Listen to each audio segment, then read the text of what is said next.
Oh, he's muted. No, I think he's just concentrating. There we go. Okay. Oh, there So we go. Awesome. yeah, it's been one fire after another. It's 7 o'clock in my end. Okay, I can have a drink. There you go. It's not 10 o'clock in the morning. Oh no, bad.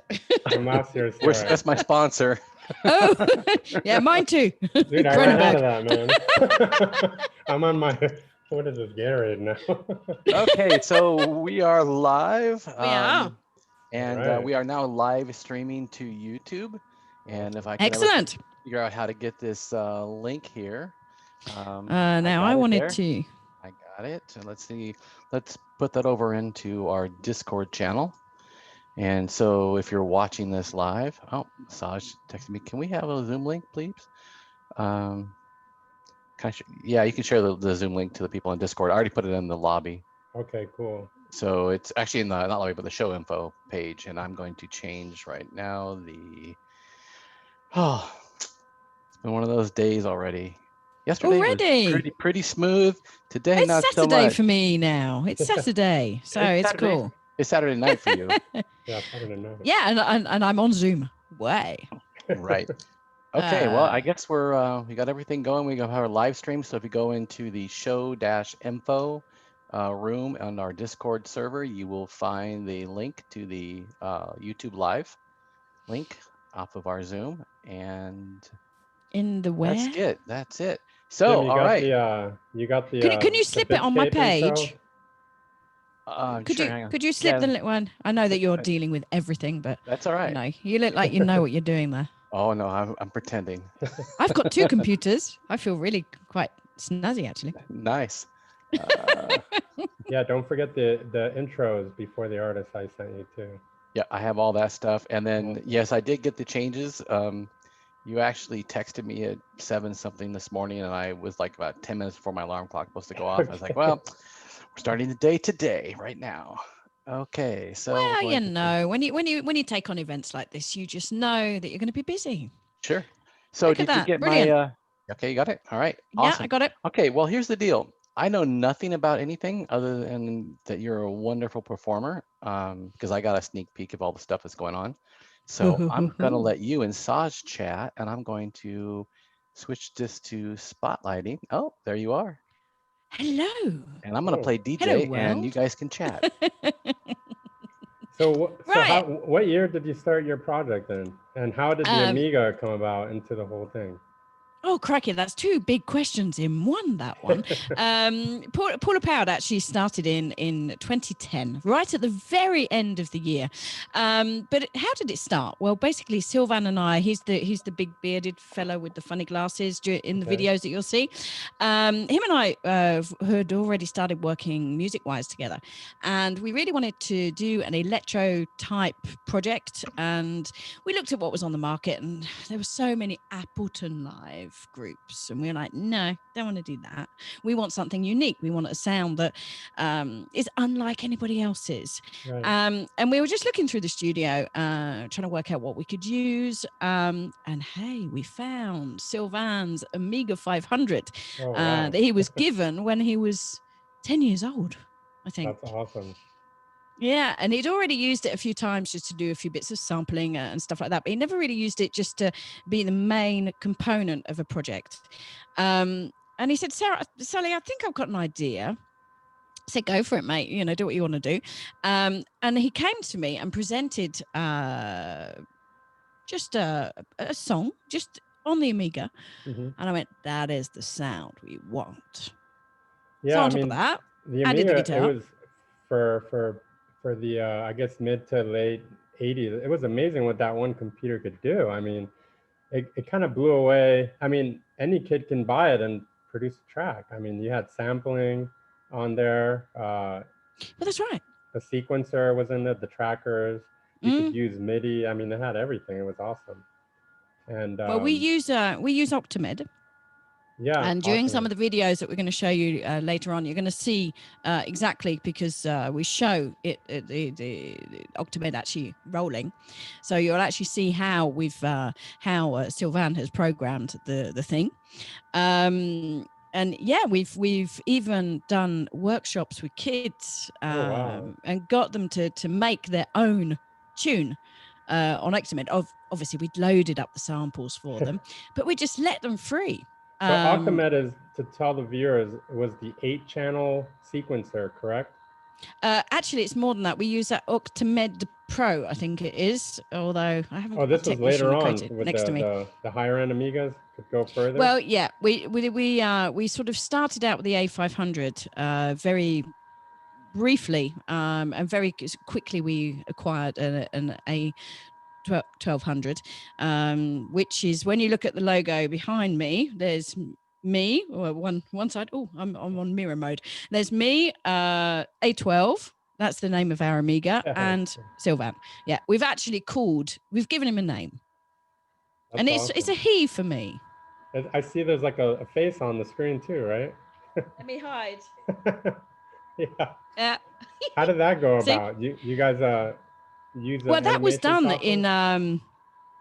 in Deluxe Paint. Oh, the logo. Wow. Okay. You know, it's everything about Paula Powder is in Amiga.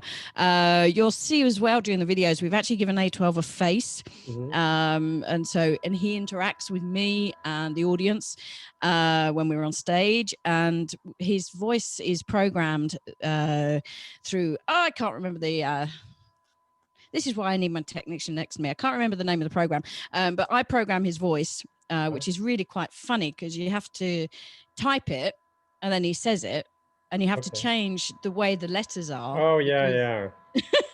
Actually, a matter of fact, you say that, we're gonna intro your set with the Commodore 64, and it's talking, and I had to do the same thing. I had to like change the way, you have to kind of like spell it out like a baby, like the way it's pronounced, you know. And I find that it actually gives him an Irish accent. Oh no. And I tried, you know, we actually live in France, so a lot of our gigs are done in France, and I tried to get him to talk French. Yeah, it's not going to happen, right? Wasn't going to do that. So that's interesting that you picked the name Paula Powered, because Paula is the sound chip on the Amiga. That is so cool. That's I don't have to explain the name to Amiga people. You know, I didn't catch that at first. I'm like, okay. I thought your name was Paula in the beginning. I get called Paula quite a lot. Hello, Paula. No, it's Sally. But no, I'm glad you say that, because it's true. When we're playing to people who aren't linked with the Amiga world, it's like, why Paula? Yeah. Because the sound chip, they look at me as if I'm completely mental. You know, how can you be called after a computer component? Yeah, it's interesting because in the chiptune world, it's all about the chips and you know, the graphics and all those things. So I could see how someone, you know, that doesn't know much about computers be a little bit confused on why it was named after a chip. But for people like us that are really into the computers, we're like, wow, that's amazing how you thought of that, you know. So, well, Sylvan, when we were coming up with a name, I said, Sylvan, you know what we're going to call ourselves? And he said, I think we really need to look at the components of the Amiga. I was like, oh, what? Okay. And it was there that we actually found that, you know, we've got Paula, we've got Agnes, we've got Gary. You know, all of the components of the Amiga have got a name. Yeah. But I've been very, very lucky over the last few years to get to know some of the founders behind the Amiga virtually. I'm hoping there's one that will join us this evening. And I'm not surprised that they call their components after people, because they are completely wacky. Off their heads, all of them. And to add to the Amiga usage, or the usage of the Amiga in our set, we also have images that are projected behind us on stage, and all of those images are created by DPaint, and then secondly, we actually have pulled them together in a Scala presentation. No, Scala that's the 3D software, correct? Scala is, you obviously know PowerPoint. Everybody knows PowerPoint now. This was really the first generation PowerPoint. Oh, I see. Okay. Oh, interesting. And people don't believe it, you know, when we're on stage and everything that they're hearing, everything that they're seeing is being run by one computer, the Amiga A1200. Now, okay, we have boosted it a little bit. Had to, and she was doing too much, and people are just like, nah, that's a trick, you're just pretending it's that old machine. It's like, no, everything you're seeing and hearing is coming from the Amiga. Well, apart from me and the guitar, of course. Yeah, I remember it's been a great journey. When I first started using the sound trackers, I had all the floppy disks. I think they went like ST00, ST01, all the sound disks, and it just took, you know, it takes a while to load everything up. But the best is when you can save your music file, it saves it with the samples. So you don't have to like search for everything all over again. It's just all on the same diskette. So, well, I'm glad you're here to support me on that, because it's true. I must admit, I don't really get involved in the using Octamed, but I do get involved going, nah, don't like that. Oh, change that. Oh, what if you took that bit and put it there and that bit there? You know, I'm more of the person who says yay or nay rather than tweak. So can you talk a little bit about your albums? You have 3 albums out? Yeah, we have. Well, we've got 3 EPs, and I think what we'll do is we'll come back to them as we sort of progress through the Paula Powered story, because they came quite late on, really. With Paula Powered, when we started in 2010, we had this thing called an Amiga. Realized it needs a bit of work. We needed to understand it a bit better. And it was at this point that we actually found that there was this huge scene all around the Commodore Amiga that existed not just in the world, but in France. And we contacted a demo group called Amiga Gattery, run by a fellow called Huno PPC, who is actually very well known in the Amiga world for transferring games. I don't know, he does all sorts of geeky stuff. And he said, well, guys, yeah, brilliant. Well, come and play for us. We had one song.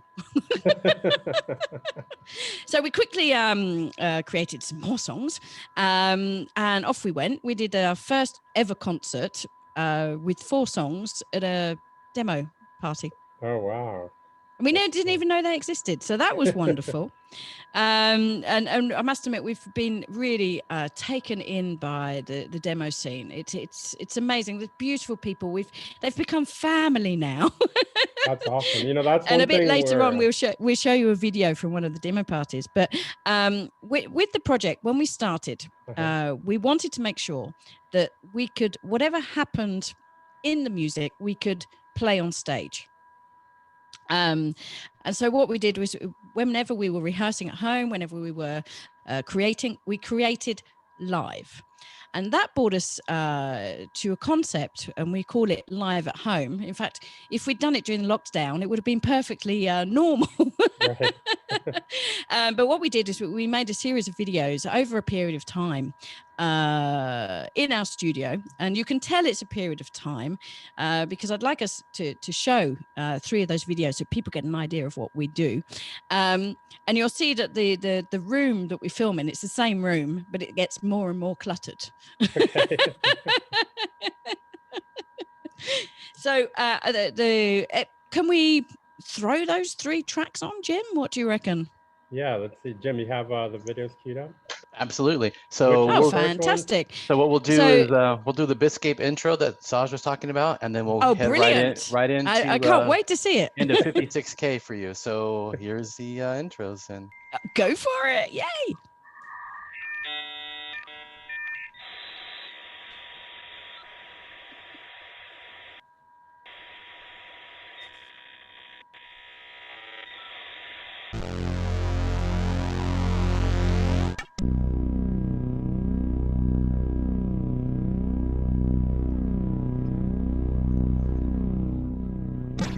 Hello and welcome to Bit-Scape CRX 2020.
All right. Wow, that was great. 56K. Oh, I've muted myself. Very There you go. nice. One of our very first tracks, actually, I think it was number 2 or number 3, as you probably understood from the lyrics, if you could hear them. We actually live in the middle of nowhere. And that particular house where we used to rehearse in, before that one, we didn't actually have internet. There was no mobile phone network. There was no internet. It was literally 56K. And we actually did a version of it on stage with the sound of the donkey, because we had a donkey. It was quicker to get into town that way. But as you could have seen with that video, we didn't actually see the Amiga very much. He was sort of tucked in a corner. Yeah. And when we started, we hadn't actually put him. It was like a guitar amplifier or something like that, but pushed away.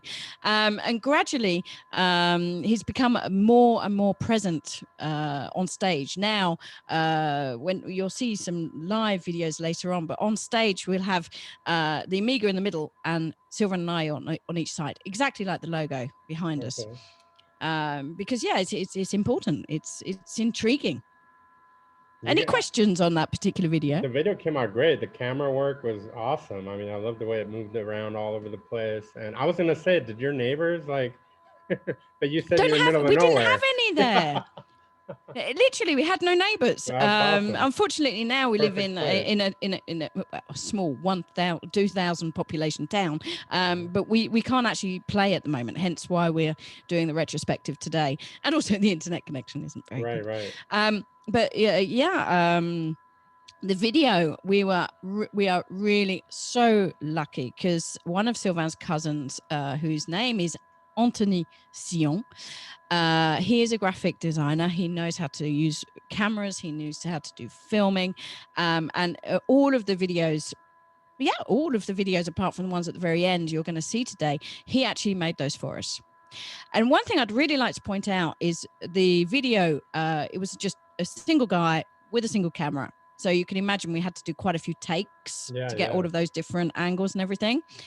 But the audio take was one take. Oh, wow. Okay. So you had to sync everything up. It's easy. It's easy. We can sync everything because the Amiga never changes. Yeah, that's true. Yep. So do you want to set up the next video then? I think that would be great. Now, this is called Hazy Crazy, again, live at home.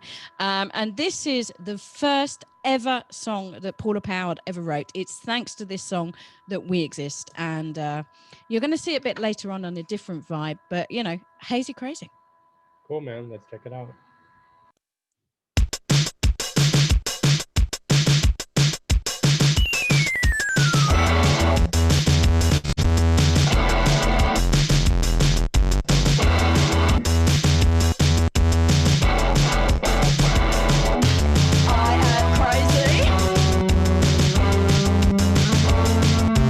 You are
So there we go.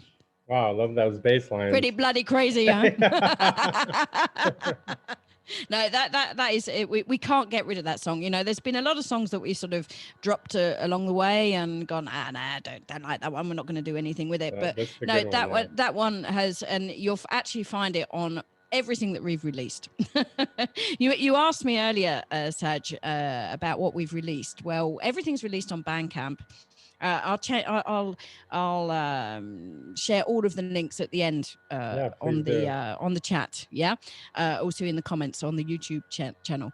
But we started off with we thought we were being really innovative. We started with a little a download card. Mm-hmm. But people didn't understand what they were buying. The geeks, it was fine, but you know, we were selling these little download cards with 5 titles, and people going, well, what do we do with that? You're selling me a business card? It's like, no, mate, you can download it and put it onto your iPod, and they're like, what? So that didn't work out very well. But there's a number of titles on that, and then we also did in about 2015, I think it was. This is what the French called a MOOC. It's like a magazine, but there's loads of stuff in there. We can't really see it very well because I've got my screen thing on, but it's all about video games. It's retro gaming. Oh, cool. And called Pix and Love. It's a French MOOC. And for their subscribers, because there's subscribers and also general public, for their subscriber version, they actually did a CD with us. We put out 3 tracks. Oh, and put on there. Awesome. Yeah, and we were so happy because, in fact, we got the French Moby. It's not Moby as you know, Moby. El Mobo. Okay. Donc, he is behind Frederick Mott. He's behind an enormous amount of Amiga soundtracks for the games. Oh, wow. I should be able to list some of them, but I'm not very good with those sort of things. But we've recently, I've literally just put it, because we were doing this thing with you today. I've put that back up on our Bandcamp, and it's sort of a give what you want. You know, it's you can download it for whatever. It doesn't exist. We've got about 3 copies of the CD left. That's it. Okay. And we're talking about the last one later. Okay. Well, I'm glad this showcase is, you know, giving awareness to all these artists. Like, actually, I was recommended to you by Go to 80 and Jellica. And they said, look her up. And I looked you up and I was like, wow, this is some cool stuff. We got to have you on the show. So. Oh, thank you so much. And I'm so pleased to be here. It's really great. It really is. So should we hit back on? Yeah. So let's hit on the next track you're presenting us. This one's slightly different. It's a bit of a different vibe. It's called Vivienne Westwood. Obviously, I'm sure you know who she is. Okay. The designer, the London designer. Oh, yeah. Okay. Very wacky, very punk. And when I was looking into, oh my God, what am I going to wear on stage? I really wanted to go for Vivienne Westwood. And then I looked at the price of it and went, yeah, right. That's not going to happen. So this song is a bit of a wish, sort of like, God, I want Vivienne Westwood, but I can't afford you. You're supposed to be punk woman. Yeah. You know what I mean? We did send it to their PR office. We never heard anything back. Oh, well. Okay, so I guess we'll switch right into the track. Wing on in. Let's on go.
Awesome. Yeah, there you go.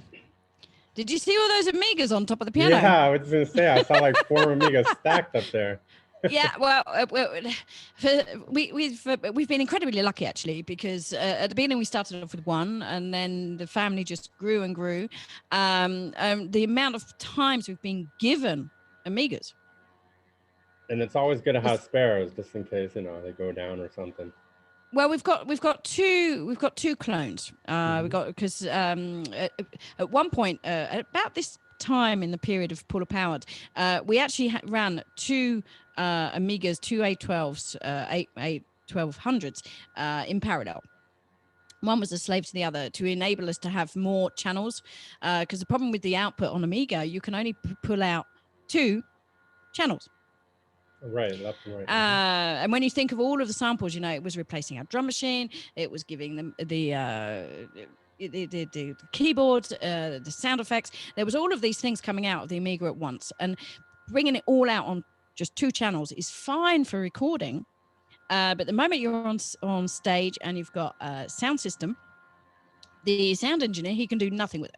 Oh, right. So we actually have very luckily we know a very good sound engineer. He travels all over the world, and he worked with us, and we found a way of actually pulling out all of the channels from the Amiga.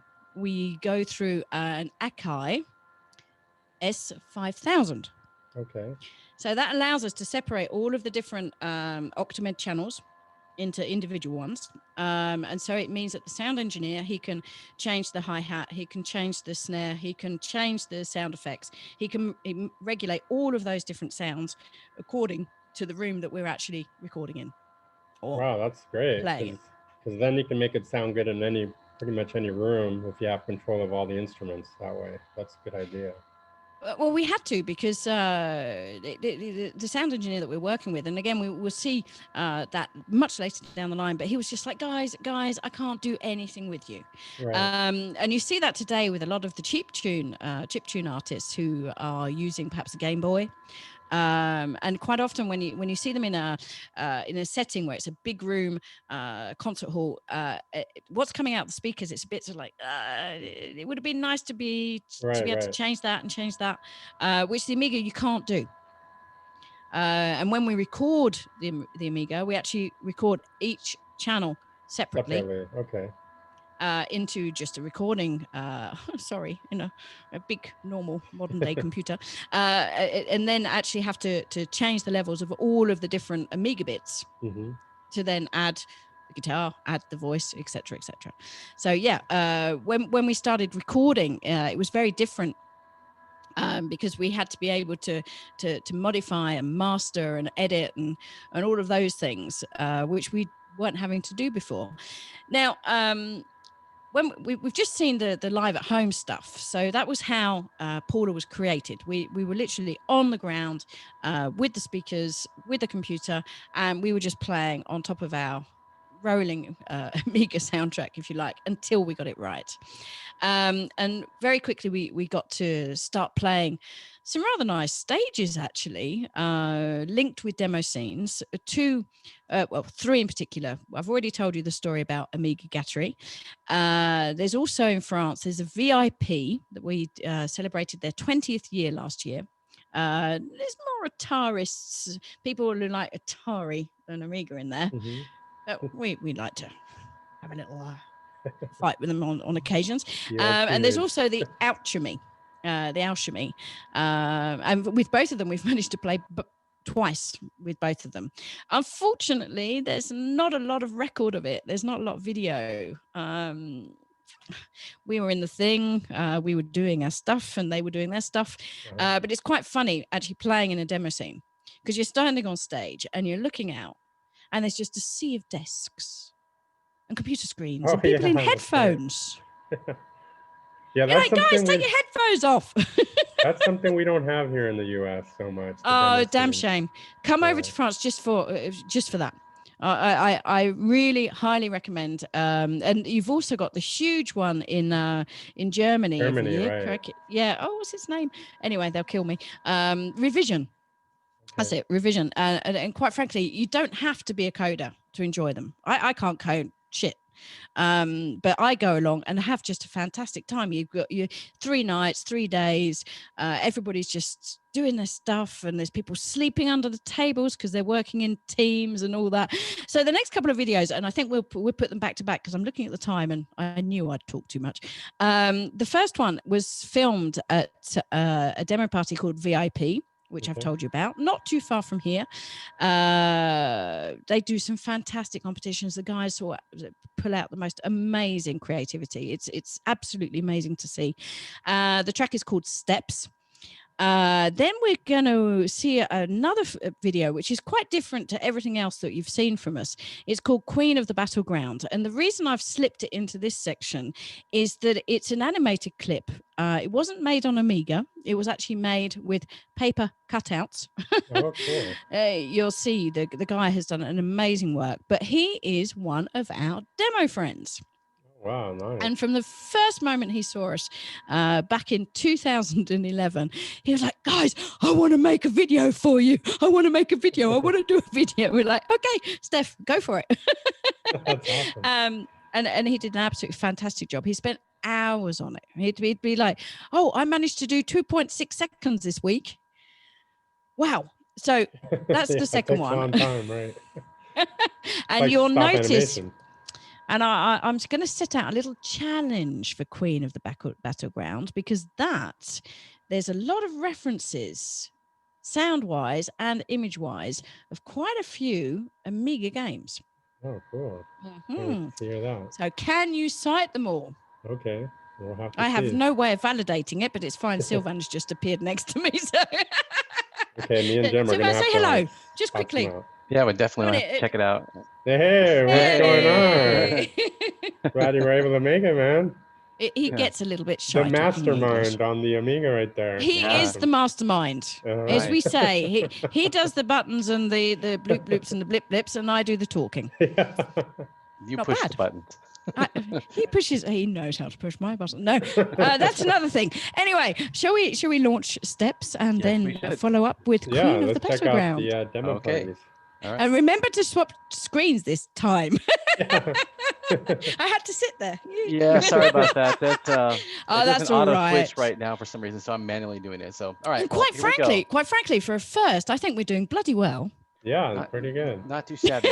All right, so we'll do a back-to-back set here with Steps and the Queen of the Battleground. All right, here we go. That's the one. On we go.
Wow, that was amazing. I can't imagine the process of doing that video. Ah, did I have a sound problem there? You're good now. Oh, jolly good. Good. So what do you think? He did a brilliant job, didn't he, Wow, Steph? yeah, amazing. I mean, it's kind of like stop motion video, basically. You know, That's what it is. That's what it Yeah. is. It's and he's a Long fantastic process. artist. very cool. Yeah. Turned So out did you really get the well. references? There was so much going on. I was absorbing everything. Me, as me as well. I was busy looking at how much you could cut paper out and to move those things and do I the know, stop animation. amazing. Yeah, And that as you was- could see, he did that video really based on who we were at the very, very beginning of Paula Powered. I had short hair. Sylvan had no beard. So we've changed. But anyway, I'm looking at the time, and Yeah, you we're wanna really getting squeeze to the point where we Go got 10 to minutes. 80 needs to come on. So before we get to the next two videos, we've been very, very lucky. We've had the chance to work with professional people. We haven't just been in the demo scene. We've also had the chance to try our hand at getting into the mainstream music industry here in France. Unfortunately, our music just doesn't fit in any category whatsoever. It's not punk, it's not electronic, it's everything but nothing. And the French music scene has had major problems trying to work out where to put us. However, this hasn't stopped us being able to have an opportunity to cross over. We've actually played on a number of very, very good stages in front of normal non-geek people. Which is great because you see how they react to the music, and it really does blow you away. I mean, the music speaks for itself. It's just good music, so I'm sure it Absolutely. appeals to all kinds of scenes. Well, out there. it's funny, we don't actually fit anywhere. We don't really fit into chiptune because we're not pure. We don't really fit into retro gaming because we're not pure. Mainstream as well, we're too chiptune. But anyway, it doesn't matter. But that's the beauty of the sound. It's a little bit of everything fused in, and everyone can kind of relate to the sound because it's something in there that they enjoy. So. And also we're songwriters, so we've always stuck to the song format where it's sort of verse, chorus, bridge, chorus. You know, it's just one of those things. It's to help people feel their way in the music, because we do other music as well. We're not just Paula Powered, but no, it's interesting because we've even had little old dears at concerts, you know, nodding their heads up and down. You're like, Granny, you're 80 years old. It's like, yeah, this is refreshing. This is new. Yeah, but having some diverse music though, like you do, it really makes you stand out, I think. Like for example, your next track, I actually like it probably the best that I've heard so far. And I chatted with you this morning and you're like, nah, you know, I don't know if I like this one so much. And, you know, so I think your music offers a lot for everybody. We have complete manic, absolutely blow your mind, and we actually do have slows. Unfortunately, I've lost a video. We have a track, Tried Can't, which is on our latest EP, which you can download from Bandcamp. And that one is a 3/4. It is a waltz. And people are like, how the hell did you get an Amiga to do a waltz? Sylvain managed it. And with our set, you know, we can do an hour and a half set now. And we take people on a journey. We go from, we open it and then we go slow, and then at the end it's like blah! And yes, I don't lose my voice at the end of a set, believe it or not. So you want to set up this next track then? I do. Why don't we do them back to back, the last two? We will do. I'll just give it a little bit of a Sounds good. descriptive. Wish Command, we actually were selected by a very large concert hall for emerging artists, and they actually recorded this track. You will see that we had our sound engineer, we had our lighting engineer, we did residencies, we were working with both of them for a number of months before we got to that point.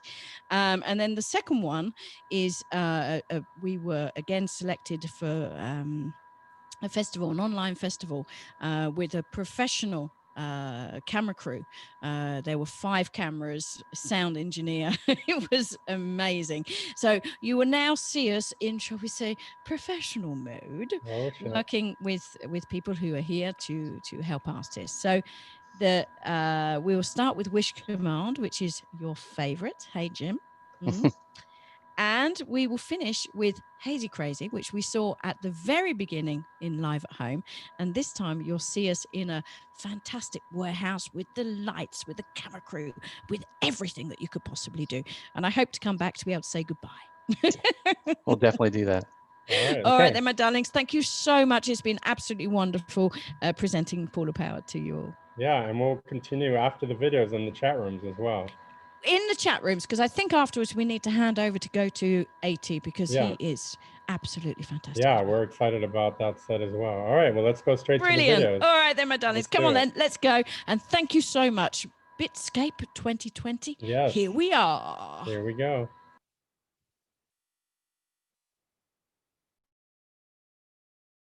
Hey, Sally Ann. Yes, A12? The audience is really cool. Yeah, it's not too bad, actually. I like it here. Yeah, me too. Sally Ann, Yes, babe. I love you. I love you too. Come on, let's get on. Okay, your wish is my command.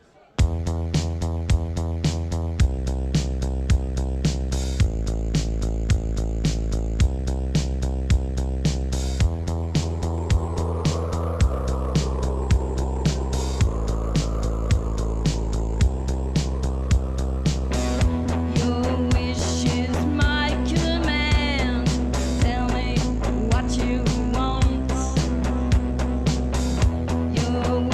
is my command.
Merci.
Wow, that was awesome.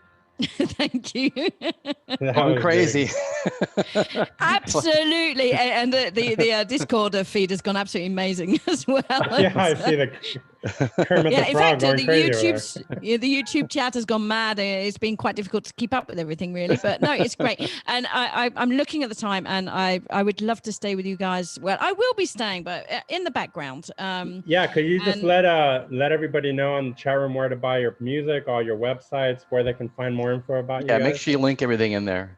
Yeah, and also I want to know, guys, is there the possibility of having an invitation to Las Vegas one of these days? Absolutely. That's Yeah. the plan. We're trying to Yeah, build next this year. up, yeah, to do an actual proper show, you know. Yep. Yeah, we'd And- love to have Well, you. we'll so- just have to get back into rehearsing because it's true we haven't actually played for the last couple of years.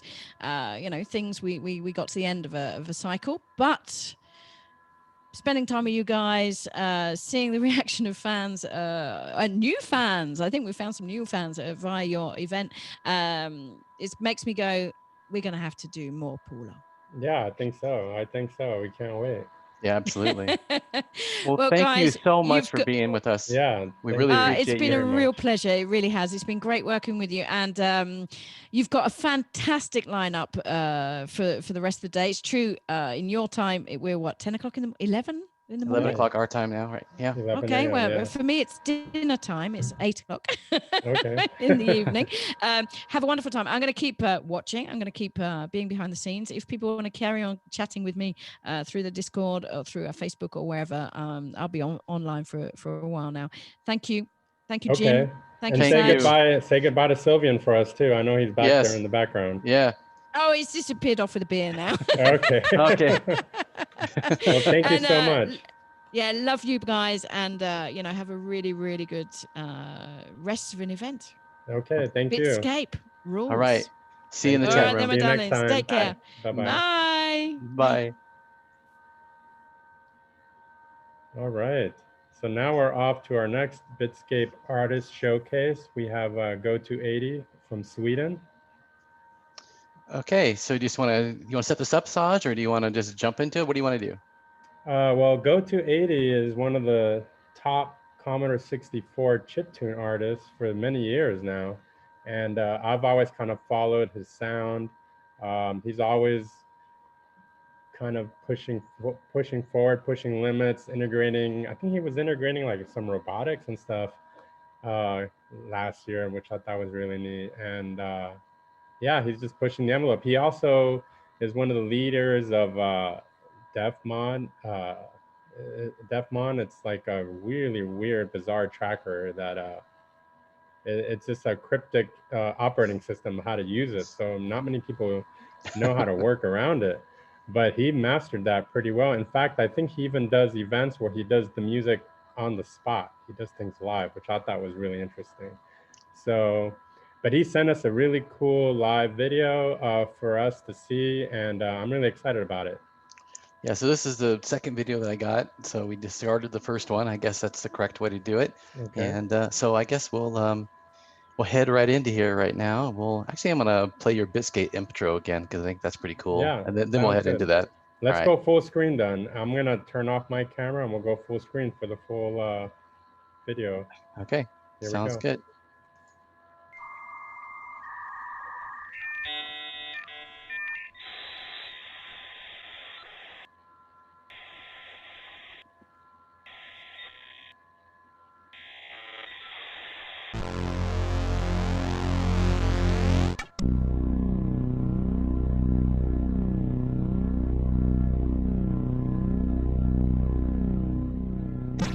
Hello and welcome to Bit-Scape at CRX 2020.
Hello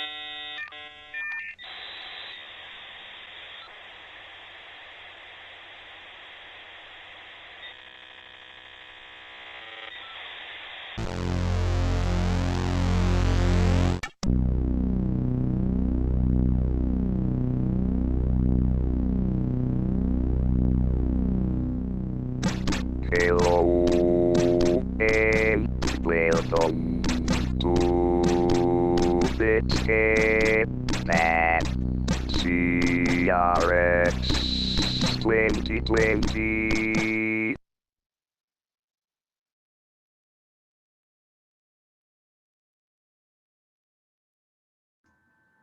All right, can you hear me? Hey, you're muted. Yeah, I've got double mute going. So Okay. there we go. Wow, that was a really impressive set there from Go 280. Yeah, that was crazy. If you guys want more info, you can go to go280.com. He's got all kinds of stuff on there, all his previous works. Also, a lot of links. He also did a really cool hardware. He did the music for the hardware called Dub CRT, which came out a couple years ago. It's a really cool piece of hardware with a full musical album made by him. And there's like some kind of hidden levels and a remix element into it. There's LEDs shooting out of it's an acrylic cartridge. It's really cool. Ah, cool. You can still order it. And when it first came out, it sold like in a minute. And literally, I missed out on it. I grabbed it maybe like close to a year later when they did a re-release on it. And I think you can still get it. I'm not sure, but if you go to Shareware Plus, they may still have another batch available. Highly recommended. And one more thing, Go to 80s also on the Datador label, which released the Dub CRT, and we have Ray Manta, that's his label. So he's got a lot of, and Jellica coming up next is also on that label. So yeah, we've got the whole Datador crew in the house. So it should be a lot of fun to check out the next couple of artists coming up. Cool. Yes.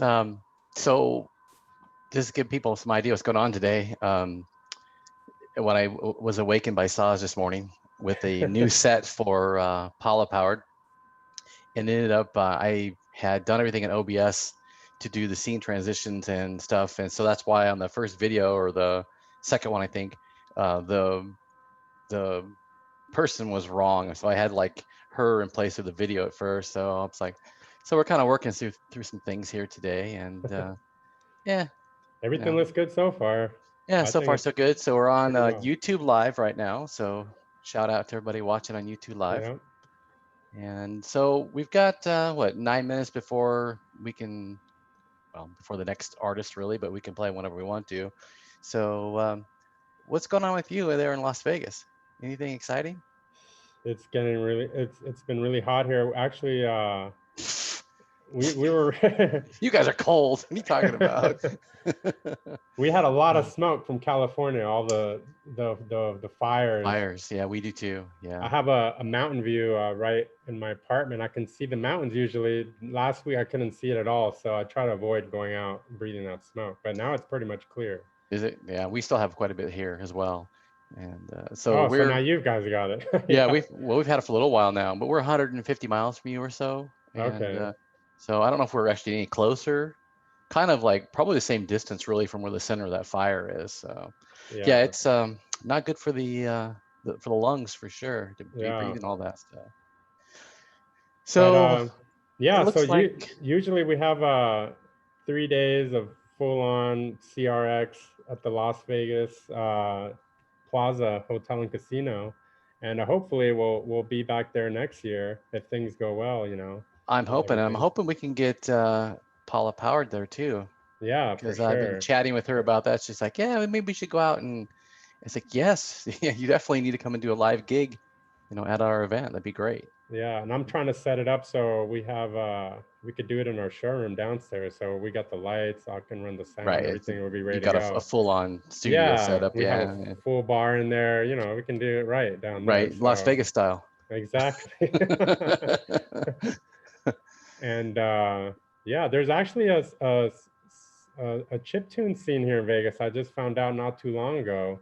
And they meet every month downtown.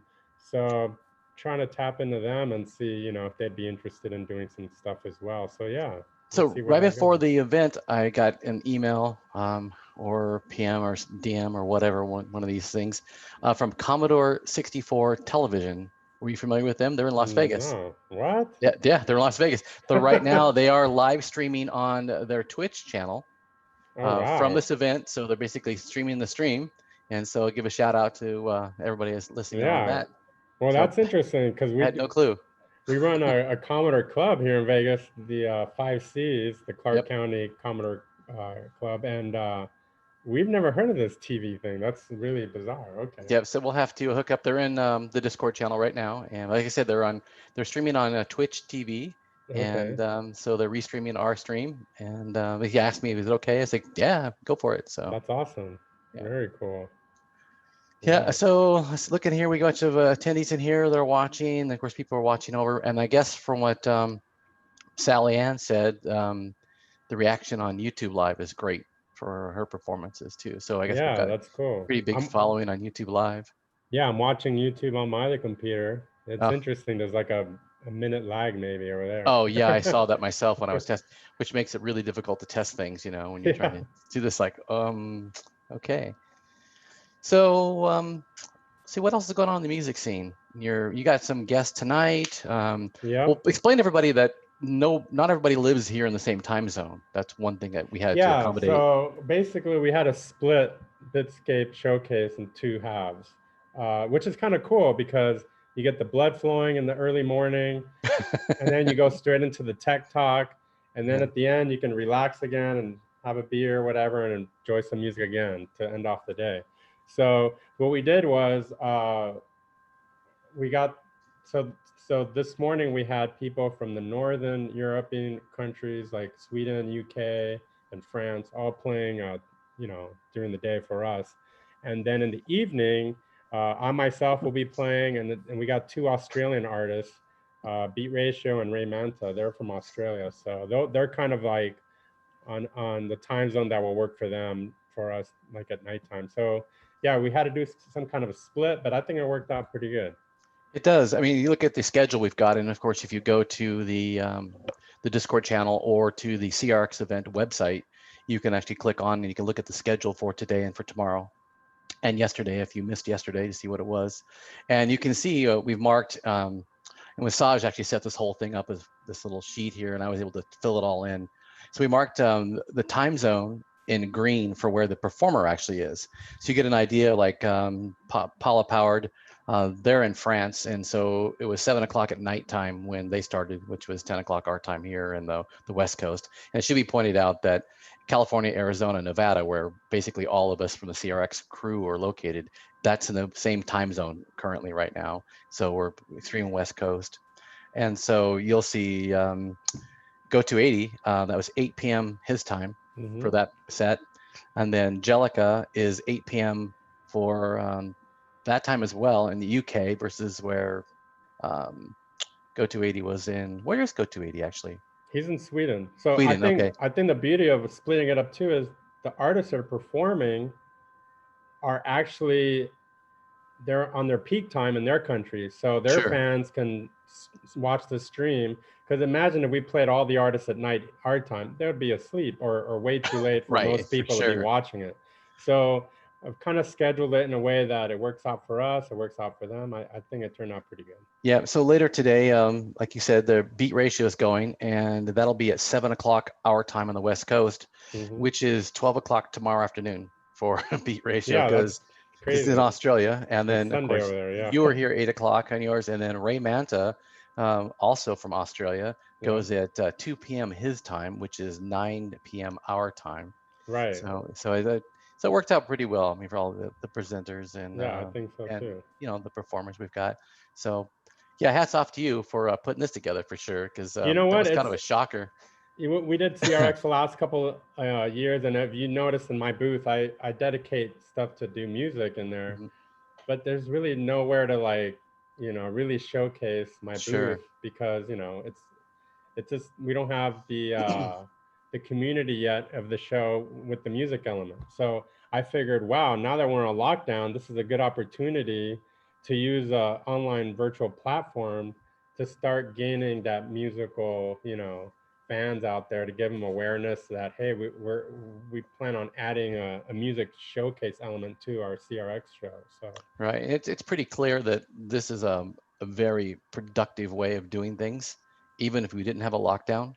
And so I think for years to come for CRX, we'll probably have this part of it in coinciding with the live event, actually. Yeah, And I mean, so this is a good jump start for our Yeah, online. I think we wanted to do it in the past, we but did, yeah. we just never got around to it. It's like, yeah, and so I guess we were kind of forced into it. It's actually a good thing. Nate Lawson actually pointed out in the Discord, and Nate's part of the crew as well. He's like, that's probably the only silver lining in this whole lockdown mess.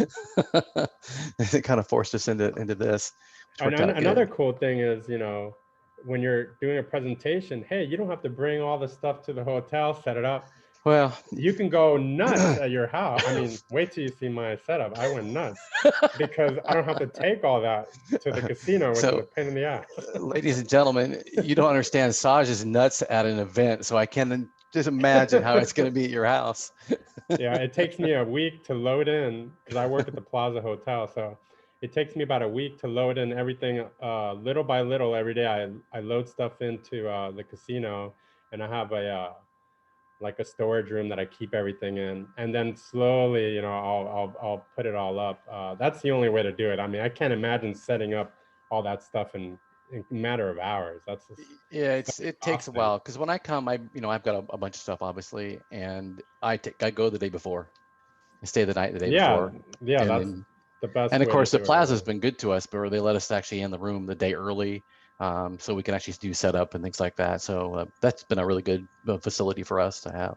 Yeah, and I really hope people try to make the, if things go back to normal next year, make the trek out to Vegas, come check out the show live. We are probably one of the biggest retro, like space-wise. We have a huge we're the largest in the U.S. for sure. We're the largest in the U.S. So we would love to have presenters, vendors, musicians, everybody come to Commodore Retro Expo, and join in all the fun. We have 3 days, and the beauty is we don't have restrictions on time. So like we're in there, it's like 2, 3 in the morning. Yeah. So it's one of the things that we've learned from doing shows at different locations, that Plaza is probably the best place there is, because literally when we finally do go to sleep at 2, 3, 4 in the morning, whatever, they've got security there to guard all of our stuff. So if you bring your stuff in, you just leave your stuff set up. It's got armed security there. We don't have to worry about anybody walking off with it. And there's always people in the room anyway. It's crazy. It's a little nuts. So we do PJ night. So people come down in their PJs and they do programming and stuff. So and the Plaza's across the street from the Fremont Experience. So you can go there at night, you play some slot machines. There's so much to do downtown. Yeah, so it's nuts down there. All right, well, it's noon. So I guess our next performer is going to be Jellica. Yeah, so Jellica, let me do a small introduction. So Jellica is from the UK. He's, again, like I said before, he's part of the Datador crew. He's huge in the demo scene. If you go to CSDB, you could see a lot of demos. He's a musician in a lot of demos. He's also part of Hack and Trade, another crew.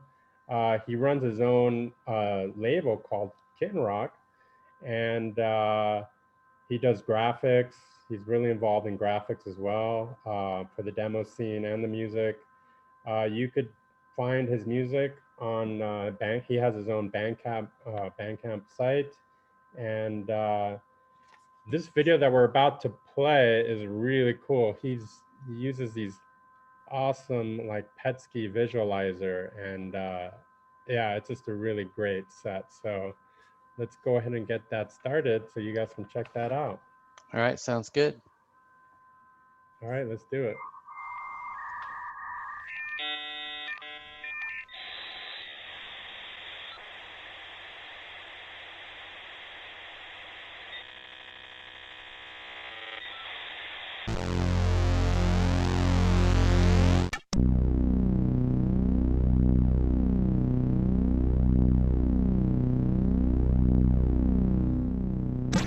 Hello. Welcome to Bit-Scape Map CRX 2020.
Wow, that was awesome. Yeah, that's pretty cool. That was trippy. That reminds me of like deep nightclub sets, like of Sasha Digweed, like deep progressive. Mm-hmm. It's super underground. I love that sound. I just want to say that Jellica is now, can be available right now on Q&A in the chat room. if you go on Discord right now, he will be Awesome. on there. He's there right now, actually. And just go to the bits on the left side, scroll down to Bit-Scape, and you'll see Jellica's room right there. Yep, and right now it's got a lot of people in there too. Cool. So yeah, does he explain exactly how he does the visualization of all the graphics? Actually, I did ask him. He said there's a visualizer that somebody made on the PC, I believe, that uses the Petsky graphics. I don't remember the name though. He may be able to find out in the chat room. Okay, yeah, people might want to know what that is. Yeah, he said there's new features in there where you can zoom in Petsky graphics towards the screen and make it more Cool. 3D looking. So yeah, I'm That, excited about that. That was cool. So real quick business here, before I forget, because I've been trying to ping you about it. Your performance tonight. Okay. The person who makes Fast Fingers. Yes. Yeah, he's on and wants to post some of his videos and is trying to figure out where to post the videos. So should he put them in your channel? Because yeah, that's fine. Okay, so I will tell him to go ahead and do that then. Yeah, so he just released this interface, and I'm gonna debut it in the set. It's awesome, really cool stuff it can do. And yeah, I'm happy to showcase it. Luckily, it came in right in time before the show, so. Okay, let's see if we can get Jellica to answer some questions. Okay. And from these people in here. So, oh, he just posted a thing for Twitter, and so people are chiming in. So I'm gonna say, hey, we're live. And to know. It's really cool to see the music from the demo scene being put out as outside of the demo scene, you know, as far as in a musical presentation, which is really cool what he's doing with the visuals and putting it all together without the need of having a commenter if you don't have one to experience the sounds and visuals that the commenter can make. So yeah, it's great. I mean, I love how he put it all together and made the transitions between the tracks. It was very fluid, and it was very almost relaxing and soothing as well, because it had that hypnotic vibe to it, you know? So. Okay, so he just posted a link. So if you go into the Discord channel, he just posted a link to a file, I'm assuming, or it's a link to, let's see what's called, level. Let me actually go click on this and go look and see what it is. Oh, it really is called lvl.com and a level.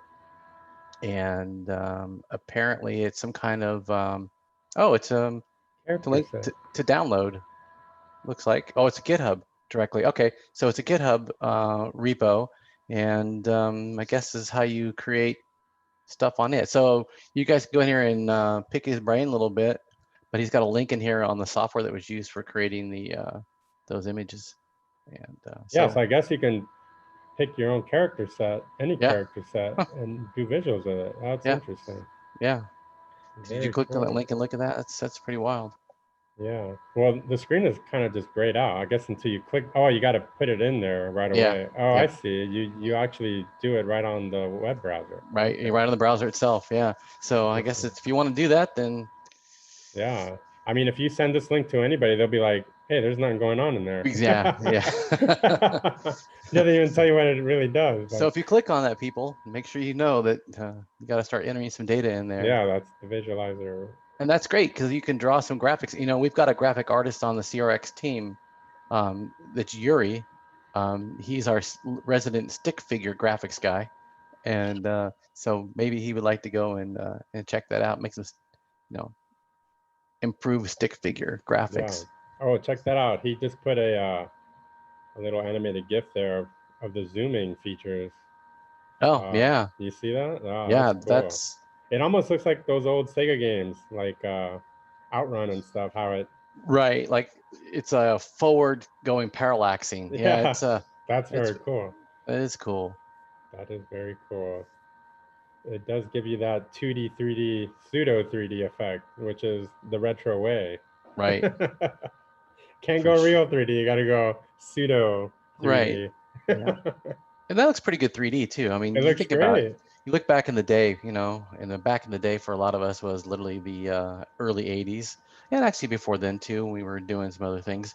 But our 3D graphics were this, you know, Yeah. where, and so it required a lot of creativity that we don't really have today so much, as we've got great graphics today. So you're Mhm. mesmerized by, you know, the 4K graphics now, and the Yeah. gameplay is pretty poor typically, and you don't have this kind of ingenuity. And you know, you think about back in the day, we were stretching the max out of our computers, what we could do. And every time you turn around, you see a new game released by somebody. This is really prevalent on the Amiga, especially. I remember when Psygnosis came out, you know, with Shadow of the Beast, and Oh then man, they changed Beast the 2. I playing just, field. yeah, it was crazy. They opened up the, Cinemaware too. I think those yep, two companies, yeah, wow. They were like, these were real artists working together with coders. yep, That was unheard of because usually you had one guy doing everything. right. He And then was usually never like good at artists one don't thing. click either, typically with other people, Yeah. because, you know, pretty eccentric. And I actually got to meet the Psygnosis crew in London at a trade show at one of the World of Commodores. And they're typical artists, you know, very eccentric. And then they had the programmers that were with them, and they were their own little type of, you know, clique, but they actually worked really well together. And obviously they did, because look at the games they produced. They're pretty amazing. Yeah, so I think one of the artists from the like Shadow of the Beast and stuff is the guy that did the covers for the rock records of Asia. Oh, That's the really? same artist. That's why you know, the one with the Ah, snake in the ocean, and hmm, it's got that look. So if you yeah, look at the old Asia covers, you're like, oh man, this is before he did stuff on Psygnosis. I could see where he got that, you know, influence from. sure. And yeah, I mean, that stuff is great. And then today's artists, you know, they're doing stuff on Petsy graphics. You got I mean, you got people doing stuff on Vice now on the emulators, Hmm. because you could put Pumping you out the could video. you Yep, can speed it up and everything. So, yep. and you got the cross-platform tools now where you can create sprites and things like that on an easier level, and then import it all back. And then wow, there you go. You got it Yeah, all, you know, still on the old platform, which is great. yeah. So we've got, if you take a look at our schedule for today, which I will go to the crxevent.com website, and it's going to show us the remainder of the day.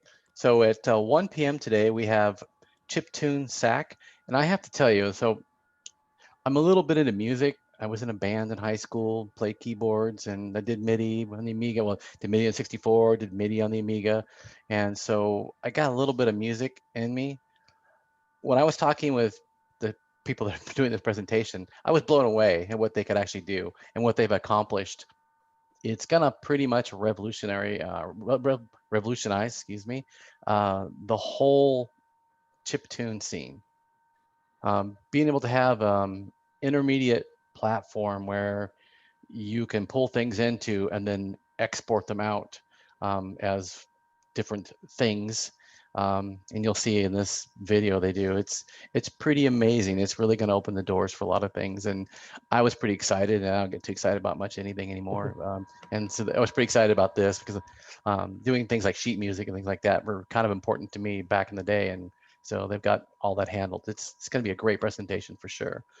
So then we've got Nate Lawson, who is going to be doing the Zoom floppy. He's the guy who created Zoom floppy. And so he's going to do a talk on OpenCBM and the Zoom floppy. And then MVG is, we're trying to figure out if that's going to happen or not. And then we have Stephanie Allaire, which is always call it the brains and the beauty behind the C256 Phoenix project. And she's going to do a discussion about the progress of that. And she's going to have some demo coders that have done some demos for her system are going to be on as well. And then myself, I believe, unless we switch with MVG or something, I'm going to do a talk on Flux for disk copying and such, and how that works. And then the fun begins again with beat ratio at 7 o'clock our time. And then you, of course, all at the 8 things o'clock. that- And then everything we is have set Ray up. Manta at 9. Now, everybody remember that these times that we're giving, if you look at our schedule, the far left-hand column says Vancouver, Los Angeles, Las Vegas, and Arizona. That's where the CRX event's being hosted from, is the West Coast. So those are our time zones. If you look in the schedule itself, you will find Denver, Chicago, New York, UK, Stockholm, all the different time zones that Saj actually set up for this. And in the green box, you'll see that's actually the presenter's time. So that's when their time zone is. So if you take a look at like at beat ratio, it's going to be 12 o'clock tomorrow afternoon when he performs at 7 p.m. our time on the West Coast. So that's the schedule we've got. So we've got about 18 minutes or so. So I think what I'm gonna do, unless you've got something to say, I'm just gonna switch over to Slay Radio for a bit, and then we'll come back at 1 o'clock with the chiptune sack presentation, and then we can continue on. You got anything at all? I just wanted to point out that it's taken 30 years for the Commodore 64 to showcase really the beauty that it could do. I mean, if you look at the first titles that came out, I mean, they were like really crappy games and the sounds were really basic. And now what they can do, all the hacking people have been able to do, the sampling you can do on it. I mean, so much stuff has been exploited from all those years. I remember when I had my Commodore 64 and then I moved into Amiga. Amiga blew me away. I kind of didn't look back on the Commodore 64, unfortunately, until like 2015. I got back into it again. Luckily, I kept all my machines. But when I got back into it, I was blown away on what's been going on all those years that I missed out on. Wow, I mean, it really changed, and I got really excited about it all over again. I think if you're want to rediscover these old machines from the 80s again today, I highly recommend it. I mean, it's just amazing stuff. Yeah, I agree. I think the progress, like from the Amiga to today, when it was released to today, and the 64 until today, the 64 has had a lot more progress because people have had, I don't know if it's not so much more time to exploit some of the things. It's just I think it was more restrained or It was very constrained, I should say. restrained, Yeah. So I think it was because it was so constrained that people wanted to find even more creative ways to do things, use the VSP bugs and all these different things you can do in the 64 that we really didn't know per se back in the day. Where the Amiga, I think because of the way technology shifted, the Amiga was pretty quickly exploited. I mean, there was a lot of stuff, it was a quick ramp up from 87 to, when Psygnosis started doing their stuff, and then whammo. So you see all this neat, hardware banging tricks they do, yeah. pretty common, pretty quick in the scene, where 64 took a lot of years. In fact, there's, really in the 2000s is when we started really seeing a lot of the real serious stuff happening, for 64. So yeah, right. Go get a 64, people. Go get one. Yeah. And you can still find them. If you really want to get back into it, I recommend you get a couple of them because they could fail on you. Like if you touch something the wrong way or plug something in backwards or whatever, you could blow something up. It's very sensitive. The good news is we've got new boards that people can get, and the emulation of parts and things like that. And in worst case scenario, if you don't care about being a purist, you can always run emulation. You can run like a BMC64. We've got a Discord channel for the BMC64 as well here. You can go check that out. It uses a Raspberry Pi to emulate a Commodore 64. So, and it gives you the same kind of experience as in a little box instead of like the full size box. So yeah, that 64 Mini kind of put it back into the mainstream, which was that's really true cool. as well. And it was available on all the GameStop stores. So it was cool to see these younger kids going in there, and some of them were like, "Hey, what is this?" They've heard of it, but I think it was a good way to introduce the mainstream back into the world of the Commodore. So, and maybe they'll do an Amiga one too. I don't know. I don't know if that's in the works. But, maybe. Of course, you can emulate Amiga right now too on Mister and things like that as well. So, all right. Well, so I'm gonna switch out of here. We're gonna switch on Slay Radio. We'll be back in about 15 minutes or so with the chiptune sack presentation, and stay tuned. All right. Take care. Take care.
Commodore 64? Hi, I'm Elsa Persson, and I know that you are listening to the best radio station ever, Slay Radio.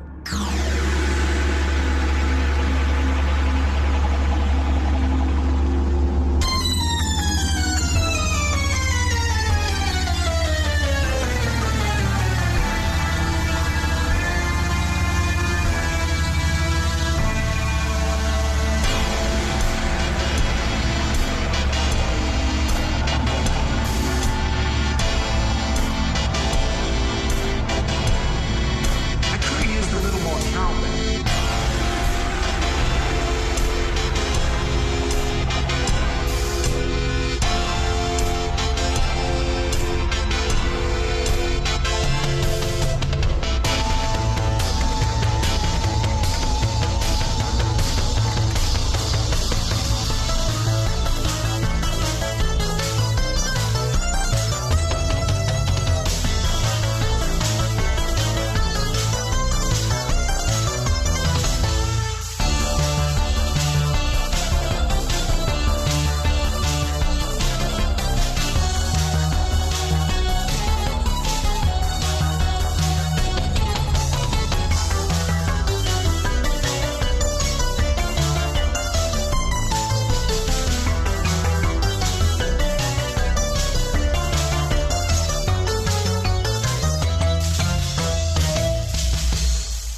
you go.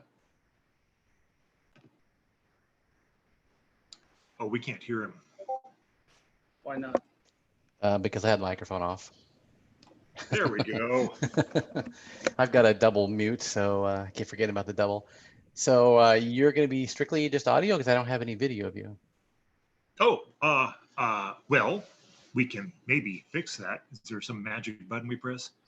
Yeah, it's like you need to enter on your microphone. Nope, hold on. LG camera is on. It says you've got video, but I don't see video at all of you. Enable video, mirror my video. No. Oh, there we go. I spotlighted you. Oh. There, that worked. That's a problem on your end, dude. Well, you know, it's interesting. Is it everything that was set up and working the last few days decided not to work. So we're just doing it all manually now. Well, I think it's going smoothly. So we'll see. It's like the duck, right? It looks calm on the surface, but underneath the feet are going absolutely Crazy. nuts. Yeah, absolutely. Yep. So welcome. This is a presentation called Chiptune Sack, and I will just let David introduce himself and Mr. Knapp. Or Okay. Well, I'm David Yaud, and this is Dr. David Knapp here. You're going to see us reintroduce ourselves on the video, which has been pre-recorded, thank goodness. That way we can just sit back and relax with the rest of you while we watch it. We're here from Livermore, California, where there's a whole bunch of fires going, but the air quality is a little bit better today, so we're pretty happy with that. Drew, if you're counting on me to press some big start button, I don't know where that button is. And you're muted again, or double muted. double, triple muted. Yeah. Okay. So just tell me to go, and I'll push the magic. That was easy button. Yeah. Go ahead and start the video. We're going to be here for questions and answers after the fact, and somebody's going to be reading off the channel and prompting us with questions. So, Yep. Okay. All right. Here we Push go. the button, Frank. Hi, this is Robin from CRX 2020. No, not Robin, but I wish. That guy has all the cool stuff.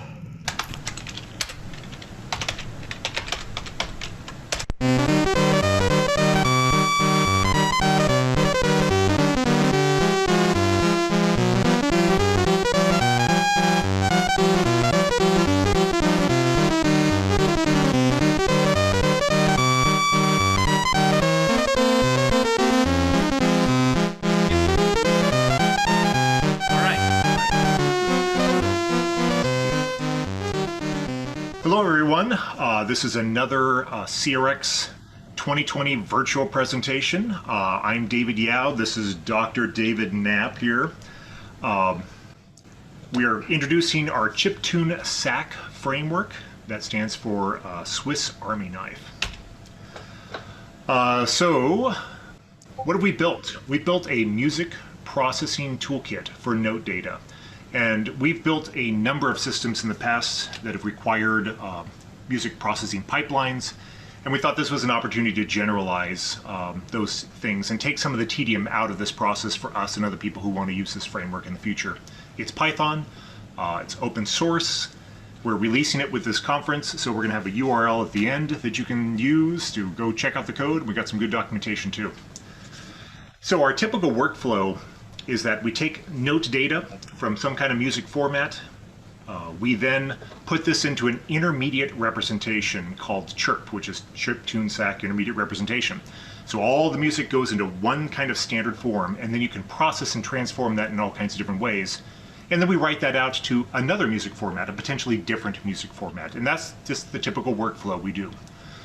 Initial focus has been on Commodore music, but this could be extended to other kinds of platforms as well, like the Atari Pokey chip, or maybe the early NES systems. We'll see what we do.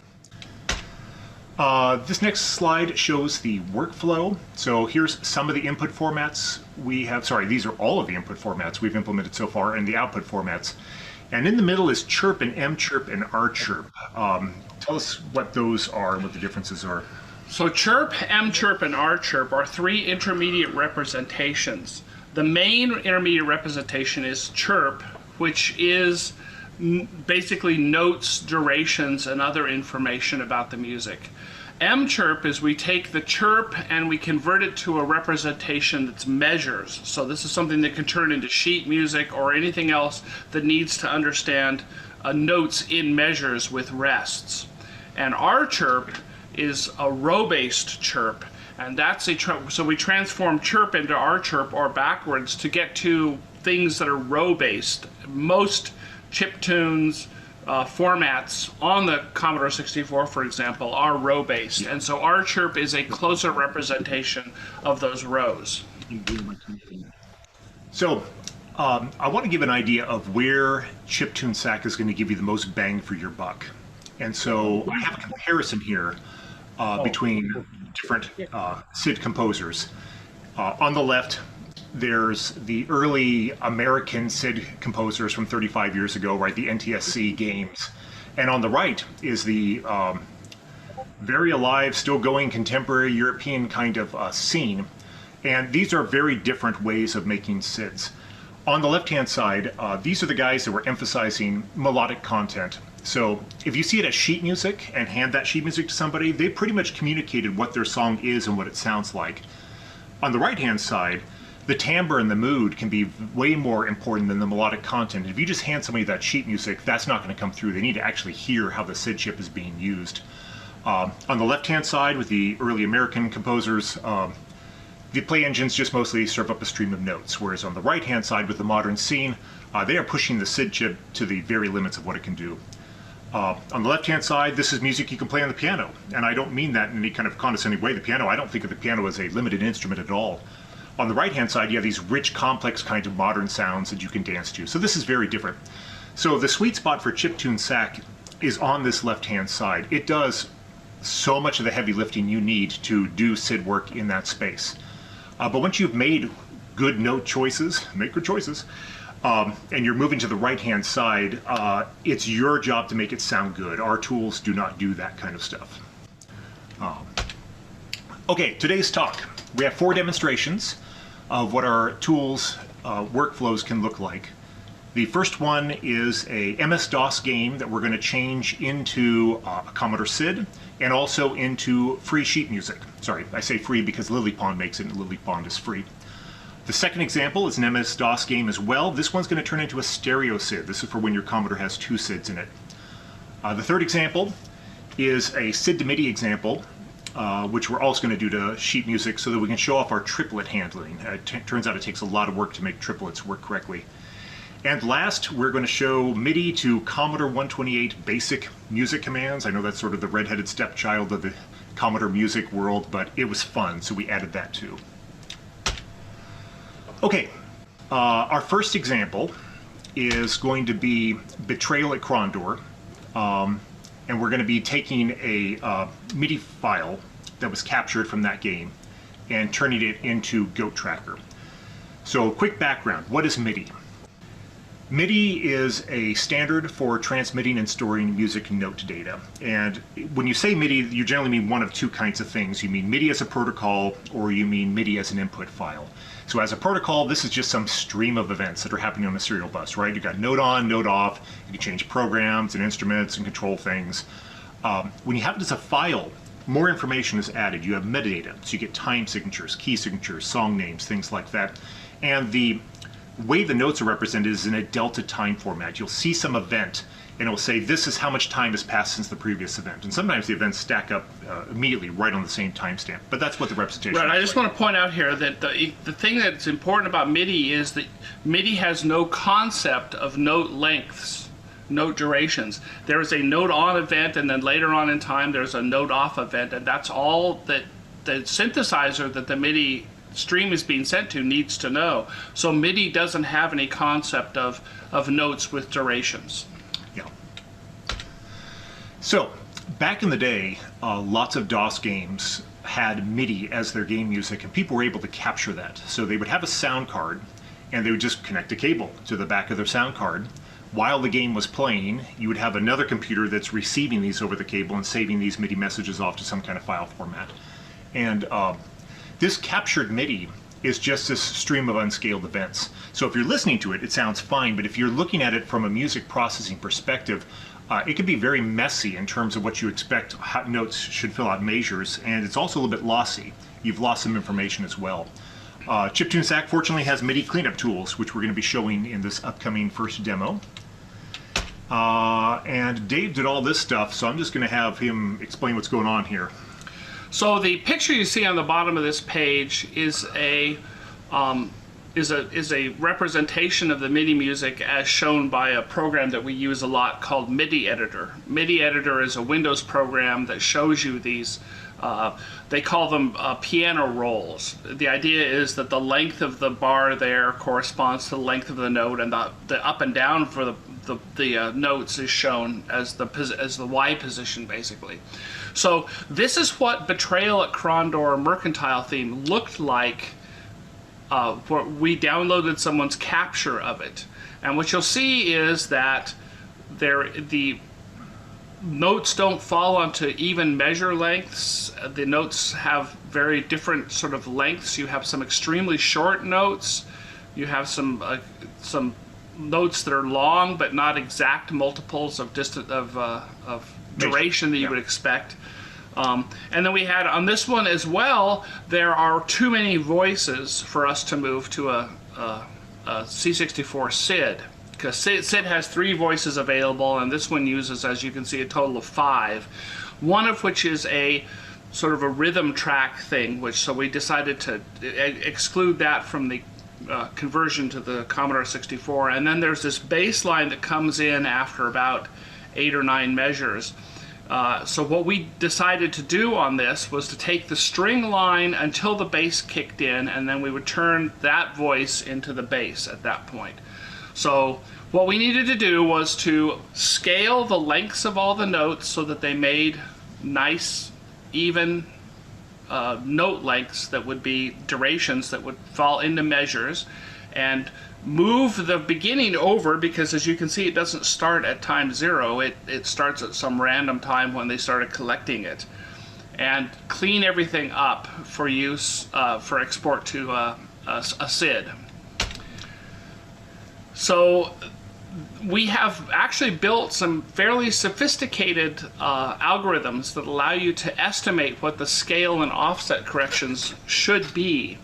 So the first thing we do is we just use that picture I had before and got very rough estimates of what the offset and the scale might be for the true music. So the original MIDI file had pulses per quarter note, which is a MIDI concept at PPQ of 192 ticks per quarter note. We tend to prefer a PPQ of about 960, which is a very common number to use. So that meant that our scale had to be about a factor of 5 just to do that. And we wanted to have 4 quarter notes per measure. And we saw in that previous picture that it was around 3.5, so we decided that we needed to start with an estimate of the scaling factor of about 5.7, which is 3.5 divided by, or 4 divided by 3.5 times 5. And then we have an algorithm called fit PPQ that then will start with that estimate and find the best scale factor and offset it can to give you the closest thing to looking like real notes. And our algorithm found a scale factor that was 5.89 and an offset of 2398 ticks. So we did a quick sanity check. If you look at the last measure in the previous, well, you couldn't see it in the previous slide, but we went to the very last measure, which was measure 60, and the first note of that last measure would have fallen at tick 226,588, which is a huge number of ticks. And we estimated that with our scaling, it should have fallen at 226,560. So over 60 measures, this estimate was off by only about 28 ticks of these 960 ticks per quarter note, which is extremely good. So we use this auto scaling to ensure that the quantization that we do later will work and that the notes are going to be in the right place for the time signature. So in the upcoming demo, I'm going to show how we convert this song to sheet music and to a Commodore 64 SID. We will do the timing, clean up the scale and offset. We'll use an automatic quantization algorithm, and we will take the very short note durations and we'll set the minimum note length to be a little longer, because in my opinion that sounded better and looks a lot better on the sheet music. And then we did some track changes to target the Commodore 64. We took the strings and the bass and we merged those two into a single track. We removed all the notes that would have made more than single note polyphony, that is, you can only play one note at a time and per voice. And we switched instruments midway through the track. And then we truncated the song to only play through one time. I know that sounded like a whole bunch of details and really complicated, but when you look at the code, it's pretty simple to do all those kinds of changes he was talking about. That's right. And so this is what the music looks like after we did the chiptune sack processing. You'll see that all the notes fall on exact locations in measures. The measures all fall at the points they're supposed to fall. You can see that string turning into the bass in the green line. And all these little strange, very short notes have been turned into sort of a minimum note length of an eighth note. In addition, the song starts right at the beginning. So it's a much cleaner song now, and it's ready to be turned into sheet music. So one of our goals for Chiptune SAC is to be able to export to sheet music, and fortunately there's a package out there that's been around forever. It's cross-platform, it's free, called LilyPond, which is a markup language for creating sheet music, human-readable markup language. You can think of it like LaTeX.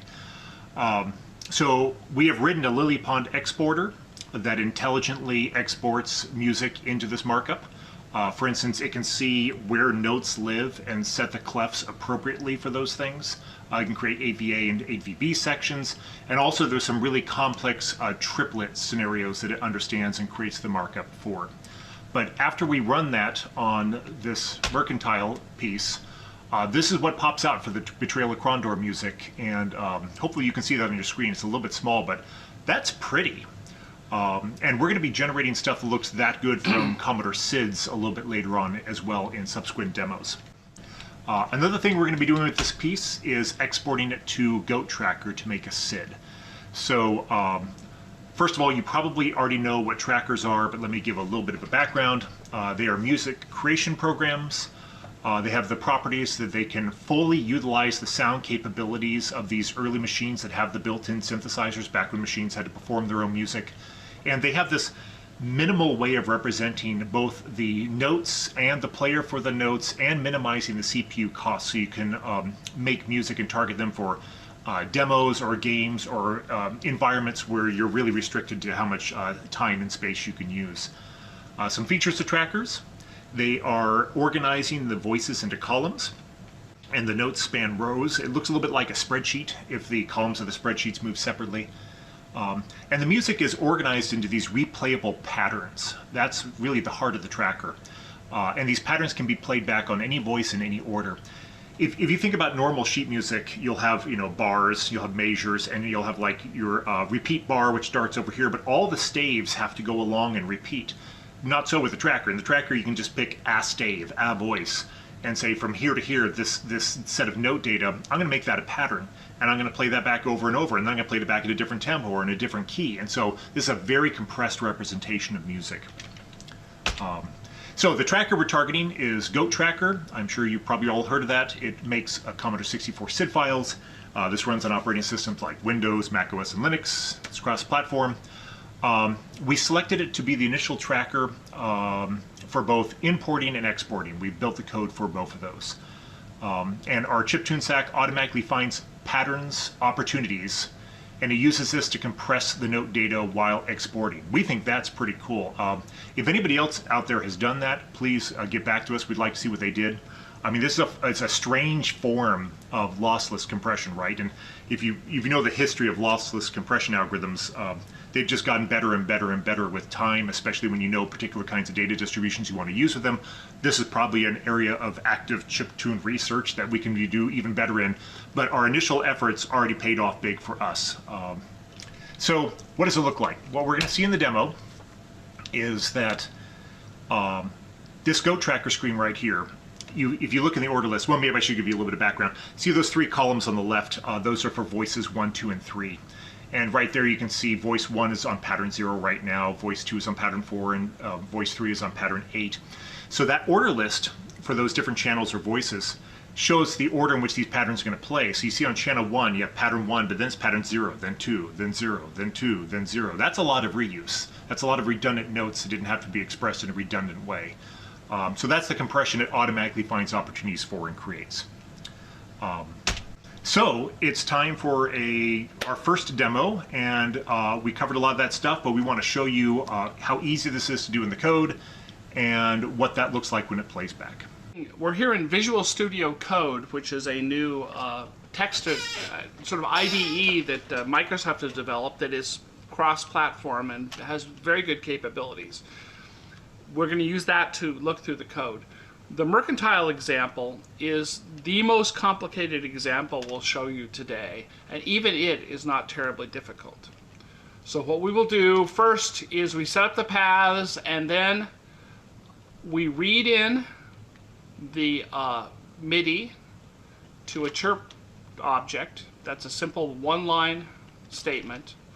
And then what I do right away is I set the title and the composer name in the metadata of the MIDI. Show out what the original song had, and then in this case we're going to truncate this to 4 tracks, and then we reorder from the melody to the bass. So I like to have the melody being the track number 1, then the next down track number 2, then the next one being 3 and 4 and so forth. So we order them in the order that makes most sense for sheet music. Very simple to do. And then we truncate them to I truncate the notes in track 3, which is the strings. I truncate those when the bass starts so that I don't have string and bass interleaved. I basically turn off the strings, turn on the bass. I get rid of any superfluous program changes in any of the tracks. I remove all the program changes so that I can put in mine. And then I change the program of track 3 to the bass at the right time. Sorry, I shouldn't have said it that way. Maybe you'll take it out. We'll fix it in post. Yeah, maybe. Anyway, I change it to the bass at the right time, which I've actually measured by looking at MIDI editor. And finally, move the tracks from notes from track 4 back into track 3. So now we have 3 tracks.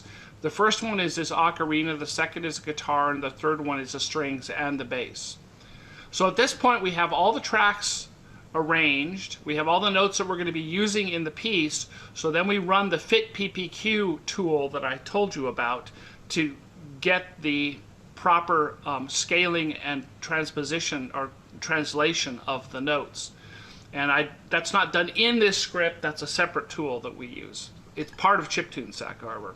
So we come up with the 5.89 and 2398, I think is the numbers there, and we apply those to the note data. We set the PPQ to 960, and so now we have what should look like a decent decent measurized piece of music. Then we noticed that there were these very strange, extremely short notes in the flute part. We expand those to be an 8th note because I think it sounds better and it certainly looks better. And then we quantize the entire song to 8th notes. So now everything is going to fall exactly on 8th note boundaries. We remove any remaining polyphony where 2 notes might overlap each other, which is not okay for the Commodore or for sheet music. And then we truncate the entire song at a spot where it starts to repeat.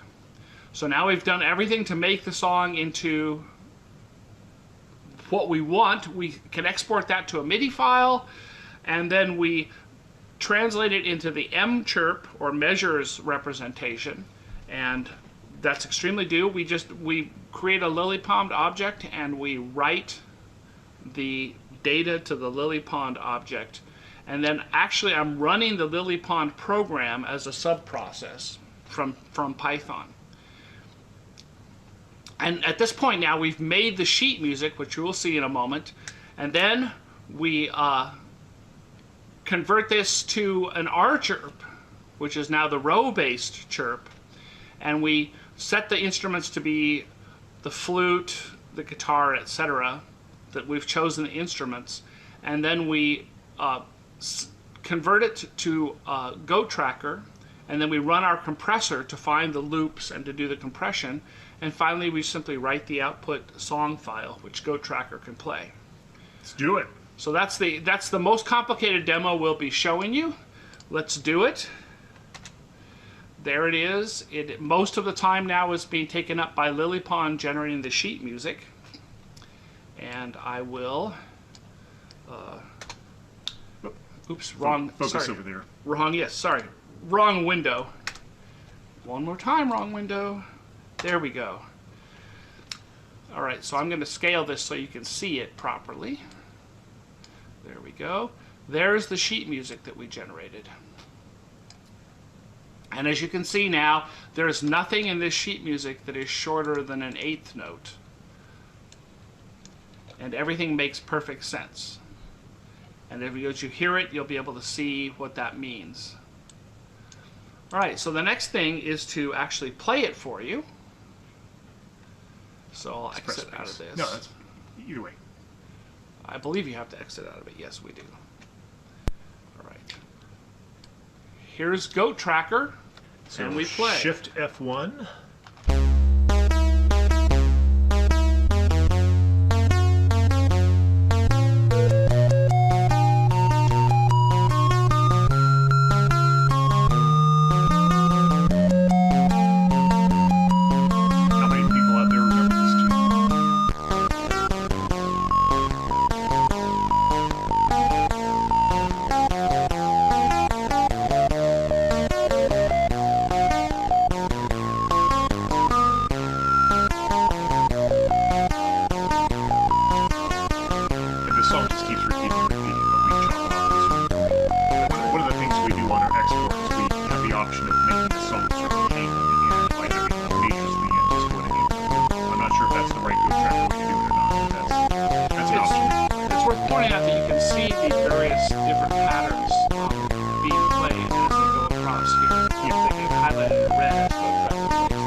So now for our second workflow example. We're going to be taking music from the well-known MS-DOS game, The Secret of Monkey Island, 1990. We're going to be taking the LeChuck's theme. You may not remember that now, but when you hear us play it, you certainly will. In the previous example, we were trying to get a number of tracks down to just 3 voices for the SID. I know you can interleave them and mix in rhythms and stuff. We weren't doing anything that complicated in our demo. But we're going to give ourselves a lot of degrees of freedom, and this time have 2 SIDs. By using GoTracker's stereo SID capabilities. And in the previous one where we were merging 2 tracks, this one we're going to take a track that has chords of 3 notes, and we're going to explode that out into 3 separate tracks. So this is what it's going to look like in the demo that's coming up actually rather quickly. We don't have many slides on this. You can see now in GoTracker there are 6 channels instead of 3, and over there on the order list there is as well. So not quite as much compression this time, but certainly there is compression going on. Like if you look in channel 2, you see pattern number 4 getting reused. If you look in pattern, in channel 4, you see 11 being reused a couple times. So there's reuse here and there. When you see that R2, that's also another notation for meaning that 12 is being played twice. So, any comments before the demo? No, this is the 2 SID demo. Let's first look at the code, which I'll bring here. Here's LeChuck. This is much simpler than the Mercantile demo. It turned out that LeChuck was almost quantized correctly on the capture from MIDI, and so I didn't have to do as much work to find the scaling and the offset. We truncate the song at a MIDI tick number in the original song that gets rid of the repeats because we don't need those. And I once again reorder the tracks just as we did with Mercantile, and name the tracks whatever we want to call them. This is for the purpose of sheet music to make them look nice. And then we adjust the PPQ and the scaling. It turns out we only have to scale by exactly a factor of 4, and then set the PPQ to 960, and we then adjust the QPM, which is the quarters per minute, which is the tempo measure, to be correct. And then we quantize to 1/8 notes, And then we do what's known as exploding the polyphony of the track that contains chords. So one of the tracks, track number 2 as it happens, even though it shows off 1 here because we're 0 based, has chords, and what happens is this exploding algorithm automatically turns those chords into 3 separate tracks and inserts them into the list of tracks in the right place. Then we remove the polyphony and we write to a MIDI file just to have a MIDI file available, and then we set the instruments for the goat tracker, and we want one instrument for the first track, another instrument for the next 3 tracks, and a final instrument for the 5th track. And then we write to goat tracker, and that's all we had to do. So it was a very simple thing there to turn the LeChuck music into goat tracker music. So now we'll open up the stereo goat tracker and play this piece.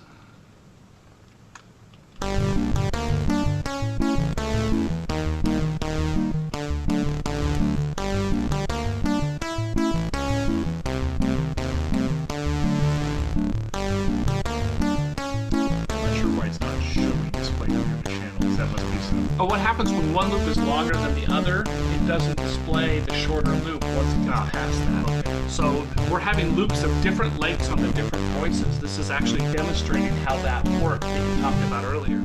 It's happening on this piece of song music. Okay, workflow example number 3. So in this one, we're going to import from a SID as our starting point. Probably everybody here knows what a SID is. This is a Commodore conference. But a SID file contains Commodore native code, all right, so 6502 assembly language or 6510 assembly language, that plays music. And it also has headers that wrap it, showing how you're supposed to execute that code, what the playback environment's supposed to be like. So we've created code that will import SID files into Chirp, and that's our intermediate representation. So once they're in Chirp, we can process them like anything else and save it out to any other file format that we support. That's the beauty of the framework. So this is meant to be an alternative to the SID to MIDI tool. This is a great tool. I have used it for years. It does have a few limitations though. It's closed source, it's Windows only as far as I know, and it won't process RSIDs. Under the covers, every SID file is either a PSID or an RSID. And the RSID ones are ones that require a higher level of fidelity of emulation to play back. They want to set up their own interrupts or do various kinds of things. And because SID to MIDI won't do RSIDs, there's been some pieces I haven't been able to play with until I made this framework stuff supported. So what did we do? We wrote an all Python 6510 emulator. This is required to execute the SID music. And we had this marvelous C language reference implementation called the SID dump tool. Just got recently updated. These by some of the same people that made Go Tracker. You'll notice I've not been pronouncing some of the names as I go through here. I'm one of those stereotypical Americans that's really bad at foreign languages, and I'm going to absolutely butcher the names if I try. So no disrespect, the names are there. Dr. Knapp here speaks French. Theoretically, I haven't heard him do it before, but anyone, you know, overseas, I'm sure you can pronounce these things. There's his name. So our emulator has been thoroughly tested. We have this quite a rich test suite that we always run whenever we make changes. One of the things it does in this test suite under the emulator is it boots a virtual Commodore 64 and checks the virtual screen to make sure there's a number of bytes free, which means it's gone through the kernel and it's gone through the basic boot up stuff. There's also a set of tests that are appropriate for people writing Commodore 64 emulators, the Wolfgang Lorenz tests, which take a little over an hour to run, so that's not part of our normal test suite, but we have them in there, and some BCD tests and stuff, and it goes through all these with flying colors, so that's good. So we also have a thin Commodore 64 layer on top of that emulator, and then we have another layer which understands how to interact with SIDs and extract the values. Those are not quite as rock solid as the emulator. The emulator had to be perfect, and we've tested tens of SIDs on these things. We need to be testing more before we'll have the level of robustness that, say, SID to MIDI has, but we expect no problems in the future with that. It's working for us right now on the SIDs we try, but I'm sure there's edge cases we haven't anticipated yet. But our code is able to handle many RSIDs. We ignored the digi, so if you have the volume channel for digitized speech or digitized drum beats, we don't do that yet. We do detect and support multi-speed. That's where you have more than one play per screen update. But what you guys are going to find out, the Python fluent among you, is it makes it really easy to inspect SID behavior and what's going on. You don't have to be reading through a whole bunch of assembly. It's going to tell you how the interrupt drivers are there, what all the zero-page access usage is by the SID, so you know what values to protect if you're trying to put that into somebody else's code. I mean, it's super useful. I think it's useful. So to demonstrate this, I'm going to be using a SID, or Dave's going to be demoing a SID, from the music Skyfox. This is Electronic Arts 1984. This is Douglas Fulton's music. He was, I think, a student at the Stanford music program one time. I love this composition. It has gone completely ignored by the remix scene. I would love for somebody to go and remix this. The problem is it's been hindered by these really bad choices when it came to timbre for how the music sounded, and also a play engine which could not put suitable gaps between repeated notes. But if you peel that all away, there's some marvelous note data there. So that's what I'm going to choose to highlight today. So Chris Abbott, remix this one. Okay, so one of the things our tool does is it will spit out comma-separated value files, and this really is a nice way of seeing what's going on when the SID is playing back. So this is Skyfox right here. It starts with, I wasn't intending on whistling, that just happened. So those are the first 5 notes. But if I'm doing that in 4/4 time, I can see that, I can just look at that and like, there's been 24 calls to the play routine or 24 screen refreshes for a quarter note. And I just immediately know that by looking at the spreadsheet. So you've probably seen SID dump kinds of things before. This is like that, except you have all the source code, so you can make any changes you want to. One of the nice things it does is it will also do a sparse representation. And so it's decided it can remove every other row without losing detail or the ratios between note events in here. One of the things our SID importer does is it handles wide vibratos. So for instance, if you have a note here, and it's going whoa, whoa, whoa between different notes. You don't want to be spray painting those notes, across your SID output file. That's just one note that has a wide vibrato. But to describe how we fix that, I need to give you a little bit of theory background. What you see there is a keyboard, and every time you go up an octave, you're basically doubling your frequency. So the C3 is like at 130, the C4, middle C is like at 261, the C5 is 523. So you get this doubling. And that's why you have this curve there. So when you're making comparisons, if you're treating that as a straight line, you're probably doing your math wrong. You need a logarithmic unit called sense to be able to handle it. That's the standard way. We want to flatten that curve. There's your COVID-19 joke for the talk. So here's the example of what I was talking about. You have that D, that vertical dashed line, and the amount of vibrato you see on that is that sort of sinusoidal, wavy brown line that's going across there. So if we know that's there, what we can do is turn up a little bit of give in that sense margin. And so if you set that to 75 cents, you can bleed 75 cents into the C sharp or into the D sharp. Sorry, each semitone spans 100 cents. So you can bleed 75 cents into either side, and if the previous note that just happened before this was adjacent, it can snap to that note. So in this example, that C sharp plus 30 cents is going to snap to the D because just before this a D played. Whereas that D sharp plus 30 cents falls outside of that range. And so even if the D played just before this, it's not going to snap to the D. In this way you can smooth out those wide vibratos by specifying that sense margin. Another thing we had to handle was triplets. So triplets are what happens when you want to take 1 beat or 2 beats and divide them into a set of 3 beats and of equal duration. And if you have commercial software, like I like to use Sibelius, many of you probably use MuseScore, I know that out there. A lot of these commercial packages will, if you've given just a stream of MIDI notes, will interpret triplets correctly, and that's nice. ChiptuneSack needs to interpret triplets at all, except we had to write it ourselves. He had to write it. It was hard. But once you have these algorithms, you can reason about triplets, and we can also export them correctly into the Lily Pond markup. So I'm going to let him talk about this algorithm because I don't know how it works. So triplet parsing from MIDI is hard. Now, the issue with triplets is that unlike many other things in Western music notation, triplets are ambiguous. There are many different ways to express the same rhythmic pattern. In addition, there are a lot of ways that triplets can be used in rhythmic patterns, and we show a few of them here. These are all patterns that we've encountered in music that we've processed with chiptune SAC. So you can have a long note followed by a short note, or a short note followed by a long note that take up a total of 3.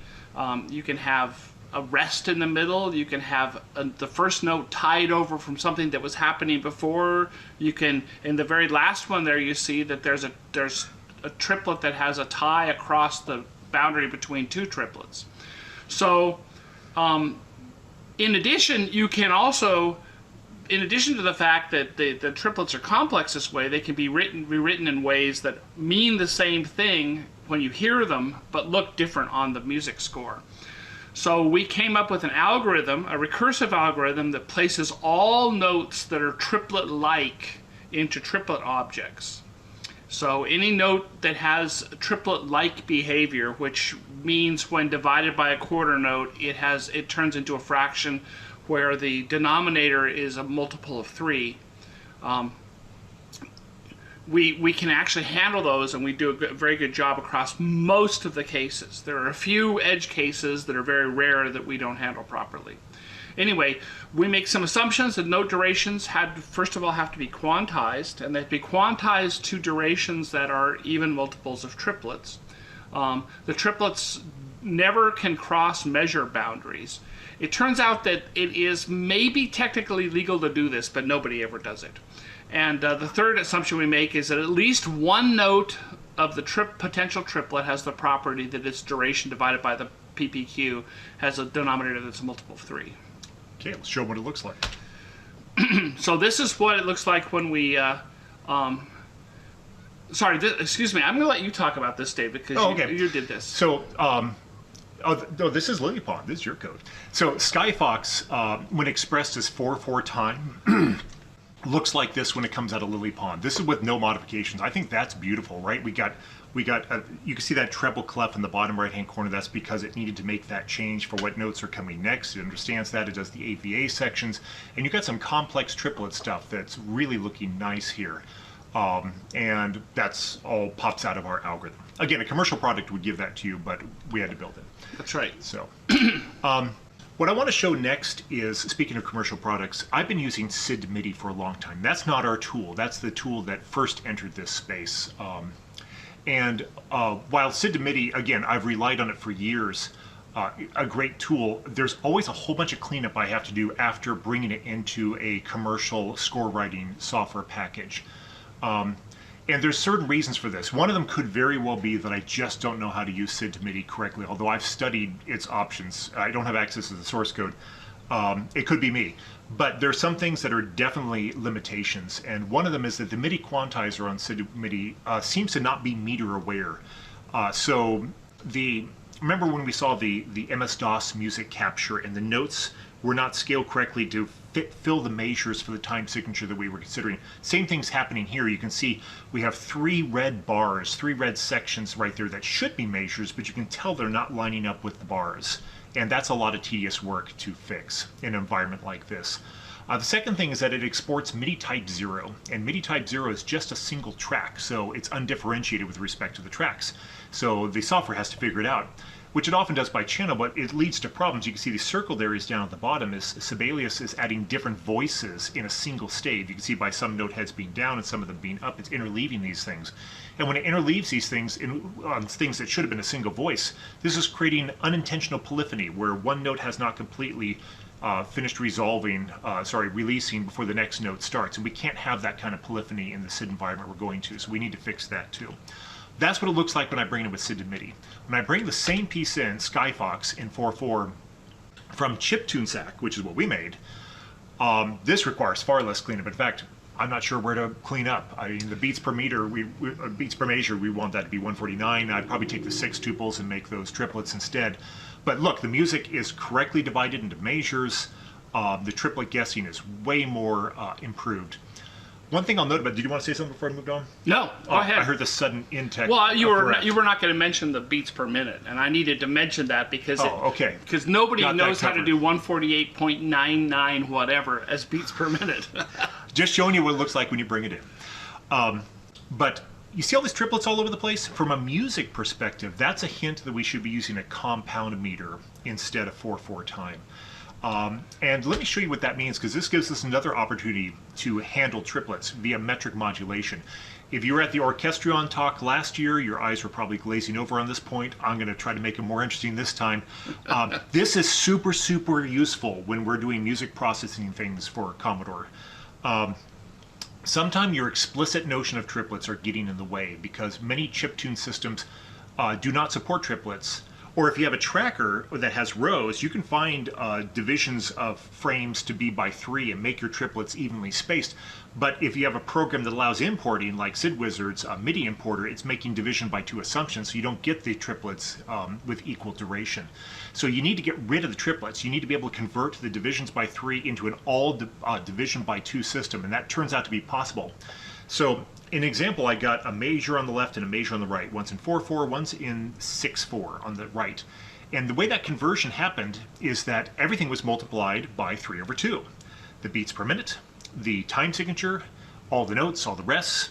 And what you end up with is the exact same rhythm, the same pitches, and the same perceived tempo. It's just you no longer have triplets anymore. So when you have these systems that don't want to handle triplets, you can use this and all the triplets just go away. It is surprisingly bad. There's a surprisingly bad amount of support for this in commercial products. They just don't do this well. Sometimes they'll offer one direction of conversion but not the other, but they'll put swing in, or they just won't do it at all. And ChiptuneSac makes this super, super easy, which Dr. Knapp will show you. But if we do that as a step, a one-line Python code before we bring it in, now look at the sheet music. So now we have it in a proper meter, all the triplets went away, and this Skyfox, when it comes in to Sibelius, looks nice and clean. I have very little work to do. And again, the perceived playback is unchanged. So, okay, time for the demo to show how much easier it is to do this in code than to listen to me talk about it. So that's up next. All right, so now we're actually running, as you can see, the SID extraction. It's slower because we're emulating a 6510 in Python. And Python's not fast. That's right. And here's the code. Yep. So the code is kind of amazing how the code has once again, we just do SID to rchirp, and the only option for the SID that we used on this one was to set the number of seconds that we capture to 100 second, because there's no point in, once again, in doing the repeats. David mentioned how he saw 24 play calls per quarter note, so we put that in, and we use that to convert to rchirp. So now, excuse me, I said that wrong. We use that to convert the rchirp into chirp, yes, so that we know how long a quarter note is. We didn't need that to import to the rchirp, but we do need that to convert to chirp. Yep. And then we set the key signature, which is G, the time signature, which is 4/4. We put in the title and the author name. We give the 3 tracks names. We quantize it to the shortest note that we need, which turns out to be 80 ticks of a 960 ticks per quarter. So it's quantizing to a pretty fine degree. And then we put out the lily pond. So you'll see that's the first thing you'll see is the actual... in 4/4 time. In 4/4 time, that's right. I actually don't know if we did that. I don't think we showed the lily pond here, but we did. We do. We're going to show the 4/4. Okay. And then we modulate that. So this was the metric modulation that I talked about that would get rid of the triplets when we went to a compound meter. This is a thing that commercial products seem to be bad at. That line that says 3/2 right there. That's right, and then I just requantized. That's a belt and suspenders thing. In fact, the modulation should have preserved the quantization and everything from that. We make a MIDI file of that output, and once again we convert it to lily pond and process that out. Okay, let's do it. So the first thing we do here... Nope, wrong window. Oh, darn it, I always do this. Okay, the first thing we'll do is start playing the song. So that's what it sounds like.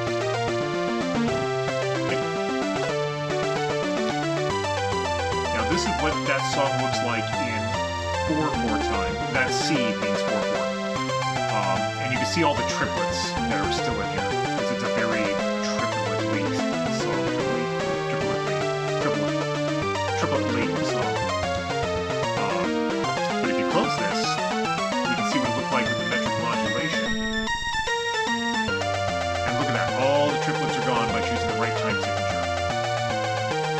And we're here now, almost at the end. Oh no, we got this.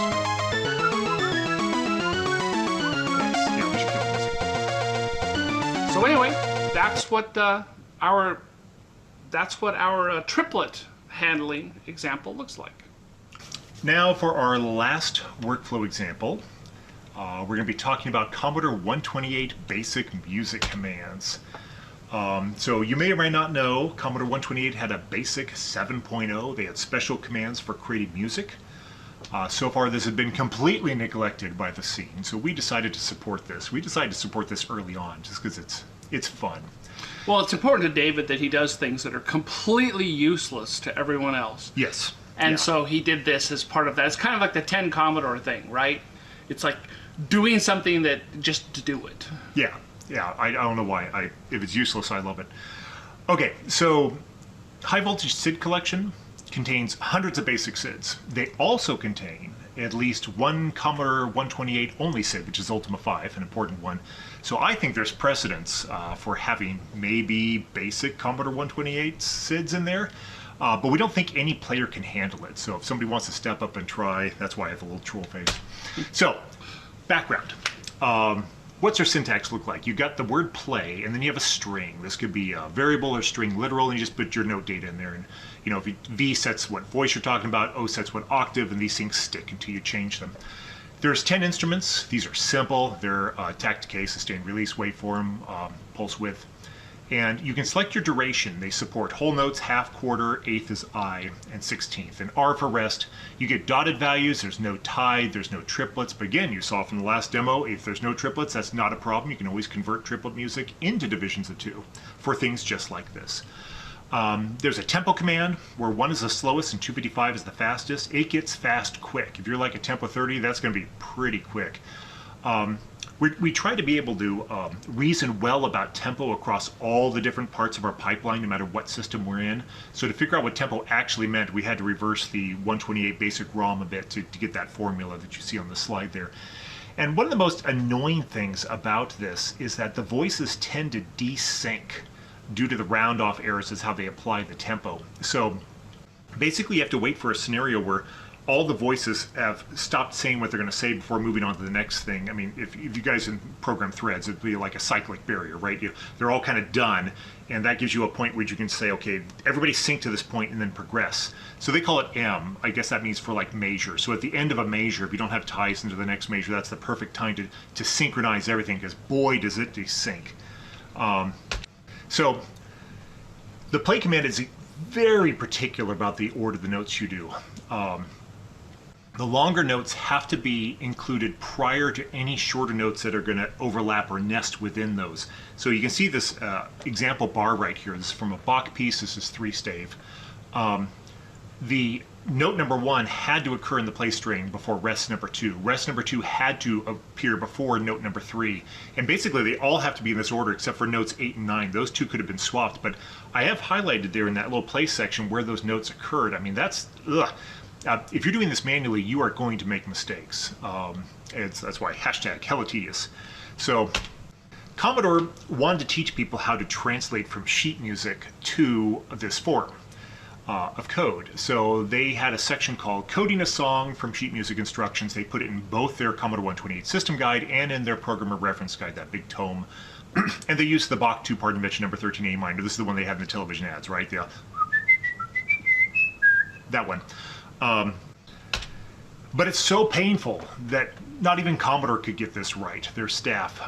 They only had 8.5 measures. They have measures 1 through 6.5, and they just sort of skip to the end of 23, hoping you won't notice what's missing in the middle. They got a note on the wrong beat. They have many notes in wrong octaves. That's even considering the whole thing is in a wrong octave. They reassert tied notes, they have a wrong pitch, they have an unnecessary note, and by the end of it, the treble line and the bass line should be arriving at the last note at the same time, but that bass line finishes almost a full 2 seconds before the treble. It's painful. We're going to play you that. Then we're going to play you how it should have been done. And then we're going to play you a more complex example of box 3 part invention number 13 in A minor, in addition to the 2-part invention number 13 in A minor, just to show you what would be very difficult for a human to be able to do. For those who want an errata, we've created this handy little thing you can cut out and stick into your manual to fix this song. So if you're watching this on video, go ahead and pause and send this to your dot matrix printer or whatever and cut a little dotted line, paste this in, and your song in any of your Commodore manuals will be fixed. So anything, or do the demo? Here we go. Okay, so this is our last demo, and as I told you, we're going to play the original Commodore 2-part invention that they butchered in the instruction manual. Then we're going to show you how it should have sounded, and then show you a 3-part version of it. So we'll start with the code that we used to do the 2-part one correctly. So once again, we simply read in the MIDI, which we had, which you can get, by the way. It's Bach, so there are MIDI versions of pretty much everything Bach wrote, and they're already turned into nice measures. There's none of this pre-processing required for the stuff you get that has been entered from sheet music. So we brought that in, we turned it into measures, and then we wrote it to a .bas file, which is the basic source code, and we also write it, in this example, to a PRG file, which is ready to be run directly. So it's very, very simple, and the 3-voice version is pretty much exactly the same as the 2-voice version. All you do is read in the MIDI, turn it into measures, and write it out to Commodore 128. Now the reason for the measures on the Commodore 128 is so that we can put those M statements in to resynchronize the voices. And that's why Commodore 128 requires measures. All right, so here you go. This is going to be the demo of Vice playing the various versions of BASIC.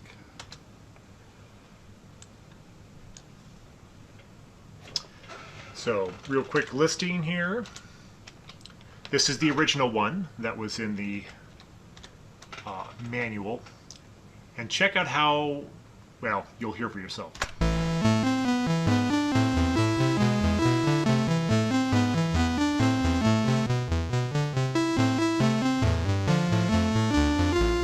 Even if you don't hear the errors, you're going to at least hear how desynchronized it gets at the very end of the piece. Starting right about now.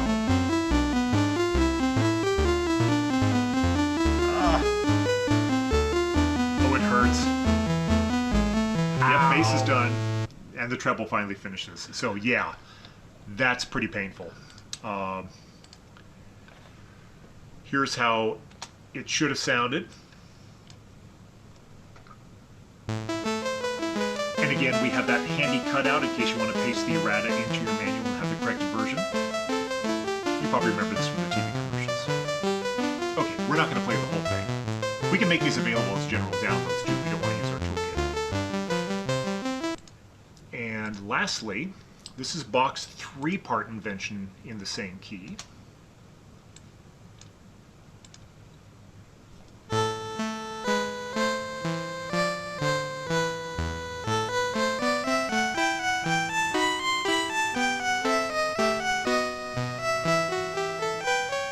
Anyway, this starts to reach a level of complexity where it would be very difficult to observe all those rules we showed you before and enter them all by hand. And that completes that demo. Okay, so if you made it this long, thanks for sticking with us. Chiptune SAC is now available, like I said. There's the URL for it. We have a lot of documentation, which Dave will steer around a little bit for and show you. This is free, open source software. You can fork it, sell it, put on t-shirts, do whatever you want with it. It is yours. It'd be nice to someday extend the number of importers and exporters. Maybe you want to take a stab at that. Opportunities could be Music XML, mod files. Again, remember Nintendo and the Atari 8-bit both are 6502 based, so it wouldn't take too much to adapt those. I definitely want a 3-SID tracker export, so I can do 9-voice Commodore music for some other projects that are coming up. Minecraft even has blocks that do notes. Maybe we could export to that. Mario Paint Composer is fun. ABC notation is used by a couple of large, massive online games for users to submit their own music, and that'd be very trivial to spit straight out of this framework as well. This was the first time I got to play with it. This is Master of the Lamps, and this is something I couldn't play with before for SID to MIDI because they wouldn't do our SIDs. So I got to make a YouTube video where the sheet music is superimposed on the screen and matches up with the gameplay while it's going on. That was just something fun for me to do. So check that out if that sounds interesting. All right, I want to give you a very fast overview of what's in the documentation. Please feel free to go online. It's at chiptunesac.readthedocs.io. The documentation we've written has a short section on some musical concepts. For example, how the tuning is done, what quantization means, we've mentioned that a couple times, what polyphony means and how we deal with that in chiptunesac, and then talking about that thing that David talked about, turning triplets into division of 2 type notes, which is called metric modulation. And then we have a page that actually describes the various intermediate representations, chirp, M chirp, and R chirp, which you'll remember as the note data, measures, and rows is the way to think about those 3 things. And then we talk about what music formats we currently import and export to. Hopefully there will be people adding to this. And we show how to use Lily Pond for the sheet music and how to export to Goat Tracker and Commodore 128. And then finally we have a section here which talks about how you do the various music processing and transformation steps in Chirp. Chirp can do all these different kinds of transformations, polyphony, metadata, note data transformations, etc. And then finally, of course, as we should have in the document, we have the examples. All the examples you've seen today are shown in our documentation, along with a few others that we didn't get to. And finally, of course, a complete class reference for the interface that most people will use to chiptunesac. So, the documentation should be helpful, and we are very open to suggestions about how to improve it. Before we go, I want to mention we are particularly grateful to 3 individuals. First of all, Ian Lee. He has been our Python practices consultant. He's been slapping our code base around with some better practices. He's currently helping us to get our code on PyPy as a proper library, so if you just want it for a few things in your project, you just say import and it's another library and you don't have to deal with anything else. Dr. Marcus Brenner, he jumped in and tried out our framework and coded up an Ultima music importer from Apple II binary from their Mockingbird player code. Brenner is a guy that was one of the very first people to go around to the Ultima games and extract the note data out. If you got MIDI from these things in the past on the internet, it was most likely it came from him. And lastly, so this guy is awesome. Remember when I said I couldn't pronounce names? I was worried about mispronouncing his name. So I was like, can you send me a sound file so I can hear how your name is pronounced? And so he did. So everybody look at the screen. That's how it's spelled. This is what he sent me. Wensag Celso. I'm going to play that again. Wensag Celso. I'm going to play that again. Wensag Celso. Okay, that guy is awesome. Okay, he offered up much needed Goat Tracker and stereo Goat Tracker test files. We couldn't find any out there, and we definitely needed that, and that got us up to speed very quickly. He also, on very short notice, donated a SID file for a hardware cartridge project that we're doing for CRX. Hopefully that gets to a level of completion, so when CRX actually happens, it's recorded in advance. That'll be out there. His music is the music you'll be hearing in there too, and he just very, very nice guy. Love working with all these people. Okay, this is where we prompt for questions. We're going to be having, I think, a live QA. We'll see how the internet treats us.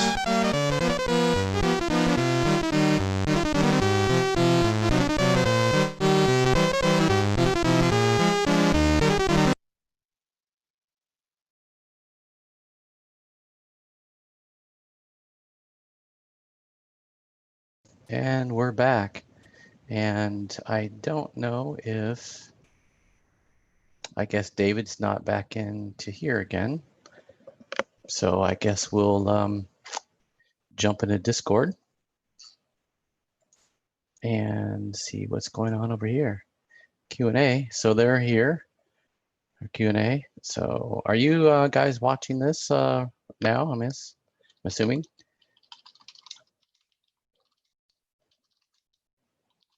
I will ask them a question. Are we going to do Q&A live? And oh, there's David. He's back. And he's a panelist. And please unmute. And please start your video. Starting video. Okay. Yeah. Hey. Hey. Are you here? Oh, can you see us? Can you hear us? I can hear you just fine. Okay. Apparently. Can't see. Hold on. The video is on. There, let's do that. I'll force you. I'll force you there. All right. I hope everyone can see us. Yep. I have a Discord open here, and I will repeat any questions I see on Discord, and Perfect. We'll talk to them here on Zoom. Perfect. But if we don't have any questions, we're off the hook, right? It says several people are typing, so I think I have a question. I didn't. Do you like my Karotica shirt? That is nice. I like that. Oh yeah. Yeah, that's good. So I have a question, since I didn't pay too much attention to the video, other than I've watched it like probably 10 times doing the prep on it.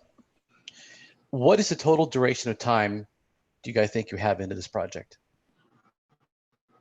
I don't want to know. Well, we started on December 28th of last year was when we got together and actually made the repo and started writing the code. It's as we had time here and there, but there is an embarrassment of green squares on her GitHub status as we've been checking things into this private repo. So Yes. It's been a lot. One of the reasons is that I learned a ton doing this project. I'm sure people in the community know a whole bunch of this stuff, but it took me a while to get up to speed. It was fun just slowly absorbing it and trying and playing and figuring things out. So it took a long time. And also going back through the code and trying to clean it up because we thought other people might actually look at it. That also took some time as well. So I will have to say, grew. as a programmer, I can very much appreciate the amount of documentation you've got in your files, because I'm really a documentation savvy person as well. So I just looked at your code as it was streaming. I'm like, okay, I can understand this. That's good. Well, of course, you always put the best documentation into your examples. That's sort of de rigueur, isn't it?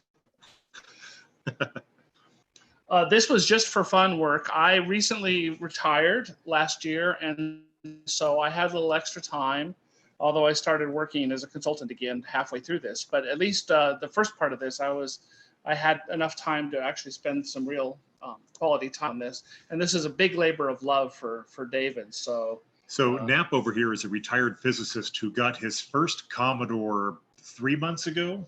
Yes, 2 months ago. I'm slightly too old to have been in the sweet spot for Commodores. He never, I mean, literally, and it's only because Yuri, who you may have seen doing one of the repair channels, couldn't stand the fact that he's never had a Commodore, so he built one and gave it to Dave 2 months ago.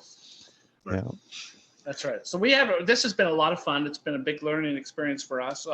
My joy is in coming up with cool algorithms, and so I'm proud of a few algorithms that we came up for this project, including the quantization algorithm, the compression algorithms, and the scaling and offset algorithms. So all three of those are fairly new. Also, my triplet algorithm took me about 2 months to figure out how to write that properly. The first effort I made had a lot of corner cases it didn't cover. So we've done a couple of different projects now where we've had to build the same processing pipeline over and over and over again to get music from one place to another or do transformations on it. So we just decided to generalize it and make it its own toolkit and put effort into that. So I put other projects on hold while working on this one. But one of the things I think is the cool promise potentially of this program is its ability to move music between platforms, right? We showed some MS-DOS messy captures, but it would be fun to take a Commodore SID, and turn it into a Atari Pokey program as part of a workflow, to be able to move music from any machine to any kind of machine and do all the heavy lift before you go in with the fine tuning and make it sound nice. For whatever reason, that appeals to me. As Dave says, I like useless things. That sounds kind of useless, so that appeals to me. Well, it has style. That's the thing. Yeah. It has some style points. There was a question, retired from what? I was a physicist am a physicist, but I was at Lawrence Livermore National Lab. David and I both worked there, and I'm not a physicist. He's not a physicist, but he wishes he were. So a couple of comments. Each year you guys have outdone yourself. So what you guys plan for next year? Because last year you did the Orchestrion and the CRX Saver. This year you've done this amazing thing. And then so next year, what are you going to build a nuclear reactor or something? Something much smaller. Something much smaller. There was actually a question in here. We haven't decided yet, but it will almost certainly involve music and Commodores somehow. Well, we thank you for giving us a venue and a deadline to actually make a cut of the code and say, this is done enough to show some things. Because this is one of those kind of code bases that could literally never end if you want to just keep throwing more cycles. Right. And so really what we are eventually going to be releasing ChiptuneSAC as a library on the PyPy, which is the package repository for Python libraries. But for right now, we really don't think it's completely useful for that. We want to have more people use it. We want to have some feedback. We need collaborators. And so really we're asking for people to come and join the collaboration on this open source project. If somebody wants to build any of these importers, that's great. If somebody wants to build a GUI that allows you to do stuff, not just programmatically, but also, well, David's not so sure about the GUI. Neither one of us are GUI people, but I think a competent GUI program can do a lot. There's a lot of stuff that. So in the very beginning of the video, there was we missed a little bit of that, and it's going to be reposted so you can see the beginning of it. There's already a link I put out there for YouTube. There was a picture showing that we have a number of different kind of input formats. We turn them all into a common music representation, and then we spit them out into a potentially different output format. And that's just basically the pattern. So as we add more input formats and more output formats, we generalize better and better, and our middle becomes more general as well. But we didn't want to really open it up until we had at least some level of generality there. But so one question is that you're going to put it on a cartridge? Yes, we saw that. We invite you to write a Python interpreter for the Commodore 64. And it would work properly. Might take days to do anything, but it would work properly. Yeah, if you sell a Python cartridge, I'll buy it. You don't like Python though, do you? Me? He doesn't like anything that's not simple. That's right. Yeah, if it's got a GUI, I'm good. Actually, I have to say, I worked a little bit with Python because I had to, and it's not so bad. So I was surprised what you can do with it. So that's why I was like peeking at your guys' code, going, interesting. And so, but I am a GUI guy for sure. So there's a question for you. I don't see any questions. Yeah, is it possible? So he asked if it's possible to save the intermediate representation. In Python, you can save anything in a format called pickle, which will save any class that you have. But really, the representation that we prefer to save things in to do is MIDI. So this will import from MIDI. You can then clean up the MIDI. You can do all the things you want to the MIDI. And then if you save that MIDI, it's very quick and easy to import it and get back to where you were before. Now, if you're going to be working with more sheet music and more measure-based things in the future, if and when we support Music XML, that will probably take the place of MIDI as that intermediate representation because it's less lossy, and a lot of the syntax or dynamics endure past those sets of transformations. But yeah, you can always pickle anything, right? The problem is if you change your version of Python, the pickle no longer deserializes. So pickle's dangerous as a storage format. So we have a question about VGM. How does that format compare in relation to ChiptuneSAC? So VGM, first of all, I don't know enough about VGM. I know it supports a number of different kinds of chips of interest. It supports a number of different sound representations and sound chips as well. They haven't done too much in the Commodore space because that's already been so well done by HBSC. I think we'd probably just start picking off bits of VGM because there's a lot there. I played with that a little bit when I made a YouTube video out of the Ultima, one of the Ultima games. If you had 2 Mockingbird devices for your Apple, it would actually make use of all those. Ken Arnold did it. I don't know how many people had 2 Mockingbirds in an Apple back in the day. But that's the only time I ever played with VGM and hacked a little bit on the C to try to get some stuff out. There's a learning curve there I need to absorb. I'm not an expert on any of that yet, but it's cool. I love 8-bit music preservationists, and that's a space I need to look more into. If you have any VGM expertise you want to donate, we'd love to have you. That's right. We would. I think VGM is naturally well suited to our R-chirp format, which is the row-based chirp, because the VGM records the state of various how the hardware interacts with the music chips. For 6502 based things like the Apple II, etc., since we have a 6502/6510 emulator in chiptune SAC, you could write a layer on top of that would look at the interactions between with whatever chip is being used for the music, and you could turn that into R-chirp pretty easily. So we have a good question here. Will this support the music box paper tape format? So one of the things I like to do is play with do-it-yourself music boxes. I don't know if you guys have seen these. They most commonly come in 30-note and 15-note music boxes. And it's a music box with a crank, and you feed a large strip through it, and you basically physically punch holes in the tape to produce the notes. There's no limit to the polyphony. You could play every note at once if you wanted to, but there is a limit to how fast you can play the same note after itself and make it work. Chiptune SAC would do really well in this space because one of the problems with the music box is it's very constrained, but it's not uniformly constrained. Here's your set of notes. On a piano, if you're familiar with piano, you have a bunch of white notes and you have the black notes on there as well. There's a concentration of black notes, accidentals, sort of in the middle with a couple down at the end in the bass, but you have to know where they are and you have to arrange your music around there. It's very much like if you're at a carnival and somebody sketches you with just a couple of lines, they get those characteristic things about you and you can see it's your face with like 5 or 6 lines. I don't know how they do that in art space. But in music space, there's definitely characteristic notes that you have to have an intuition about which ones to grab and put in there to make the music box sound like what you're trying to represent. Well, one of the things Chiptune SAC could do is you could feed it some music and it would be able to shift this into all the different keys and find out in which cases you have to sacrifice the fewest number of notes after the transposition to figure out what's the best key approach to do to create a music box strip. Or you could actually do some chord analysis and say, I need the root. I need to be able to differentiate between major and minor with this third. Those notes need to be preserved irrespective of what key you're in. All that kind of tedium. I mean, there's only 11 you have to look at, right? But it can take all the tedium out of that note shifting before you do it. So yeah, the music box format, that would be cool. I don't know why. I was thinking about that a while ago. I forgot to put that as a possible thing on there. That would be fun to develop. That appeals to me. It appeals to his useless nature. Oh, yes. Yeah. Yes.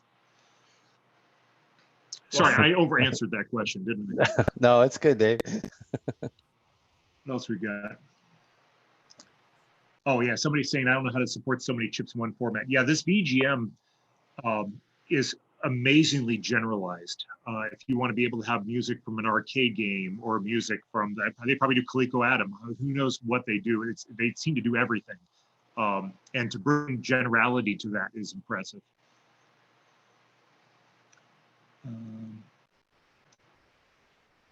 Looks like we have a couple questions coming in. So, can you go into more detail behind the scenes on the compression algorithm? Oh my goodness. So we had a competition for compression algorithms. I wanted to make one that worked. He wanted to make one that was optimal in first principles computer science. He's afraid of recursion. I am slightly afraid of recursion, yes. Anyway, the difference between the two is that mine works and his doesn't so far. Anyway, so the idea, it's actually a fairly complicated topic. How you can find loops and do compression. So it's a little bit of a complicated algorithm.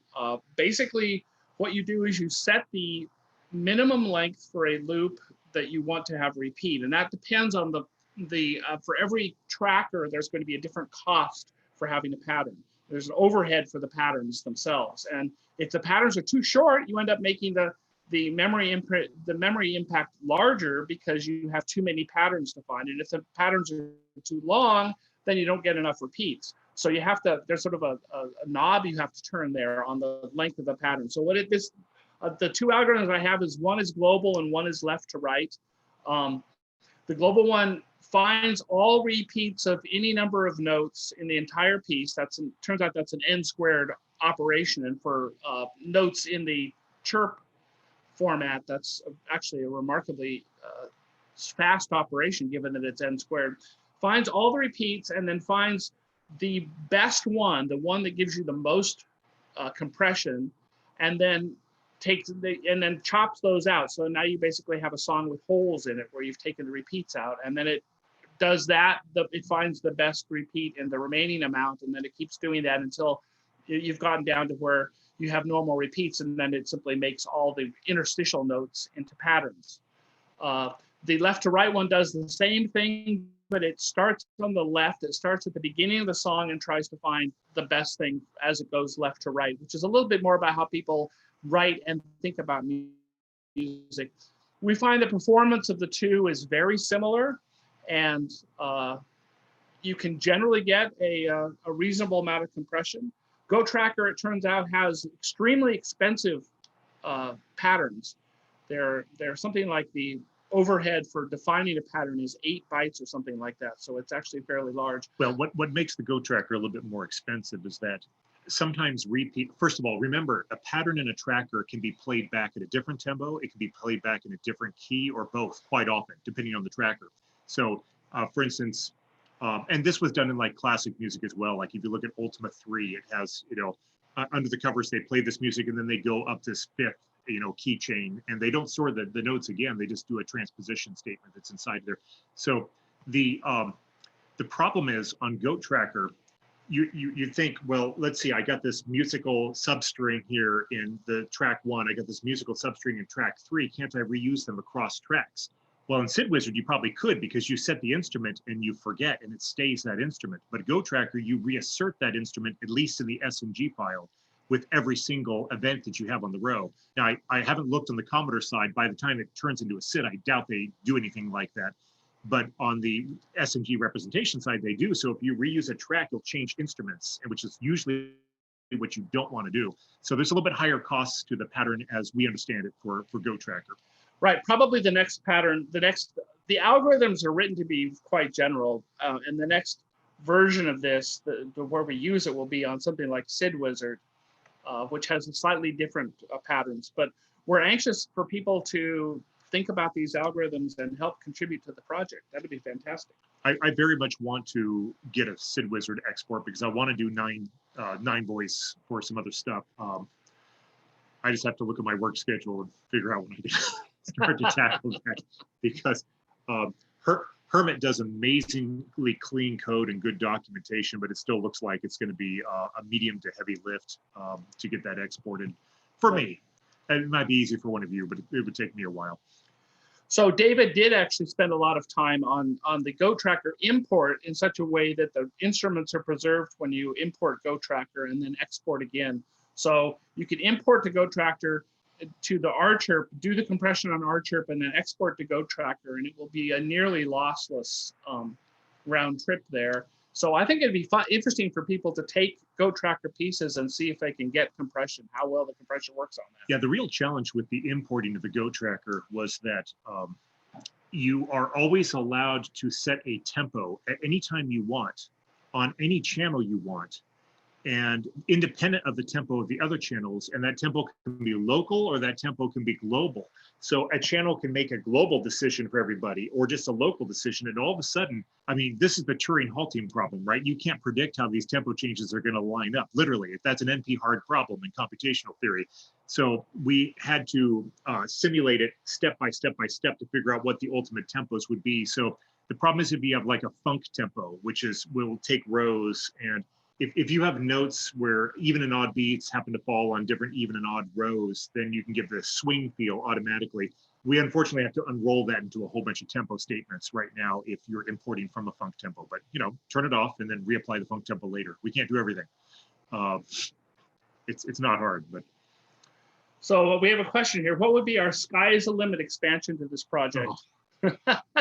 Probably the wow. The sky is the limit thing for this is we would like to be able to take a SID and turn it into music that somebody like Chris Abbott could use to orchestrate an orchestra concert of that SID with very little intermediate work on his part. Well, I know he wants to take some things that have been orchestrated and get them down to many Commodores, many SIDs. Like we did the 10 Orchestron last year. This would have been, it would have been way easier to do the Orchestron had we had this.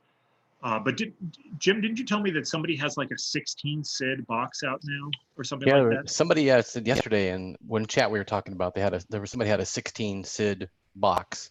Oh so yeah, we're gonna have to make a 32. We are perfect to get the heavy lift of just the raw note content into that space that you want from any digital audio workstation you want to work with or any source material. And then they can sit there and polish and finesse and make it sound good. But that the processing pipeline, that's the space we're in. So yeah, people are trying to target ridiculous numbers of parallel Commodores. This should be a useful framework for that. So whoever's doing that SID project, look this up. Yeah, I'd like to see it. I just haven't Googled it yet. That's cool though. That's right. So anyway, thank you very much for indulging us with your time and giving us your attention. And we look forward to talking to you guys online and getting people involved in the project. So you're going to the Discord? You can hang out at the Discord channel then for a while? Yeah, we'll hang out there. Well, I'm here all weekend, but I'll be answering questions as well. Okay. And, well, David Young, Dr. David Knapp, I appreciate you guys coming on and sharing your wisdom. I mean, I've known about the project for a while, so obviously I've been pretty excited by it. It's very cool. It's going to be something that I think it's going to open a lot of doors. I think you're going to be very surprised, actually, that people are going to jump on board and do this. We'll see. Yeah, people like having fun with Commodores, with Python. This is definitely a place to stop and check out. So. Cool. All right, well, guys, thank you again and I think we're going to set up for the next presentation, which is supposed to be Nate, and I'm sure that Nate is not ready, so that's cool. So I think we're going to real quick slip into some Slay Radio. Yeah, we're going to slip into some Slay Radio here, and we'll go chat with Nate and see how he's doing. So we'll see you guys in Discord. Okay, thanks, awesome. Everybody. Thank you very much.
Nate.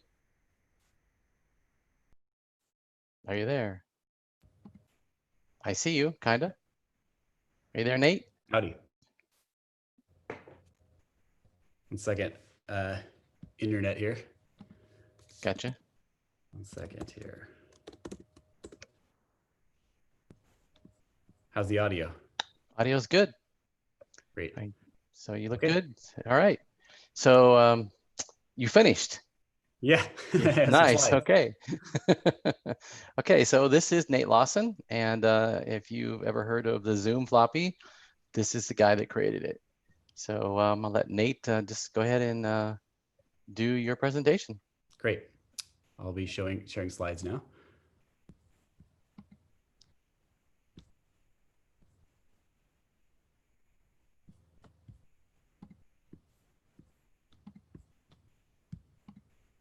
All right, did that come out okay on slides? Yep, looks good. Okay, great. Well, I'm Nate Lawson, and I wanted to talk a little bit about OpenCBM and the Zoom floppy projects. Both some of the past, for people who aren't familiar with these, as well as some things that I think we need to work on for the future to improve them.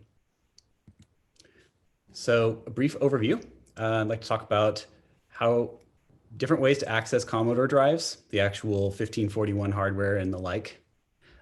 Different ways to use PC floppy drives to access your floppy media, the internals of OpenCBM, and what we'll be doing next.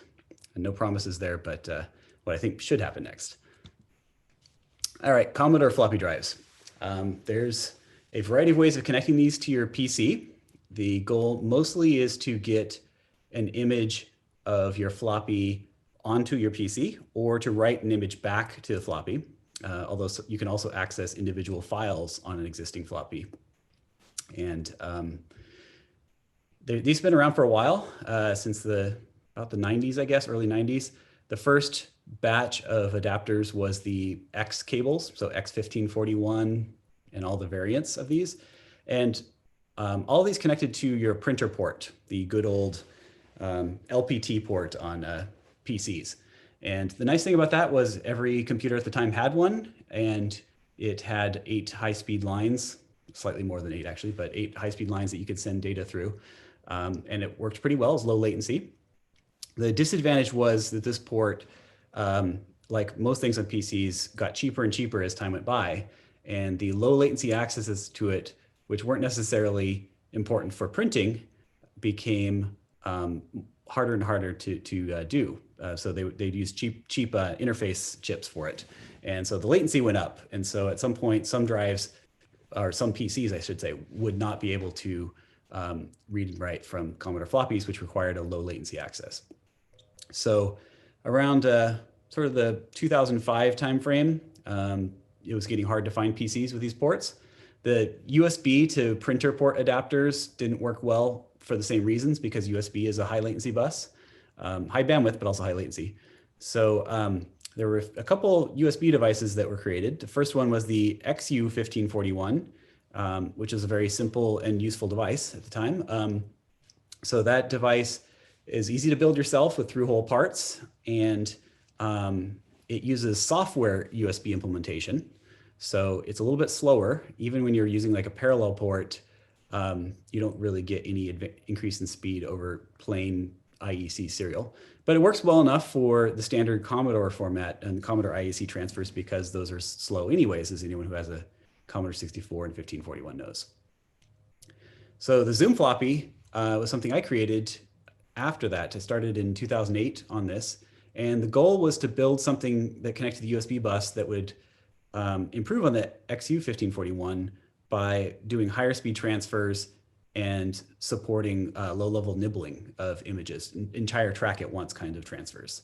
And I was able to do this because a microcontroller had come out that had a hardware USB implementation.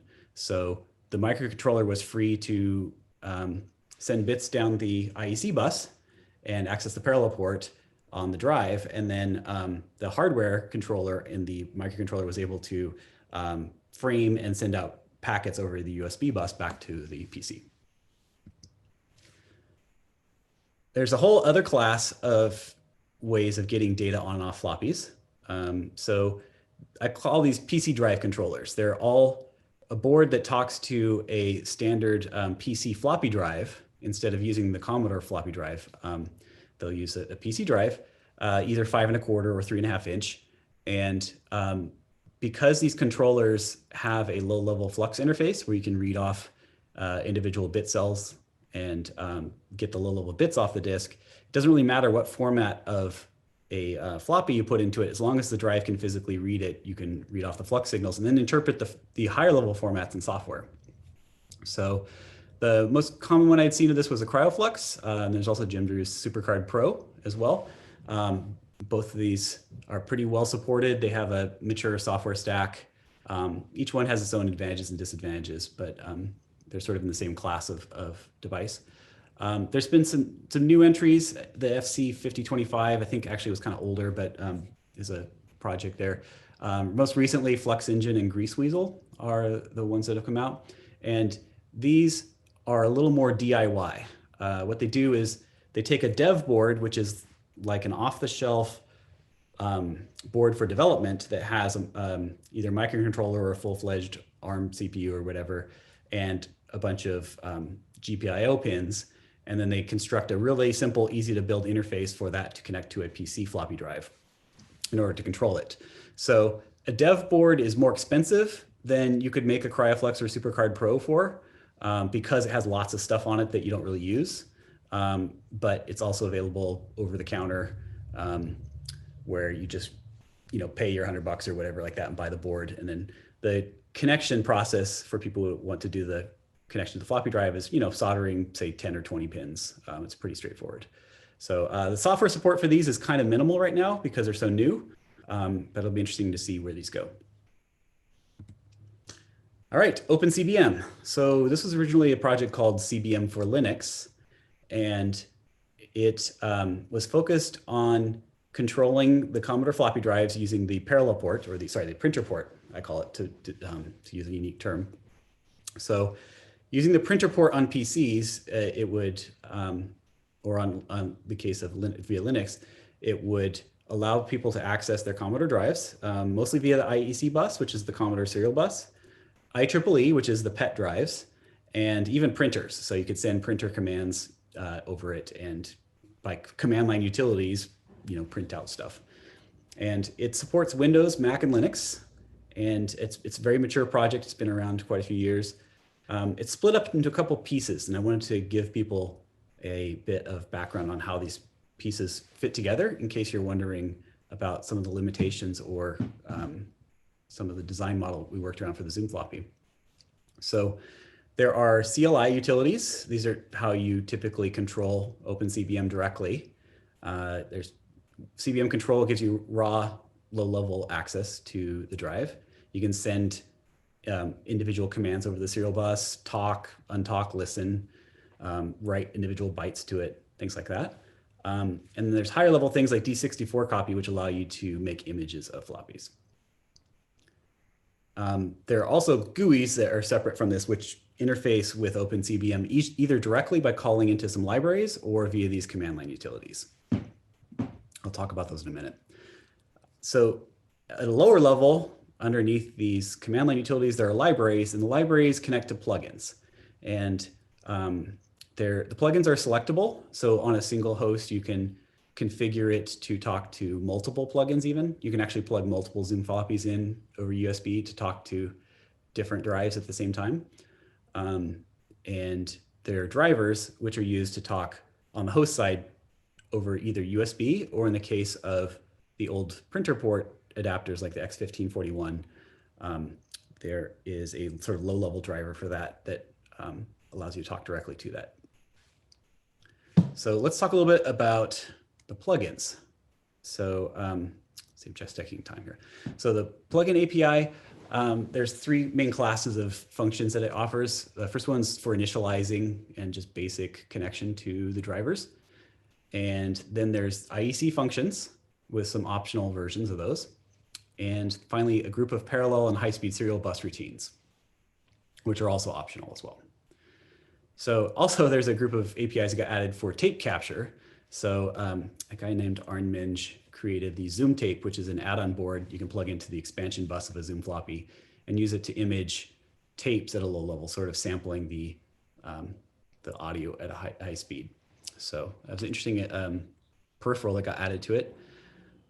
It's compiled out by default. I think you need to, in the Zoom floppy firmware, I think you need to enable an option to compile it in last time I checked, but it's an interesting project there.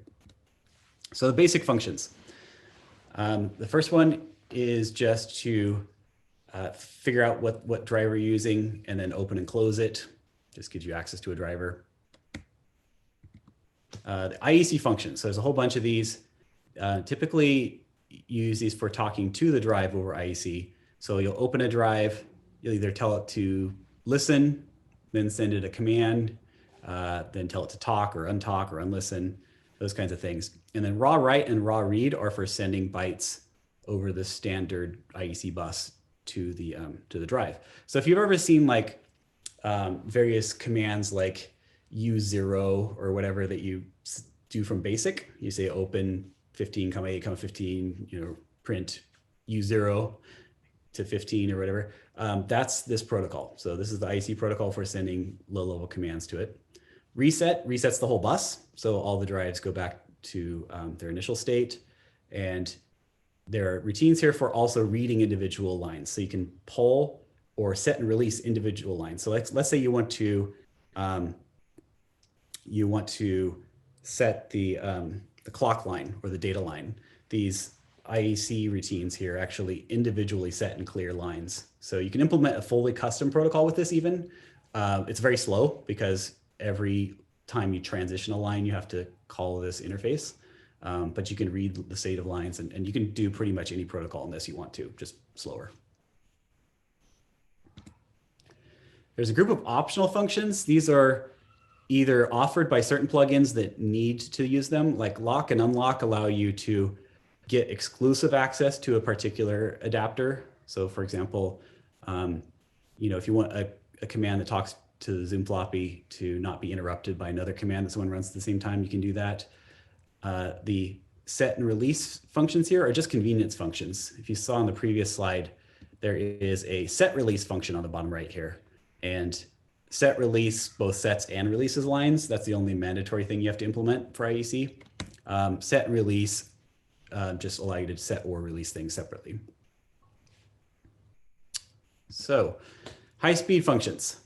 The top two here are what you use for talking over the printer port.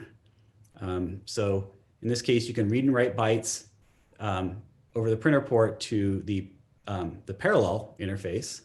So if you want to go and send a byte over a parallel port. So I should actually step back a second. Parallel port is an optional thing you can add to a 1541 drive or a 1571. And what it is you solder 8 to 10 pins on a spare via that is not used in hardware for the 1541. And that via is used to send and receive an entire byte at once rather than bits at once. You'll write to the via port and in software, and it'll appear 8 bits on the PC side over the printer port. And you can read and write this data. So these plug-in PP read and PP write routines are the ones that allow you to write an entire byte to the parallel port if the user has actually soldered this port into their drive. So it gets around the slow IEC bus by adding an extra lines. It first appeared in, I'm gonna say maybe it was Rapid DOS. I may get this wrong. But it was used by things like 21-second backup and some of these other software packages back in the day.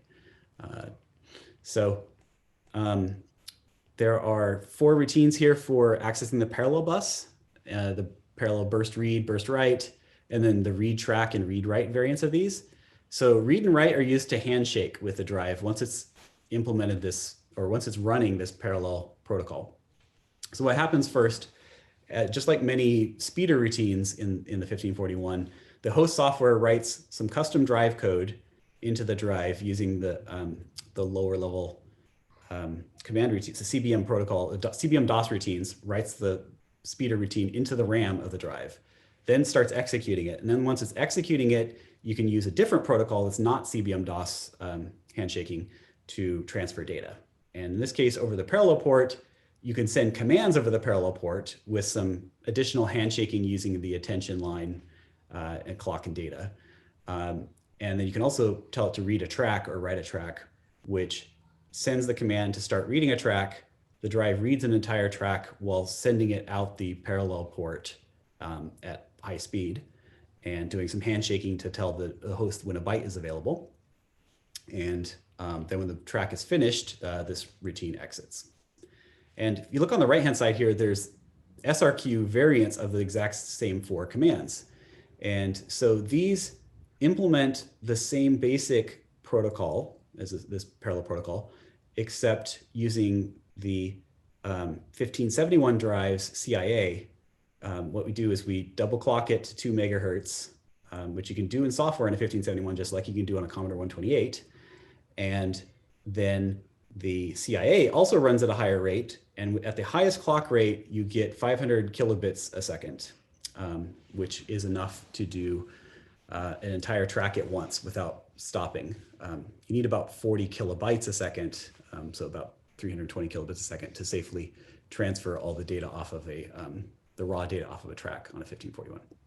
So these routines, the parallel routines were first added for the Zoom floppy. Originally, these PP read and PP write routines were all that you needed to implement the parallel protocol using a printer port and like an XA 1541 adapter and the parallel port that you solder into a 1541 drive.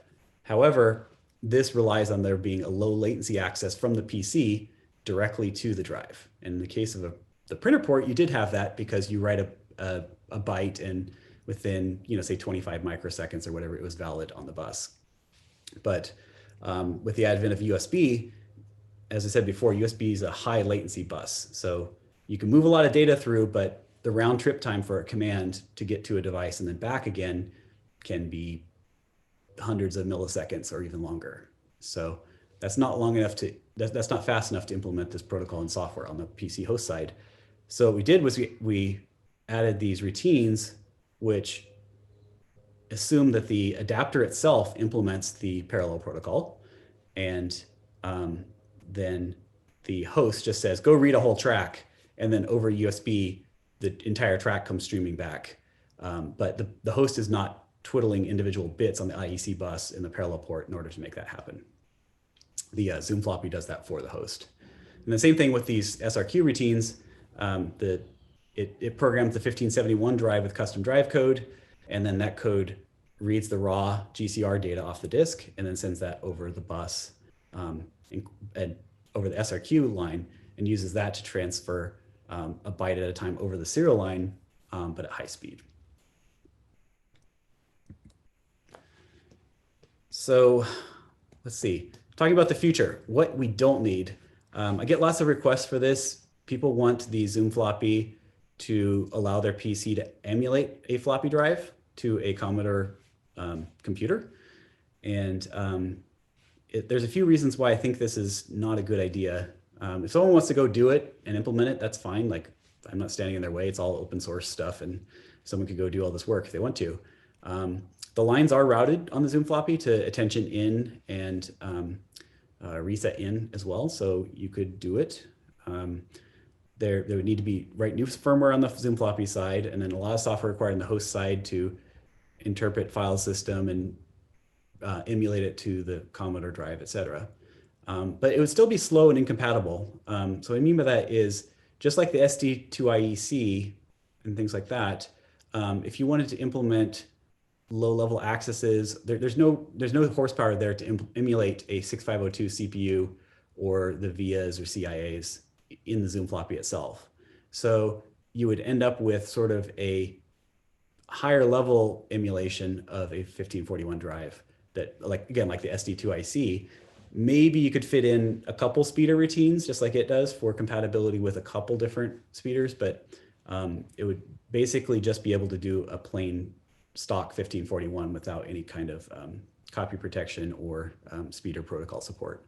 So there are plenty of other options. The SD2IC works fine, it's been around forever. I like the Pi 1541 as well. it's relatively inexpensive and can do speeder routines and things like that because it emulates the entire drive hardware, including the 6502 and VIAs and things like that. Or the 1541 Ultimate 2 has been around for a while, and it also does a good job of that emulation. Let's see, do a quick check to make sure if there's any questions on this channel here. Let's see here, I'll get to this in a second. All right, so getting to what is needed. We need a few things next. The first one is just very simple, which is a better GUI. There's a CBM for Win GUI, which was very nice. This guy named Steve wrote it, Steve Gray, and it's great. Like it exists. It works well with OpenCBM. It calls some of the lower level utilities to transfer things, but it is limited to Windows. It's a Visual Basic system, I think. And it's just getting a little bit outdated. It'd be nice to have a GUI that's cross-platform, that was Windows, Linux, and Mac, for example. What I think is especially needed is easier to use installers. There are constantly questions on the list about people who are installing the software and they get stuck somewhere. They get some DLLs copied into their Windows system, but the others didn't get copied in, and driver signing problems and a lot of things like that. I'll talk about that in more detail, but I think that's a big issue for users. Another one for developers is automated testing. There's really no test suite for this stuff. And so there have been regressions in the past where one feature or another didn't quite work after some changes were made in the software. And I think that can be improved greatly. And the final one is custom format libraries, being able to handle the images that come off of the disks in a more flexible way at a high level. So I'll go into that now. First of all, installers. So for Windows, there's a custom command line installer, and I think it's InstCBM is what it's called. And it does copies a bunch of files around and copies the INF files into places and sort of tries to trigger all the stuff to happen, including the libUSB drivers. I think it mostly works. There may be times where it gets confused and you end up with an install that doesn't work because a lot of people complain about that. I think that there's been some work done to get signed USB drivers in there via WinUSB, and I'm not sure where that effort is at. I haven't been tracking that very closely lately. For macOS, it's source only. There's some instructions on the web that a lot of people follow that are sort of outdated, and you have to clone a bunch of stuff from Git and make install and stuff like that. And it sort of works, but you have to modify the instructions to get it to work on recently. For Linux, mostly I think people do source installs. I think there are a few older Debian packages and things like that, but I don't think they're kept up to date and frequently published or anything like that. So again, my view of this is kind of incomplete and maybe outdated. Some of these may be a little better now, but I think we need a concerted effort to put together really clean, easy to use installers for this that have even some self-tests built in and some stuff like that to make sure that if something goes wrong, they back out, install updates, like how do you upgrade this thing in place? It'd be nice to have an upgrader. And really we need to have everything code signed properly, including on macOS, and a single distribution site as well. There's a few places, I mean, I'm sort of guilty of this as well. I forked the original distribution to create the Zoom floppy one, trying to make it a little easier to install. So I included like some scripts for doing the installation. And so you can just double click on a single icon to run the installation. And it worked at the time, but I have not updated it. So it's a older version of OpenCBM that's getting more and more outdated as time goes by. But there are also a couple OpenCBM distribution sites. There's the older SourceForge, there's GitHub, there's Spiro's homepage. There's a few places, and for a while there, the version that was being published was 0.4, which didn't support Zoom floppy. And finally, I think the most recent 0.499 copies have been available there. But anyways, we need to do a better job on installers.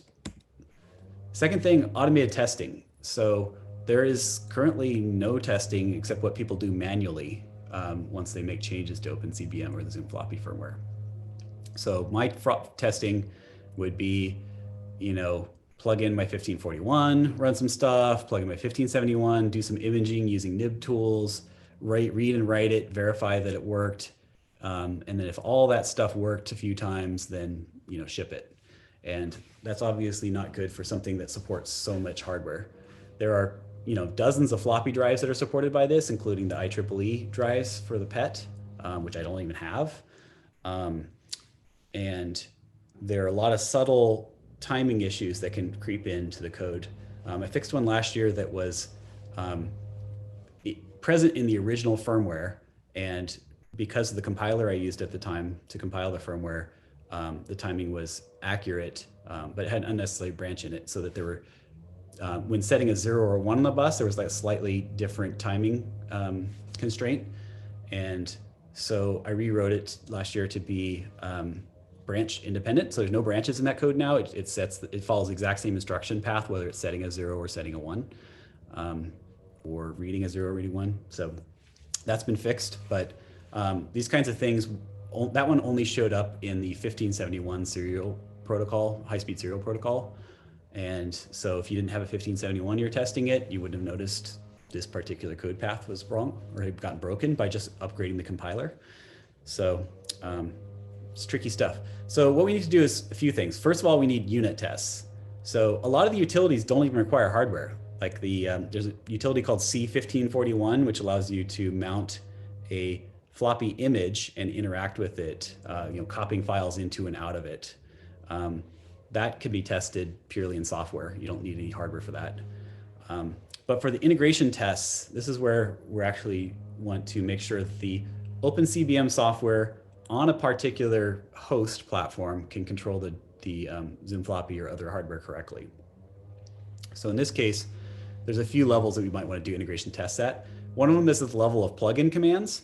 So making sure that, say, nibread sends the same sequence of plugin commands when it gets the right values back out. This can be done fully in software, but you would at least know that the sequence of commands to control and get data back from the plugin layer was correct, and that nibread itself or some of the intervening libraries hadn't been broken. Going deeper, it'd be great to cover all the way to the IEC and parallel buses. So in this case, you would need to do something to, say, either have a physical Zoom floppy there or an emulated Zoom floppy. I think it's easier just to have a physical one, since they're relatively cheap and easily available. So in this case, we would have like a real Zoom floppy in some kind of mode where you could test that it sent the right IEC and parallel signals out and read back the right ones, even with timing issues, when it was talking to a virtual drive. And then finally, we could even go to the level of emulating floppy mechanics, where you had something sitting on the IC bus that would look like a 1541 or 1571 or IEEE 2032 drive or various PET drives. So that would be really interesting, because if we had a good enough emulation there of all these different drive types in software, where we could have, or FPGA or software, then we could have reasonable assurance, an automated test suite that would just go use a Zoom floppy over and over while cycling the emulated drive through various types and attaching images to it, et cetera. And then you could have a fully automated test suite that says, yep, all the drives still work for both reading and writing and all these things after I made this change. So I think the best option here is probably to continue growing the drive support in the Pi 1541. The hardware is relatively cheap. The Raspberry Pi is available pretty much everywhere. It has a decently powerful CPU, so it's not as expensive as getting an FPGA or as custom development as FPGA. And I think that means more developers would be able to contribute to that support. So I'd love to see that project grow more capabilities, including the option to be software switchable to different device types. Finally, custom format libraries. So besides CBM DOS, there are a lot of different formats that floppies came in. Every protection scheme was its own custom format. Things like Rapid Lock, VMAX, et cetera, XEMAG, all these are different. Some of them were more similar to CBM DOS, and some were different as far as the floppy formats. But the issue is that there isn't much shared software out there for reading and parsing and validating these libraries or converting data into these formats. And so as a consequence, every drive interface comes with its own software stack. So if you buy a CryoFlux, you're using the CryoFlux utilities that have varying supports for certain image formats. You buy a SuperCard Pro, you got a different software stack for both controlling the drive, but also working with the images that come off it. And there's a project called HXC, which has some support for working with different floppy formats, but it doesn't really know much about custom routines. So it'd be nice to have a shared library that all these projects could use, which understands, say, rapid lock, and could say, yep, this image is valid rapid lock. It's got the key sector correctly formatted in track 36. It's got sync, track to track sync is correct, like, you know, all these things like that. And this is needed while you're actually reading the images from the disk, because you need to be able to verify these tracks and images in line while you're generating them. So for example, if you've gone and read a rapid lock disk and you say, oh, yep, this looks like rapid lock, but the key sector doesn't match the tracks by going and looking and inspecting the format, you could actually go retry it and say, go read track 36 again. Oh, okay, now it looks right. So you could have intelligent retries of what gets read. And finally, you could do things like piece together a final image from multiple images. So if you've got 4 copies of a game, and 4 floppies, I should say, of a game, and you've made some images of each of them, and one of them had a bad track 2, the other had a bad track 4, you could automatically look at all these images and say, oh yeah, I've got a valid track here and track there. I think I can splice them together this way. And as long as you understood the format and could parse it and validate it correctly, this would be possible. So that's an area that I'd like to see more shared software between all these different projects. And with that, I've come to the end of my slides.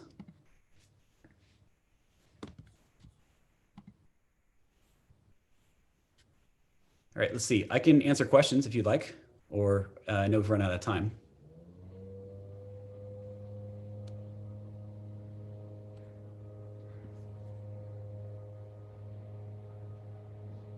Okay, so I've got a little extra time here.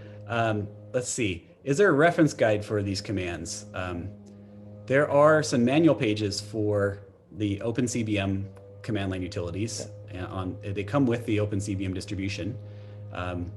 It's actually pretty significant documentation for that. I'll paste into the Discord chat some URLs to the documentation for it. But yeah, they did a great job on that. Any other questions? From the Discord, that's basically what everybody was wanting to know is like, what version's the latest version? Where did we get it? And what you had just answered as well. Okay. Yeah, that's actually a tough question. So when you say latest version, if you're installing from source, the latest version is on GitHub, and I'll paste a link into Discord for OpenCBM. Okay. If you want to install binaries and you're not working on, say, Mac or Linux, and most people use Windows, I think, for this. For those installations, there is on Spiro's homepage, there is a relatively up-to-date installer. It's not always the very latest one, but you don't necessarily want the very latest one because of testing issues. So I can also paste a link to that one. But that is kind of the problem, is it's hard to find exactly what the version is. And what's been happening is there's a while back, there was like 0.4.98, which was the first one, I think, that was in the public site with Zoom floppy support. And the intent was like to quickly just fix a couple installer issues and documentation nits and then ship it as 0.5.0. And that was like, I'm gonna say like 10 years ago or something like that. It was a long time ago. And so Spiro works on this stuff. He works really hard, but like most volunteers, time is pretty limited. It's been moved forward to 0.4.99, and features have been added and stuff like that. And it's just perpetually not quite reaching to 0.5. I actually don't know what the release criteria are these days for what would qualify as 0.5. In my sort of personal opinion, it'd just probably be better to just cut bait here and stabilize whatever we've got to the point where there are no known bugs in it, Don't bother with documentation or fixing anything, improving anything more. Just fix any bugs that are stability issues and ship it as 0.5.0 and just tell people like it's a .0 release, give us some time to do additional testing and bug fixes. But a lot of this is just administrative work to do as far as making better installers, putting it in a place where it's easy to access, removing duplicate mirror sites of things that are older, and just kind of cleaning up all this stuff. So there's a lot of work to be done there. If people want to contribute, it's all open source GPL, both the Zoom Floppy's firmware and board design, as well as the OpenCBM repository. So another question we have on the Discord is, what about support for Commodore IEEE devices and their differences, i.e. an SFD 1001, 2040, 4040, 8052 drives, all those? Yeah, those should all work. I've never actually, I don't have any of those drives. I've been meaning to get, like, I think it's the 2032 that has a 1541 drive mechanics, but the IEEE port, something like that, so I could at least test the IEEE protocol side. So there is currently I don't have any hardware for that. Other people do and have tested it, and it works as far as the basic drive commands. There's no D64 copy equivalent as far as imaging entire floppy. You have to read and write individual files using, I think it's called CBM copy, that utility. So you can read and write, because the drives are so fast and there was no copy protection, accessing the raw low-level image has been less of a priority, I think.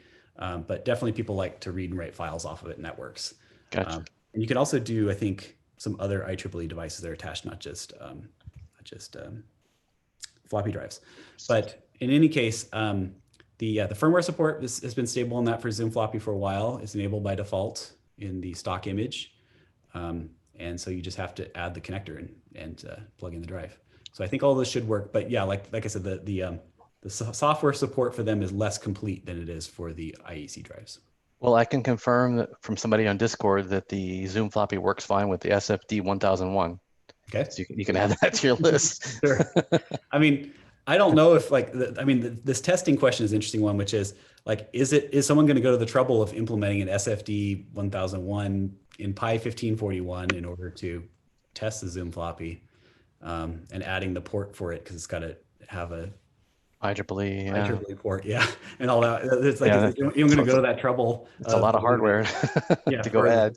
With relatively limited hardware. It would be nice, honestly, like at the very least, we should have at least one physical IEEE drive that every developer is testing with, or a centralized test rack where we have one of everything. But as these drives get older and age and whatever, it becomes really hard to have one bit of hardware for everything we support. And second of all, the process of testing it is really grueling in that you have to like switch a cable between all these different things, or have it on a bus and switch things on and off the bus or whatever. So it's a pain in the butt to test. That's why a bunch of people with different hardware would be advantageous for sure. I've got a SFD 1001, a couple of them actually, and the Zoom Floppy obviously. And I have an 8250 and I've got a 4040. So I have all these drives laying around here. So Great. I probably should get in on like the reason why I got an SFD 1001 and 8250 was I was really intrigued by 100 TPI drive because nothing else reads them. Yeah. You can't stick them in a regular, 96 TPI drive, but you're not going to be able to read all the tracks. Yeah, so I ran across some software and I was like, I got to take a look at this, see what it is. So nice. So Jim Brain, Go for Retro, is in the Discord right now, and he's typing like a madman, and he's typing all links in and information about what floppy drives are working, and so he's doing that right now in Discord. Great. All right, I'll check in on that after this talk.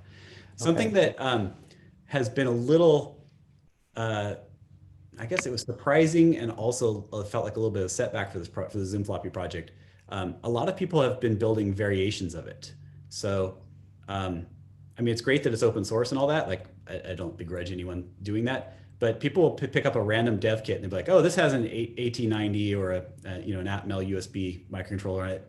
I want to support this dev board or this dev board or this dev board. And so it's just like, there's now 6 or 7 different dev boards people have done, even though there's an off the shelf, just buy it over the counter kind of project that people can get. So I think it's for like $30 or whatever from Go for Retro.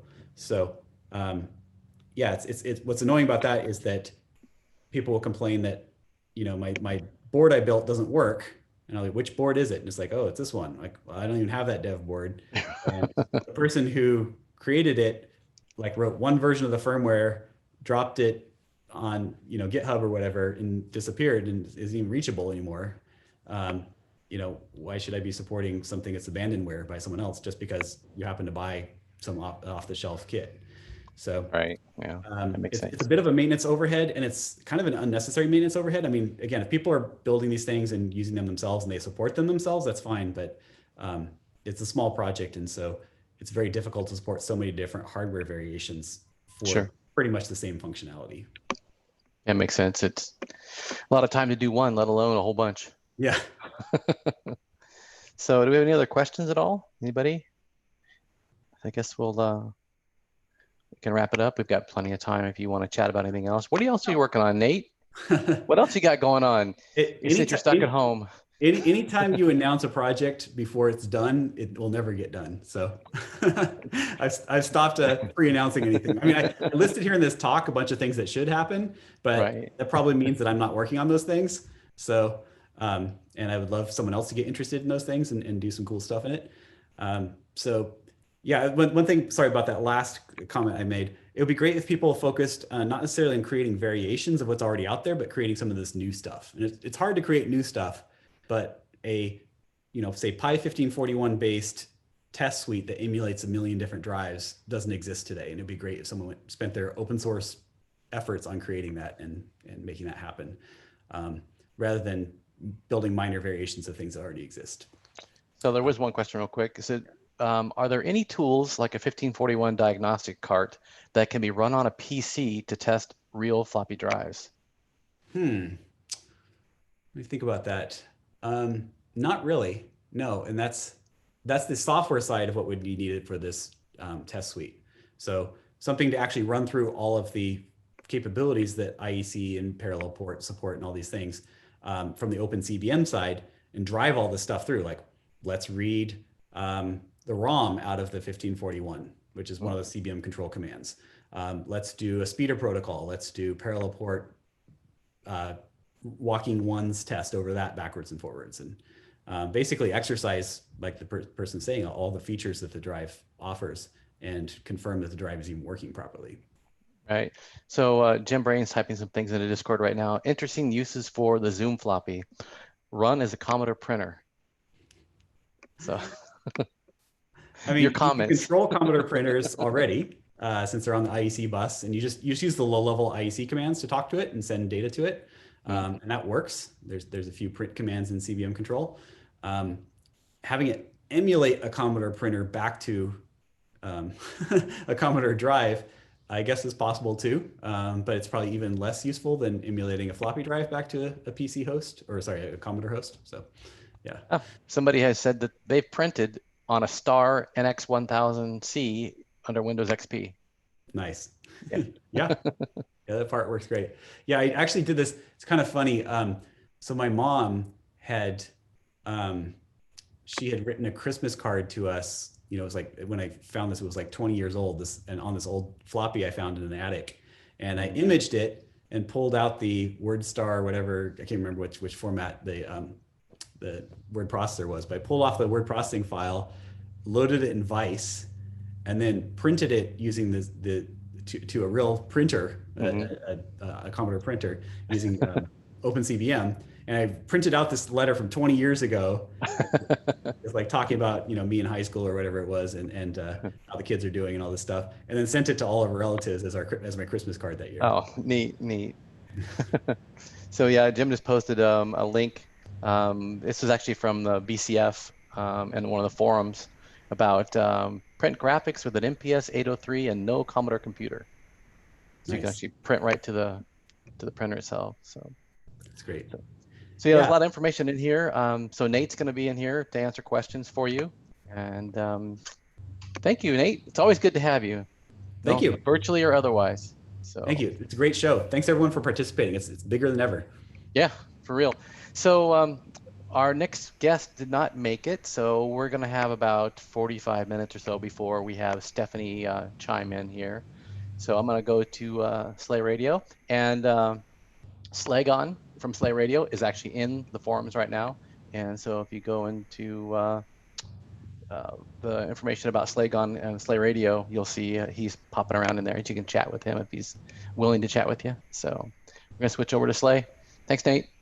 Bye.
listen to Slay Radio and chew gum, and I'm all out of gum.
Can't hear you.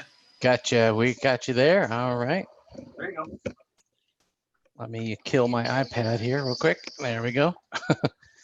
All right. So for whatever reason, it doesn't. There you are. Nice. Showing up?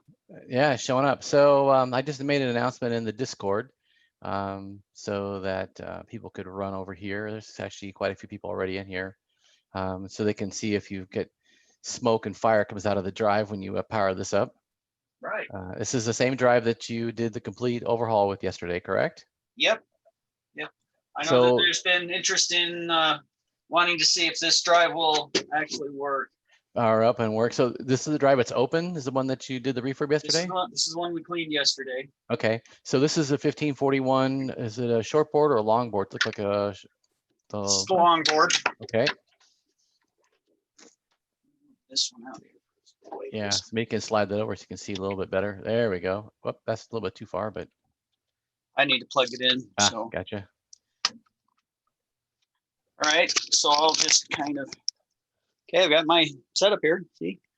Oh, gotcha. Yeah, cool. So yeah, do an overview of the drive before you power it up.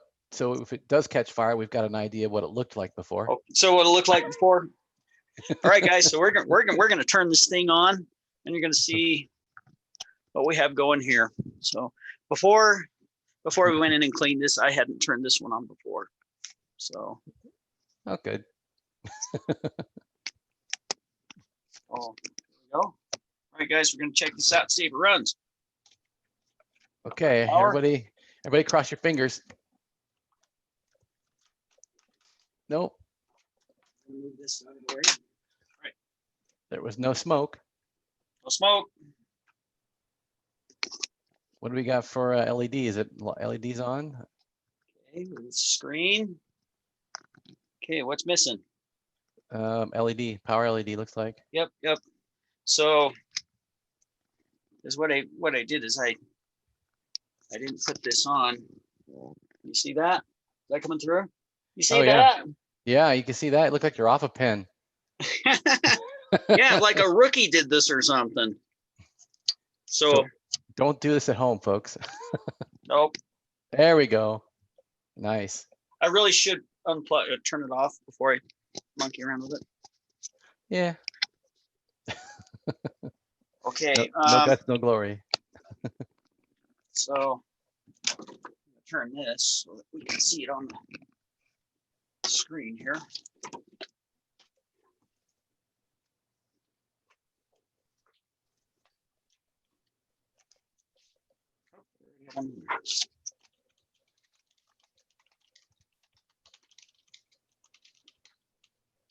Okay, file not found.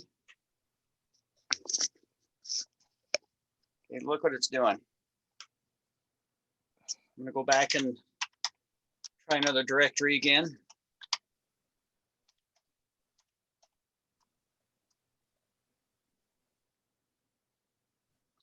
It's hard to see with the lighting.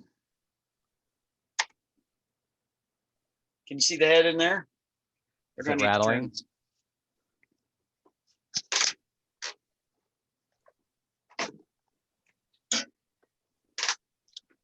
Ah, there you go. Now you can see it. Yeah, I can see now.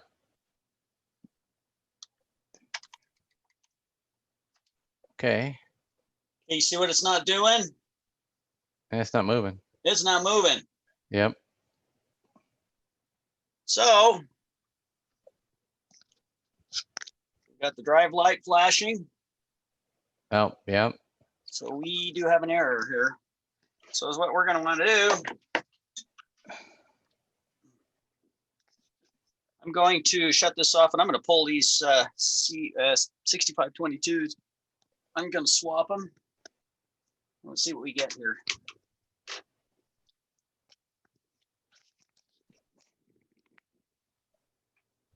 So those are not familiar with the 6522s. Those are the VIA chips used in the Commodore drive, and they're used to control the floppy mechanics of the motor on and the stepping. And there's one that controls the data bus. So typically when we try to swap these like he's going to do right now, if you're lucky, then the head will start moving. or sometimes when you do this, you'll get an immediate device not present, which tells you that the chip is bad that you swapped. So, and notice that Chris is using a military grade chip puller. Yeah, isn't that awesome? But hey, it's a good chip puller. It's way better than using a screwdriver, because It's cheap, but it works. So yeah, it does a good job. So it's better than breaking all the capacitors around there, because that's one of the things that screwdrivers do. You pry against a cap. Okay, so we're gonna swap this out. Okay, is that coming through? Can you see? Yeah, what I'm doing? yeah, I can see it. Okay, just Yeah. want to make sure I'm not blocking view here. No, you're good. Okay, I've gotta push on these pins to kind of move it in. So Yeah, do what you need to do there. Okay. Nope. It's fighting back. Here we go. Don't bend the pins. There you go. All righty. Well, now the moment of truth to see if it even powers up, because that's one of the things it'll do too with the bad CIAs. It'll just run forever as well. So I'll go down here. And the drive light on. Okay, off. it Yeah. tests. Well, at least the CPU works, and so that's good. Let's turn it on. We'll do the same thing again. It resets the drive. Yep. Okay, so that's working. So let's see what you get, if you get an error code immediately now, or if it just starts to work, or it doesn't work at all, and there's a broken trace somewhere on the drive. Okay, we still have an error. Yep. So does the head move this time though? Maybe your disk is bad, or? Yeah, let me, I'm gonna put this in. Ah, there you go. Yanni, I think is where I got this from. It's a 1541 diagnostics cartridge. This is handy dandy. Okay. All right, I'm gonna go and I'll just go to the head tester, which is H. And I'm gonna just, I'm gonna go to seek to track 18 or 35. Let's watch the light here so we can see again. Okay, we see okay? Yep. F5, nope, F4. Okay, it appears to be moving. Yeah, seek out to 35, you can really see the head move then. Let's F6. Nope. Wow.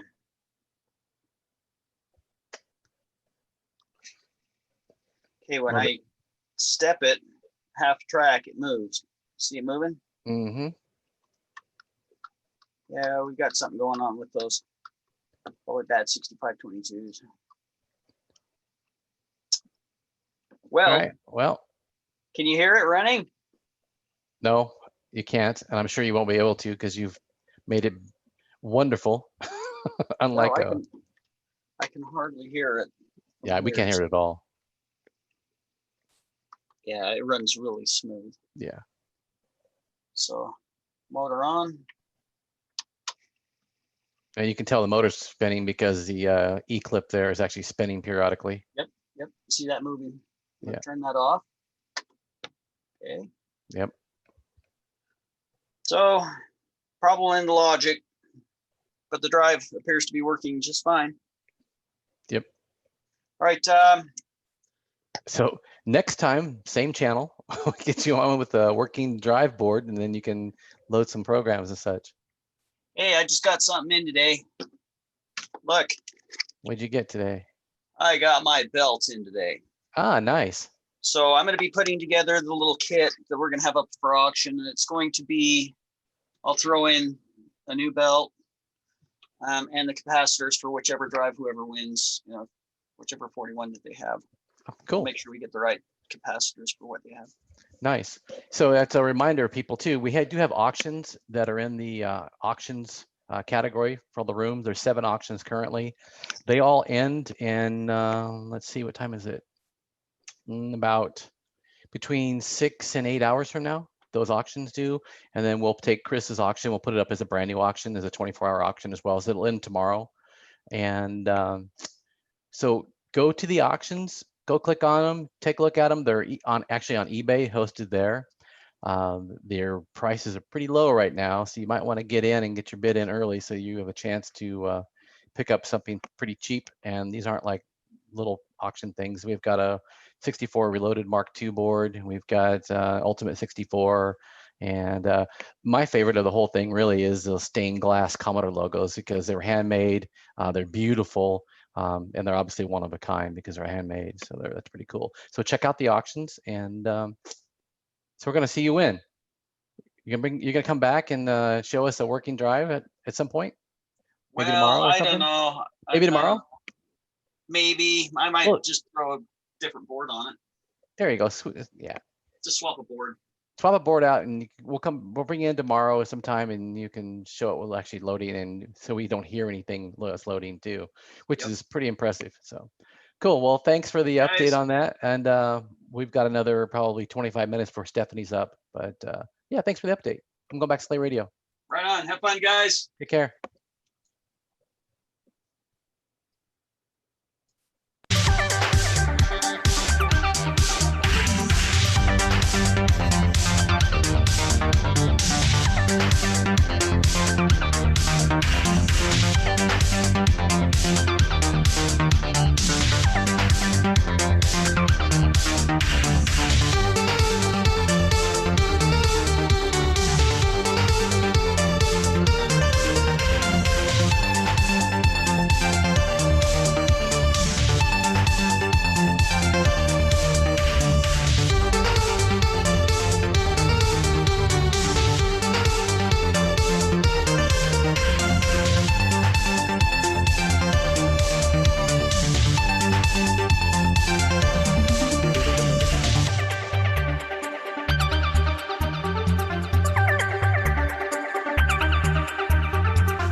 Slay Radio.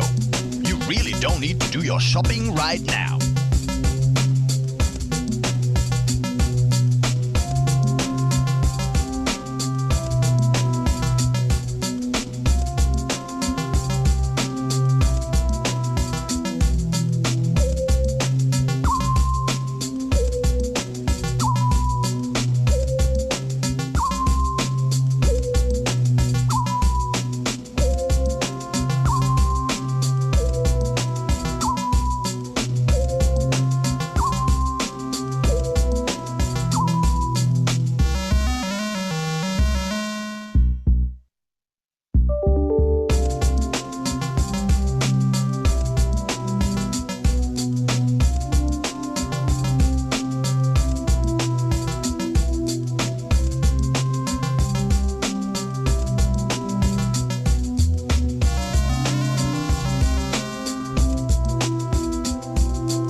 Ancient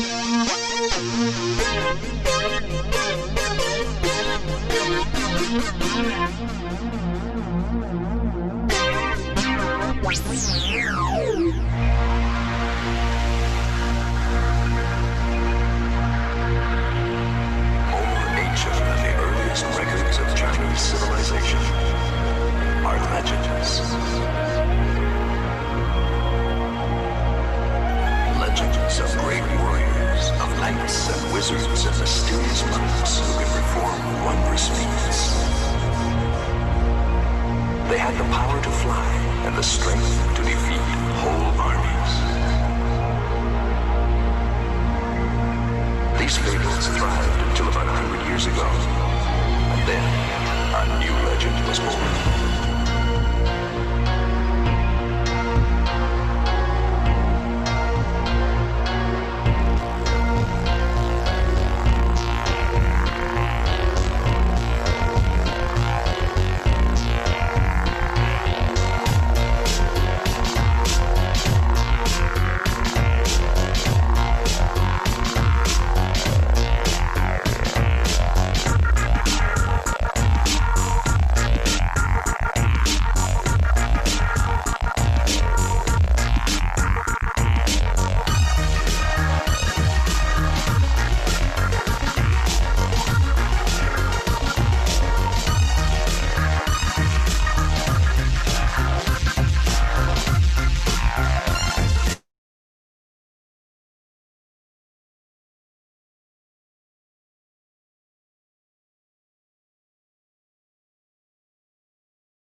Oops, I lost my sound.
Okay, still.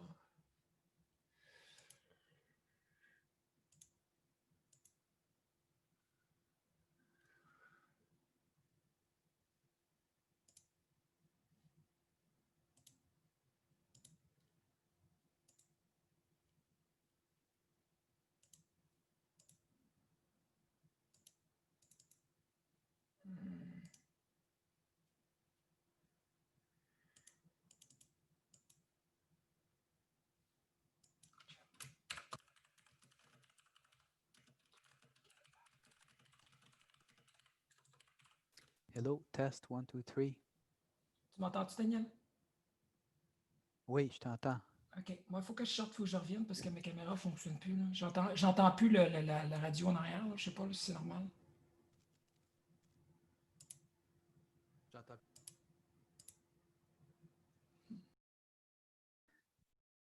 I don't hear the radio, the sleigh radio either anymore.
So we're cutting back in.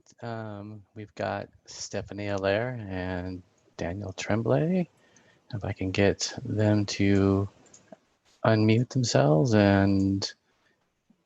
Okay, can you hear me? Yeah, I can hear you.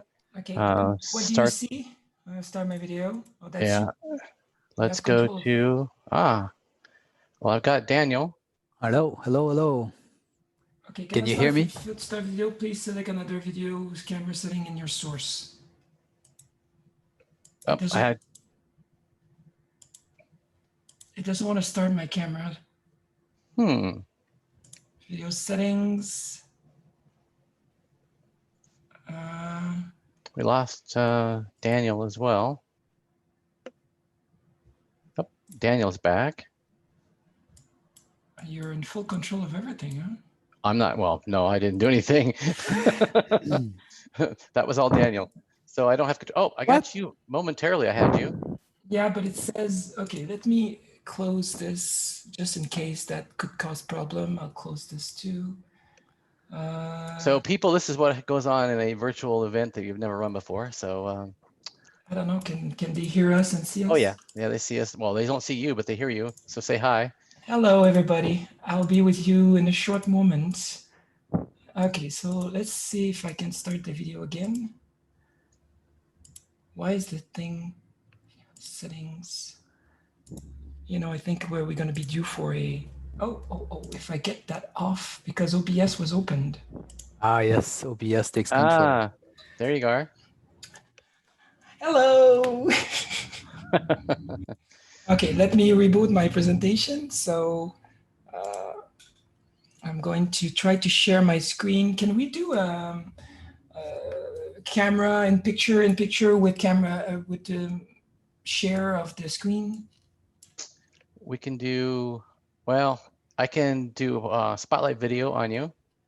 Okay, well, that'd be swell. Okay, So I'm going to share my screen. Yep. So let's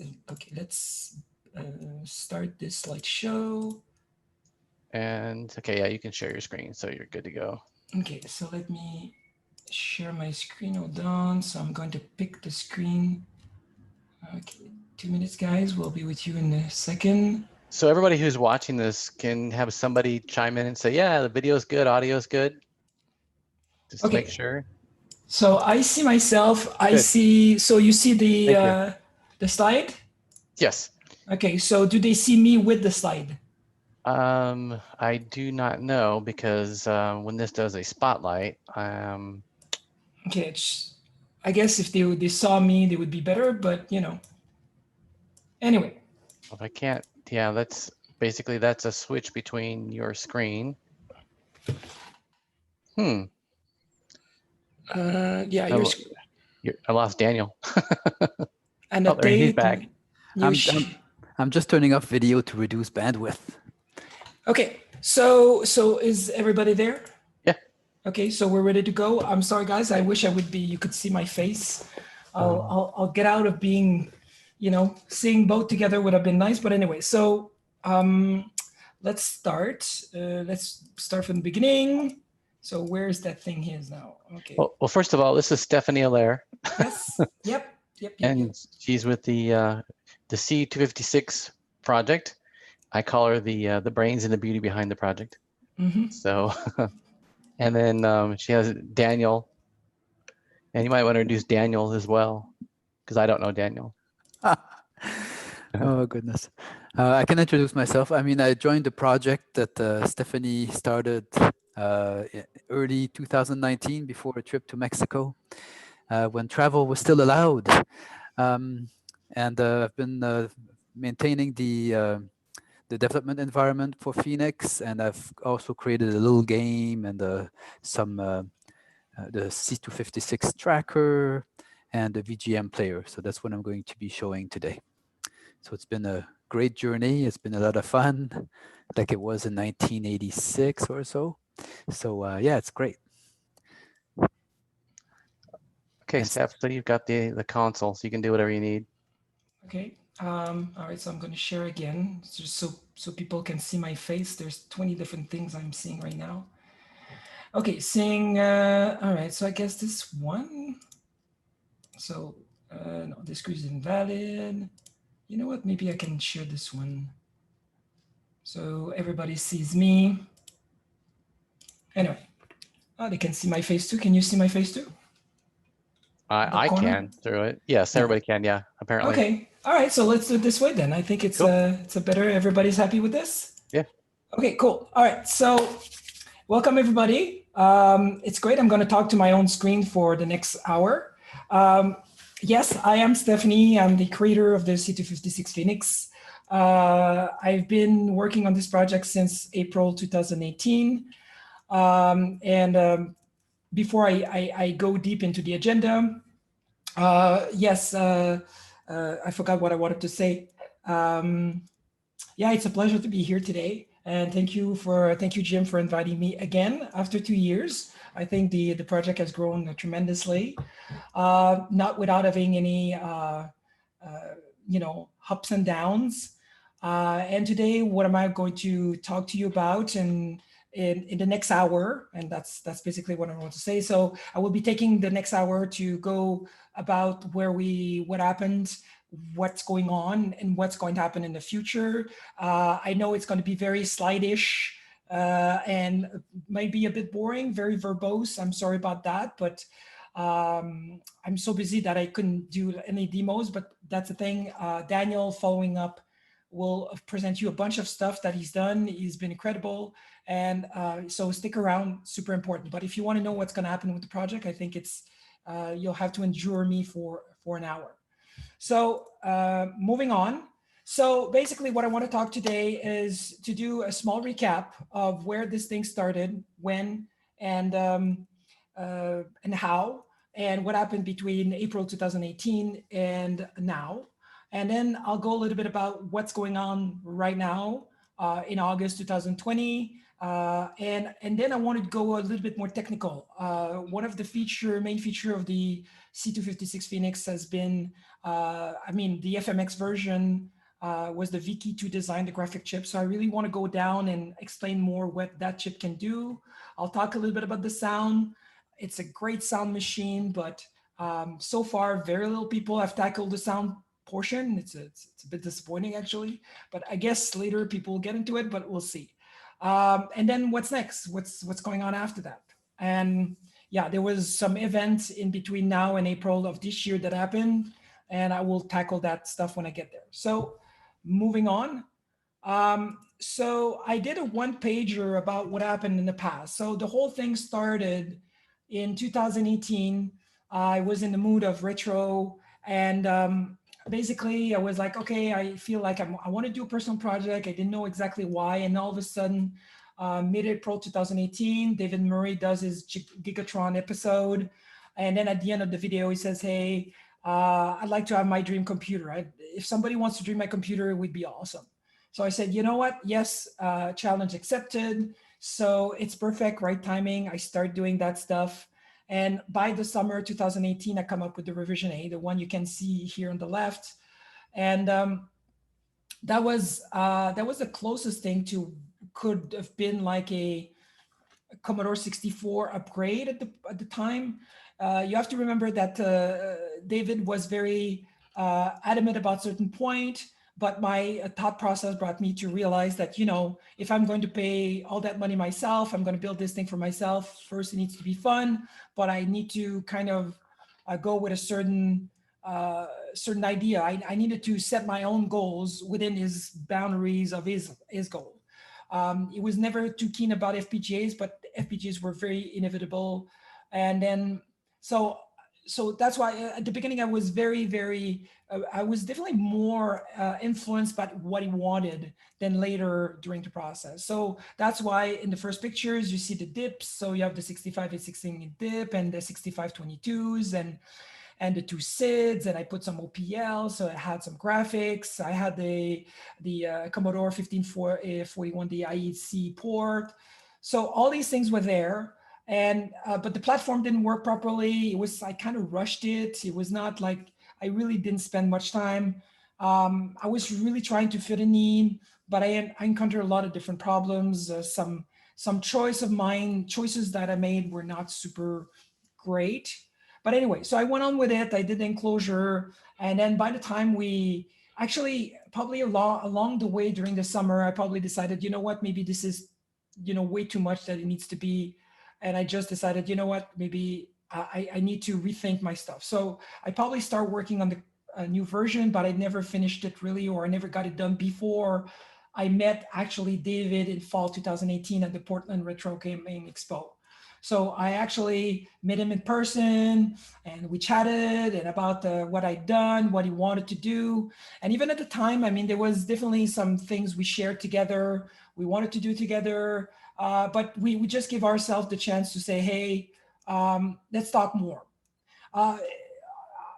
However, early on in the process, we came to a point where I think both realized that we were not going the same direction. I'm more towards high, you know, fancier stuff like high-end type product, as opposed to be more low-cost product. And at time, I think at the time David was promoting something really cheap, and so our divergence started to show. Anyway, so in the same weekend, I met somebody who became a friend, Yuri, that is part of the CRX team. Thank you, Yuri. And he let me stay in the same room, and we hung out all the weekend, and he gave me a good wake-up call saying, you know, we went over the whole design and say, okay, there's things that don't make sense, you know, like the IEC. Do you want to do a C64? Do you not want to do C64? I never wanted to do a C64. If anything, the Phoenix is more, was more inspired by the Amiga and the power of the Amiga, even if it was not a 68,000 based, but definitely closer to what an Amiga could be if Amiga was not there. And that was always the mission of the product. It's like what the project was to say, okay, let's design something that never existed, that would have possibly existed if Amiga was there. So the 65x16 was a good choice. Having upgraded graphics was a good choice. You know, making this slowly trend towards FAT32 for the medias and stuff like this made total sense. So anyway, so that was a really good call. Then a little bit later during the year, I came up with the version B, the B1, the B2. And after, I think it was in spring 2019 that I made a call for getting some alpha people. This is where Daniel joined. PJW, who's Peter, started working on the kernel. He designed his own basic interpreter. There was Mike Bush, who's not working right now on the project. It's a little bit of my fault, but he started to work on the GUI environment. We start. There's actually a YouTube channel he has. So he shot early on. We saw his stuff, but you know, life happened, and that's been happening for everybody, I guess. And there was this French person, Adrien Thiers, who's been joining the team early on as well, who's been tinkering mostly. He's been on enough as well, but he was there since the beginning. So after that, what happened is that I went on one of these feature creeps, things that engineers do. The B version was great, but it needed to be upgraded. I wanted to upgrade it with, you know, a little bit more sound and everything, but I just went out of my way to put way more than I needed, you know. And then to make a really short story, I just started making those revision of the boards. I had issues with soldering, issues with the timings, because overall, I'm not going to talk much about the 65x16 today, but the 65x16 is, and I'm sorry to say for the creator of that part, timing wise, it's very tricky and it's a pain in the butt. And because any skew in the clock with the other information could make the whole capturing of the data and the address, the high portion of the address, a little bit more difficult. Anyway, so I had a lot of issues, hardware issues, and I was just going from one revision to the other. So during summer, between spring 2019 and the end of summer and early fall, I just went through a bunch of revision, which was crazy. I don't know why nobody stopped me, but you know, I guess at that point I was dedicated. I said, okay, I'm going to make this happen. So that's why in the picture here, we see, you know, this really dark alley where, okay, I was really depressed. I was like, okay, we need to get this thing going. It's like, I've invested so much. There was already an order in the pipeline. And this is this portion of my mistake where I literally allowed myself to start selling something without it being ready. And the Viki 2 design was not finished. I mean, it was really early on. So I basically put Viki 1 when I start selling this, shipping the C4 of A version, which ended up happening at January 2020. So that took a full year to go from a version B2 that was actually working pretty well. I mean, I could have keep going with the B2, just upgraded a few things that it would have been nice, but no, Stephanie had to make it so much more than it was supposed to be. I guess lesson learned, although I've been doing this job for so many years that, I should have learned that lesson a long time ago. Anyway, moving on. So in January 2020, I start shipping the 4A. 3 or 4 months later, by April, I'm pretty much done by shipping the units. Then I say, hey, listen, I want to release a normal version, which is a C4B, fix a few issues here and there, but I would like to ship this unit without a little bit cheaper, without including a bunch of stuff that most people usually have. And part of that was a USB blaster. And then I'd like to ship with the VK2 design finish, so completely finished, so we don't need to upgrade the FPGA in the field. And again, I was really wrong about this because I'm still working on the finishing VK2. We'll talk more about it, but I'm really close to finish it. So I guess by the end of September, I hope by the end of September, I can start shipping the C4Bs. And at that point, we would be done with this FMX version. I still, as of today, right now, I have like 20 orders in the pipe. I don't know if I will ever execute on these orders because, I mean, they're just reserved. I mean, it's not like they paid for them. So I'm really in a point where if I ever do more FMXs, because I would be able to have time to do them, be able to find the sound chips, because the sound chip has been a freaking such a big problem to find real working, non-broken, the 2612 and the 2151. And these are really difficult in China because most Chinese companies just sell you crap, half working and stuff. So anyway, so this is basically where I am now. So VK2 is almost finished. For some people, you've seen it. For others, you didn't. I'll show you some stuff today. But basically, this is where this whole journey has brought me so far.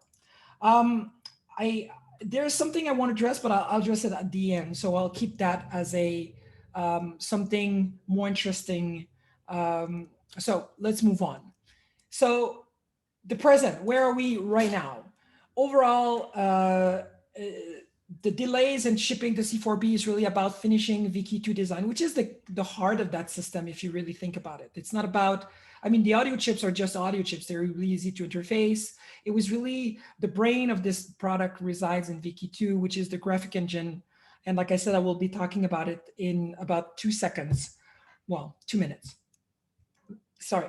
So I have a bunch of ref C4Bs ready to be shipped. I have some extras. I might sell them. I might not sell them, give them away. I don't know. Sorry.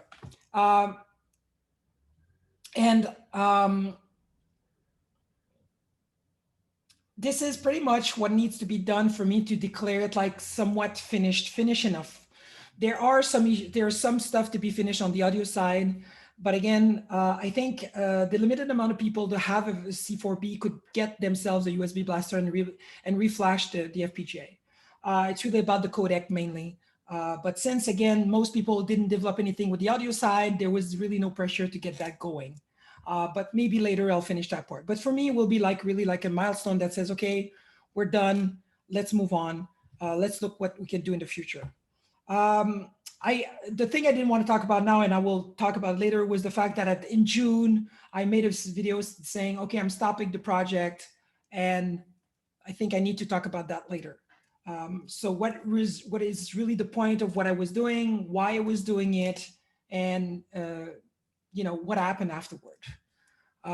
So just to give an overview of what the system is about for the people who don't know much about the C256 Phoenix, it's mainly based out of the 65816, which is obviously the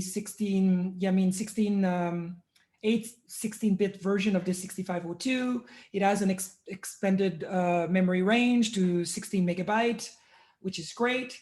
It's based out of 2 Cyclone 3 FPGAs, one smaller than the other. One is mainly the graphic engine, which is called VK2. It was called Viki. The next generation will be Viki 2. Viki has its own memory system, subsystem, which is 4 meg by 8 or 1 meg by 32. The base system right now, the FMX has 4 megs by 8.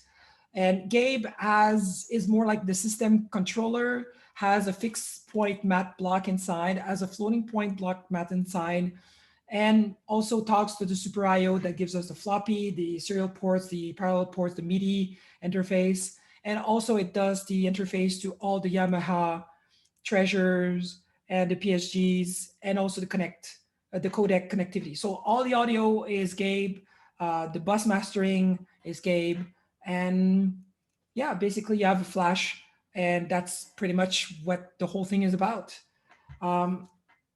So today I want to focus, like I said, on Viki. I don't want to talk too much about the sound. I think the sound is pretty well-known stuff. And so let's talk about what Viki can do. This is really my sweetheart.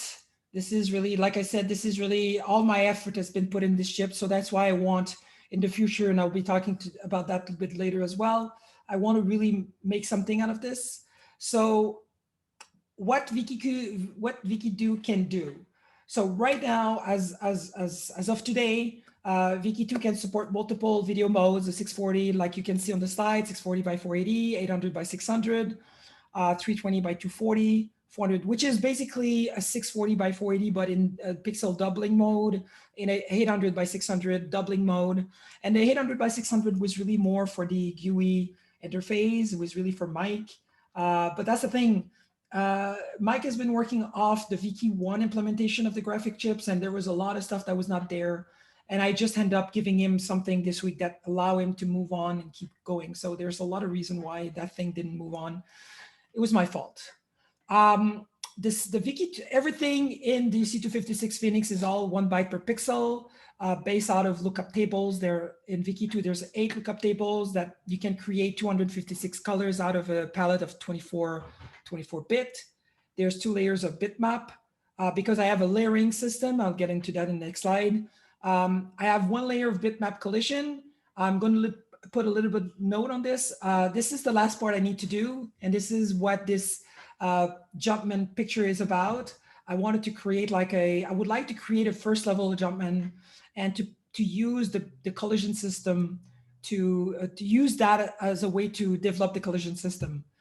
And one of the collision system portion of the system would be to actually have an invisible collision, a bitmap layer that you could basically give an attribute to your pixels to say, okay, this is I don't know, you give it a value, and when there's a collision, you can decide, okay, is it like a hard material? Is it a soft material? It's like, it helps defining what's next to happen after that. So that's the concept. I will probably be able to use the tile system as well, 1 layer of the tile system to do the same.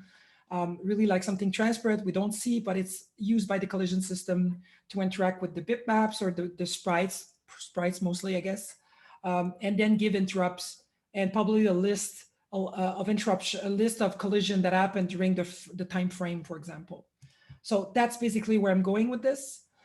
There's a tile system. There's 4 layers of tile system. There's 64 sprites that you can address. You can have 32 of them on the same line. There's probably be a way as well to, depending if you have more or less tiles layers, that you can increase the number of sprites per line. But this is something I need to look into, because there's only so much time I have during a line to actually go fetch the data and prepare the data to be displayed in the next line, that there's a limit at some point. Part of the Viki is also included the SDMA block, which is really a DMA block that can deal with the static RAM, the local static RAM. And there's a VDMA clock that just takes care of the VDO RAM. And the 2 of them have a pipe for each direction with FIFOs. So you can transfer from a low clock domain to a higher clock domain in both directions. And that's been a nightmare, this thing. Within the SDMA, the DMA block right now, as of today, you can do copies, fill, you can do it in 1D, you can do it in 2D, You can actually do a source in 1D and 2D, a destination in 2D if you set up your stuff right. And you could do in both. So you could do like, you could have a bitmap image in the memory, and you could transfer into like a 320 by 220, like a linear type file, and then reconstruct it into a 640 by 480 in the middle automatically by using the 2D modes with a stride. And that's a very easy copy and very easy. So it makes things a lot easier to transfer data in the video memory. And part of that I don't think I'm mentioning, there's 4 megs of video memory. Well, I talked about it before, but which basically you include all your information, your bitmap, your sprites. The whole idea since the beginning, the whole concept behind this is that you shoved every pixels in the video memory, so you don't clog your static RAM in the system memory to do any video stuff, and you just moving your things around. So you could have your tile maps, your tile blocks, and all your sprite data.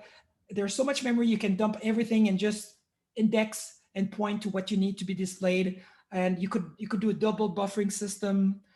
So many things you can do. One of the ideas also for the bitmap to have 2 layers is you can literally have like if you have a GUI system, you could have your desktop at the bottom, and you could have your windows on the other layer, so you don't have to do the erase on the back layer and redraw everything. So that's really making that a lot easier. So moving on to this next portion, which is, okay, so this is how the whole layering system in Viki is presented, or how it's processed. So you have, I think, 13 layers. You have the bitmap at the bottom, you have the bitmap at the front, but you can put sprites in between any of these layers. You just have to say, okay, layer number, whatever, and the sprites will be hidden by a topmost layer, that kind of thing. So it's really about what is the first pixel that shows, and then Viki just drops everything else if there's nothing else. So you have all those sprites layers that are I don't know what's the word to describe that, but I know, I'm sure you're interlaced. Yeah, interlaced. So you have the 4 tiles layers that you have all your graphics. You can do your different layer. What's the name for this? I'm sure you understand, like the different layer moving at different speed to show that things are moving in the background. So, so this is really the core of how Viki 2 does. So what happens is that early in the process of capturing data, when the frame starts, Viki is going to see what block is enabled, like the tile maps, the sprites, and starts fetching the data a line prior to be displayed. So the line before the blanking is finishing, she's going to go in the memory, go get all the data, put that into lines inside of Viki, and then by the time it's ready to display, she's just going to go through a priority encoder and just get the pixel that needs to be displayed. And then while this is being processed, she's going to get more data to be displayed for the next line to come. So it's always a prior, the data to be displayed is being fetched to the line prior. So if anybody does muxing with the sprite, they need to take that into account. All right, so this is really how it works. So I'm going to go through each block. So the bitmap right now, it's possible that I put a scrolling in there, but there's no scroll right now. It's simply a bitmap, and it's just memory. It's linear. It's only one plane. It's 1 byte per pixel. And when you reach this pixel at the end, then the next memory location is at the other end. So there's really no headache there. It's really simple. So I don't think there's anything to say, aside of the fact that if the border is on, then the display is still 0, 0 in the background. So the borders just go over, which is not the same in the text mode. Usually in text mode, the border just push everything. So you're reducing the number of characters you can be displayed on the screen. So again, all the video modes that you can access. And a mention I'm doing here is that from the CPU perspective, when you would go and write, if you do a single write into the memory, you can do, you would do a write to B0 something. So B0 would be the first pixel in the corner.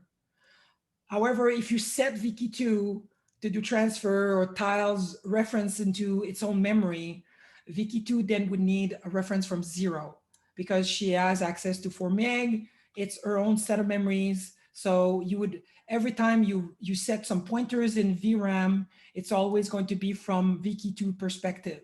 Only when you're writing from the CPU that you have to put B0 as a reference. So, and this is for the bitmap, this is for any data you want to put in the VRAM. So you can go single byte into writing, but you cannot do single byte reading back. So you need to use the VDMA and SDMA to read back stuff from the memory. One would think that you would need, since you can copy your stuff internally and then read internally, I don't know, maybe somebody needs to go read back, but anyway, so VDMA is the way to go when you want to read back your stuff to the static RAM. So moving on to from the shared application. What do you mean? The window this? Is that what you mean? Somebody just posted a message. Okay, moving on. Okay, so at this point, we have, so we're still saying the presentation, right? Not my face. Daniel? Goodness. Yes, I can still see the presentation and I see you at the top of the. Okay, good. Zoom. All right, awesome. Let's move on. So the tile system is fantastic. Early on in Viki1, because in the tile system, it's like doing fonts, right? So you basically have a map that is referring to a tile, which is 16 by 16 in our case, which is also 8-bit per pixel. Well, actually, it's not totally true. The colors are 1 bit per pixel, but the tile itself is 16-bit wide. Please remove, I don't know. I know they're listing something, I don't know what they're talking about. Anyway, moving on. So the tile system, how it works is that you have a tile map, which is where you put the tiles you want to have displayed on the screen. So it's an indexed way of doing things. So, and how the Viki2 tile map works now is that you can lay down your map. Let's say you have a platformer type game that you want to program. So you literally create all your map, like your bigger map, your world map, you put it in video memory, and you say, this is my world map. And you just have to define a window in it and just move your window and scroll your window in your tile map. And this is how you can go about doing a very simple platformer just by laying down your tile map. You don't have to move anything. I mean, the only thing you need to worry about is the wrapping back to the beginning, which sometimes you need it, sometimes you don't. So you have the window, so you just have to define the map size, put all your data in there, and you define the window, which is usually the size of the screen, well, is the size of the screen, and you just put a pointer and say, okay, I'm going to move my window in that map, and your map is going to be displayed. Within the map, within the tile map, so where the tile numbers are written, then the tile size is not 8-bit to define a tile. It's 16-bit to define a tile, because the first 8-bit will define what's the character of the tile bank, and a few bits extra will define what is the bank number you want, because you can have 8 different banks of tiles, which means that you can have access to 2048 tiles that you can display on one single layer. And you can have, and you literally have 4 tile map like this that you can have in the video memory. To have your world and to have your, I'm still looking for that word. Anyway, so in a nutshell, this is how the tile map system works. Something that you need to take into account is when you're using the tile map system is that since it's scrolling is needed, then you always need to put a border of 1 tile around what you want to display. So let's say you want to use tiles, but nothing is moving. You still need to put like a top layer, 1 row of tiles around that would serve if you would be scrolling left and right. And that is always, it needs to be there all the time. And that means also that when you're scrolling negative, then you can go in the negative and say, okay, I'm scrolling right, I'm scrolling up and down, then that tile layer can account for that moving. So this is why this is default. There's no mode where you don't have like this frame around it.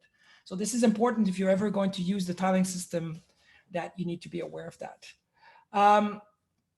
So the tile map, the blocks of data that you use to create your tile, your maps, or what you're going to see. Like I said, you have 8 blocks that you can have. You can load those blocks in by a block of 256 by 256. So you just have to point the one you want. So if I put like block 0 would this be this one, block like tile 0 would be this one, tile 1, tile 2, tile 3, tile 4, tile 5, and then tile 16, 17, 18, and moving on. Or you could have like a bitmap that is linear, which are these two things are a bit different. Why people keep coming back with this? Please move the window away from the shared application. I don't know what it means.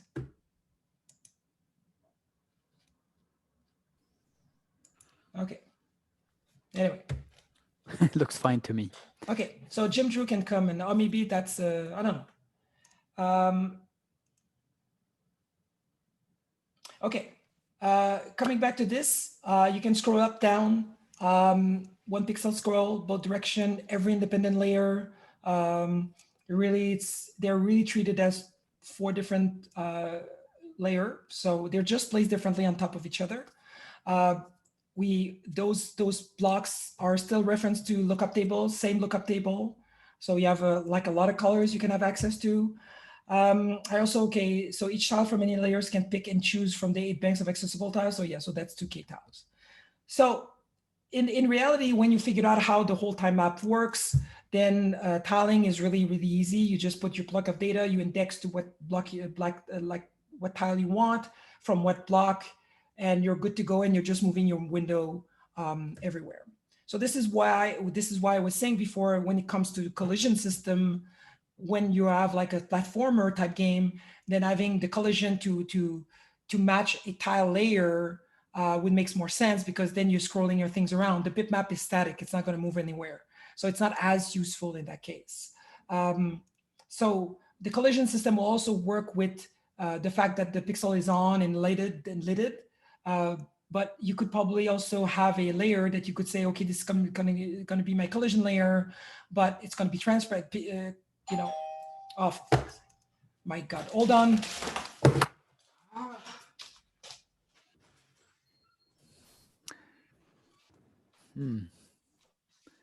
All right. I knew it would happen.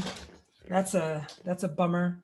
Okay, so you could use one of those layer to cut to use that as a collision layer, and then it could be transparent, so people wouldn't see it, but it would be used as a attribute to create collision events.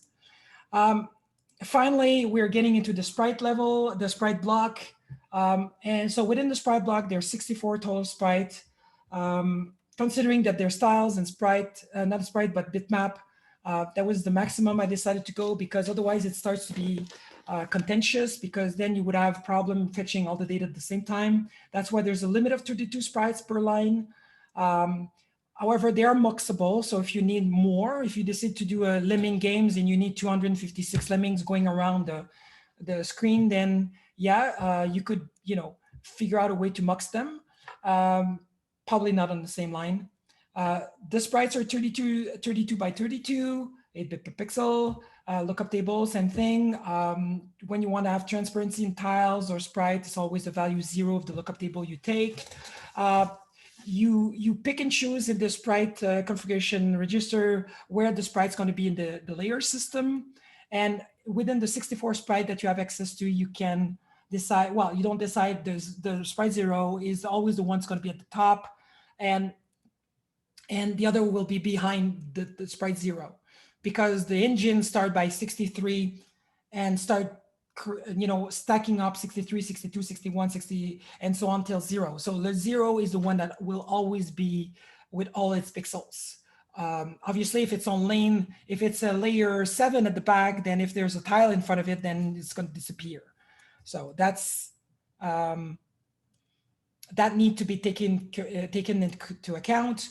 If you decide to do composition, let's say you want to have a big character, many sprites like a boss or something, you always make sure that all your sprites are consecutive. Like you use sprite 10, 11, no, actually, yeah, 10, 11, 12, 13, 14, 15. So anything below or above will be above, and everything below will be below. You don't start putting 2 and 5 and 10, then sprite 3 comes along and it's not working anymore. So this is what the sprites are. It's very simple. There's nothing to it. It's really where the coordinate is. I would also mention about the fact that the sprite, when it starts being seen on the screen, it's going to be 32, 32. So if you enable a sprite and it's the coordinates are 0 and 0, you're not going to see it. You need to get it out of the border, and now you're going to start seeing it. Depending on the video mode you are, then the sprite pixels will become bigger and bigger. So it's not going to be, yeah. So the 32 sprite by 32 and 320 by 240 are pretty big. So that's pretty much what Viki does in terms of graphics. Like I mentioned before, the SDMA, I've talked a little bit about the SDMA, which is part of Viki 2, is really a DMA block that is literally dealing with the SRAM, the external. So what happens is that when you initiate SDMA transfer, it's going to stop the CPU because the 65/816 is fetching it's fetching data every clock cycle. So it's not like the 68,000, which has 10 clock cycle. And the Amiga, that's why the Amiga was so powerful, because there was so much time between the time the CPU asked to get data, and there was so much time for the system to fetch the data that you could do a lot in between, that you could steal some cycles to go do your stuff. The 65/816, you cannot do that at all. You literally need to stop it. So that's why the DMA is intrusive. There's no stealing that can be done. It's just you stop it, you go do your thing, and then you're done. So you don't have to wait for a status flag to go high or anything. There's nothing happening. It's also a good idea to turn off your interrupts, so you don't want to end up having a lot of interrupts, because obviously the interrupts are not responding. They won't be processed. So clearing the interrupt flag is also a good idea. Everything happens at 14 megahertz. So if you do a fill, it's going to be 14. But if you do a read and write, obviously you divide your bandwidth by 2. So you're going to do transfer at 7 megahertz, 7 megabytes per second. You can read and write in the SRAM. You can read and write into the colored text memory, the text memory itself. You can write in registers if you want. You can write pretty much anywhere you want in the memory. And actually, yeah. But when it comes down to, so you can do it in 1D in serial and 2D in blocks with strides. The stride is really, you're giving a block, you're saying, okay, my X will be 16 byte wide by 16 colon. But to get to the next colon, you have to indicate how many bytes you have to step to go get the second line, and then so on and so forth. So that's how you can create blocks like in graphical environment. When if you put a 320 by 240 inside a 640 by 480, you say your stride is 640. So every 640 line is going to start a new line. What I want to say about this is that this is, you can actually do 1D transfer using the 2D mode by putting, like, let's say the source is linear. You can set your stride at the same size of the X. So you're just going to go from one block after the other. After that, the only thing you would want to do with the SDMA is to transfer data to the VDMA. And the VDMA, you have to, when you want to do this, then you need to set up both to say, hey, I'm going to fetch you this. You define the source of the SDMA, you define the destination of the VDMA, you start the VDMA, you start the SDMA, and when everything is done, everything is over with, because of the fact that one is working at 14 megahertz and the other one works at 100 megahertz. And the fact that they're not working at the same speed has been a big, big headache because of the clock. I mean, anybody doing FPGAs knows that if you're doing cross clock domain crossing, you need to go through FPGA so you don't have any misstability problems and so on and so forth. I tried different things to try to go at 100 megahertz from SRAM to VRAM, but it didn't work very well, so I had to forget about this. The VDMA block does exactly the same thing. You can do 1D transfer, 2D transfer. You can do filling function. It's possible in the future that I had a little bit more like XORing and stuff like that, if it helps. But at this point, it's really minimal stuff I want to put in there. I think it does what a 1998, 9990 would do. I think it's pretty powerful already, so I don't think I need to do more. The transfer within the memory with the VDMA is done 100 megahertz clock. So the fill is really fast. The transfer within the read and write is a bit slower. It goes at around 33 megahertz because the read has a 1 clock latency. So you have to wait 1 clock before you can go and write it. So read, you have to wait and then write. So that's 3 clocks. So it's about 33 megahertz transfer, 33 megabyte or megapixel at this point transfer rate, which is still pretty good if you ask me. So this is again, this is what VQ2 is about. Today, like I said, it's almost finished. The only thing missing is the collision system. I didn't create a site for it because it's not defined properly. And it's the reason why I wanted to find a use case for me to work on.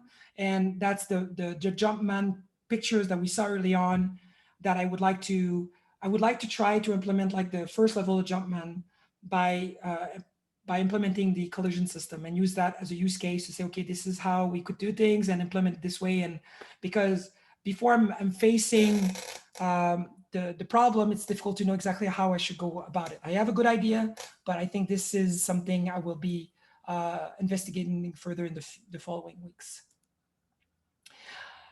This wraps up pretty much where we are now, and this is what the system is doing. What can it do now? That's basically, I've been releasing alpha release of the VQ2 for a few weeks now. Every time it's always better and better and better. And aside of the collision system, there's a few things here and there, but not that much. So really, really getting to the end of this. And like I said before, the early on, the Viki system, the Viki chip design is really what's going to get this for me to say, okay, I'm pretty much done with this.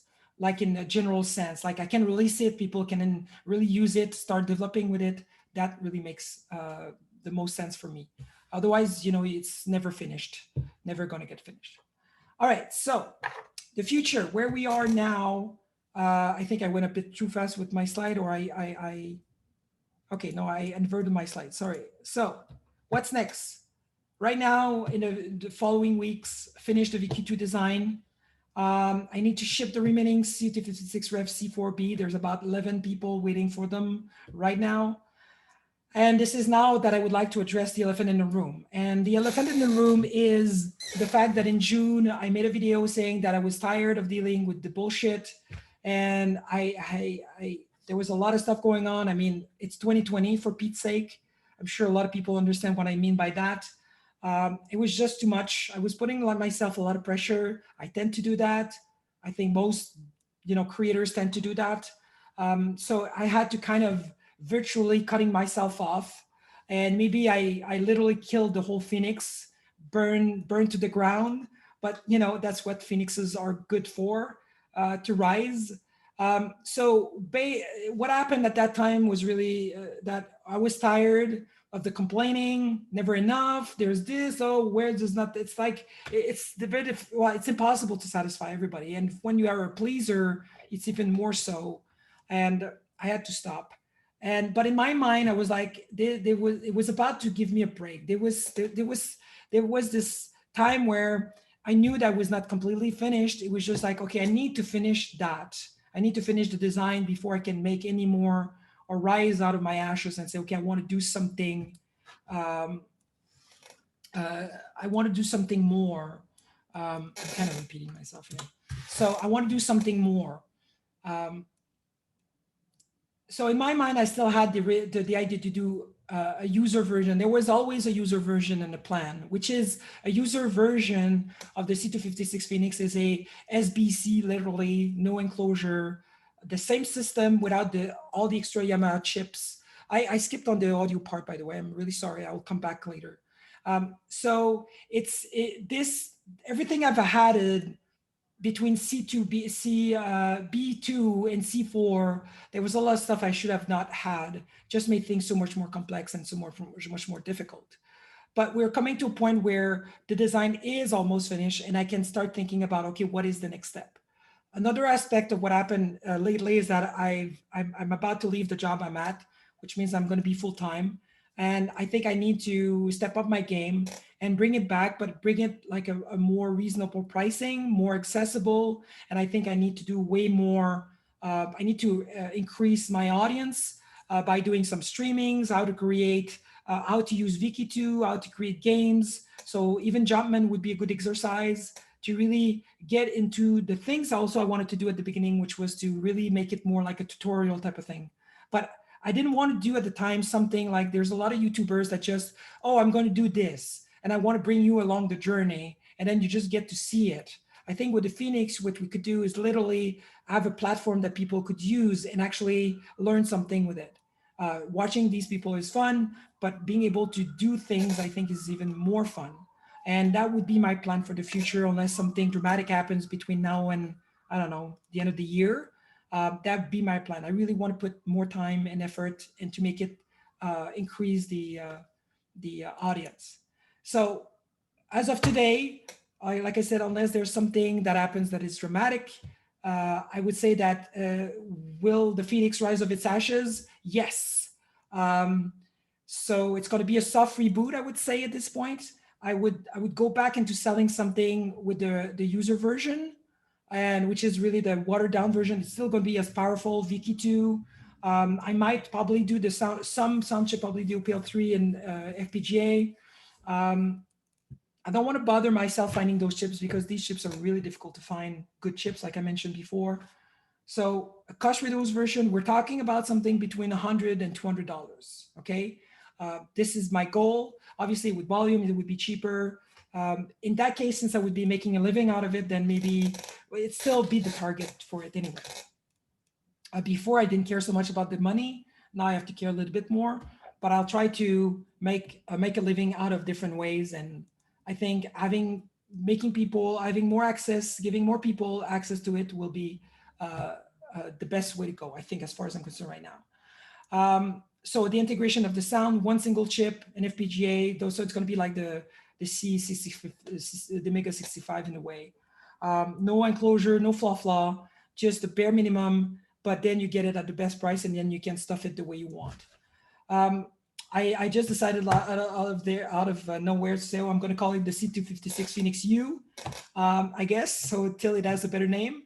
Like I mentioned before, I really want to get more online, get more into the streaming video, YouTube. I don't want to spend too much time into YouTube making and editing and everything because it's very demanding and it makes you go away from what your core value, what you really want to bring out.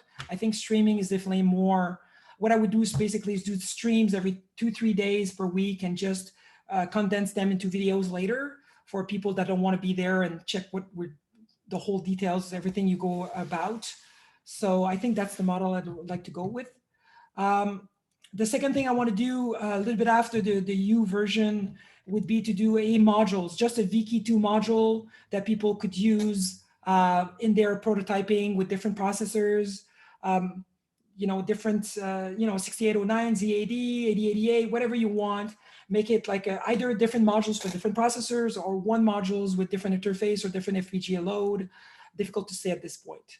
And finally, we talked about doing a 68 base version of the Phoenix, and it would be called the A2560. So this is in the plan as well. So we might do that in 2021. We thought about doing it like just privately at the beginning with the keyboard that would resemble something like a Amiga 600. So we might do that or not, but we will probably do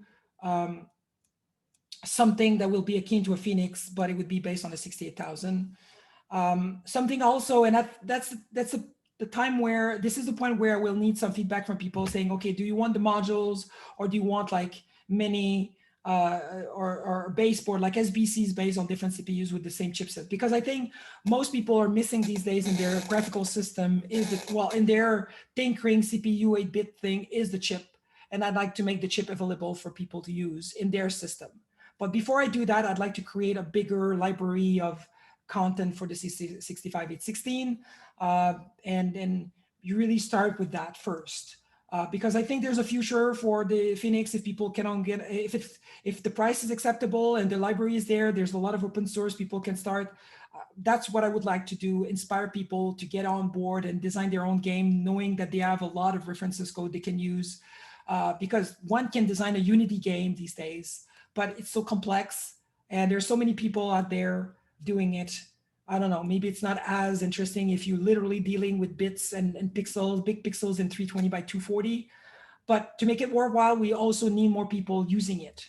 So that's why I'm kind of thinking the best way to go is really to try to enable people with it and give them access to a platform that is monetarily accessible. And you know, $200 even today, I mean, it's like $50 in 1984. Everybody knows that, right? So it's really still very cheap. And it's very unfortunate that the only note I will do about David is that the fact that he kind of muddled the water early on with his project by saying that he would have something cheap that just made my project a little bit more expensive than it was. And in reality, it's not expensive that much. But the FMX is very complex, very difficult to build in big quantity. So I'm not going there again. That's one of the reasons I wanted to stop. Like I said, for a price, I might do some, but yeah, I don't want to go there. I just want to get those board main, ship them out, and for people to enjoy it. And if they want to get their own enclosure, then they can do that. So that's pretty much the presentation. 2 minutes for the sound. Just going around the sound was, overall 50 units have been sold so far, and people have been having these own units. I know life have been happening in 2020. So far, little people have been doing any content that I've seen. Daniel, who is about to start talking, I'm going to let him talk, is the only one who actually did some audio work, which is, thank you, by the way, it's awesome. I don't know why, and maybe I fooled myself thinking that having so many chips together would make it so much more attractive, but apparently I was wrong. And I can understand why, because these chips are very intimidating. They're very, very complicated. And yeah, I kind of, thought that, oh, there's so many chips, people will want it. No, that's not exactly how it works. I think so far as I'm concerned, the one that I like the most is the PSG, the 7649.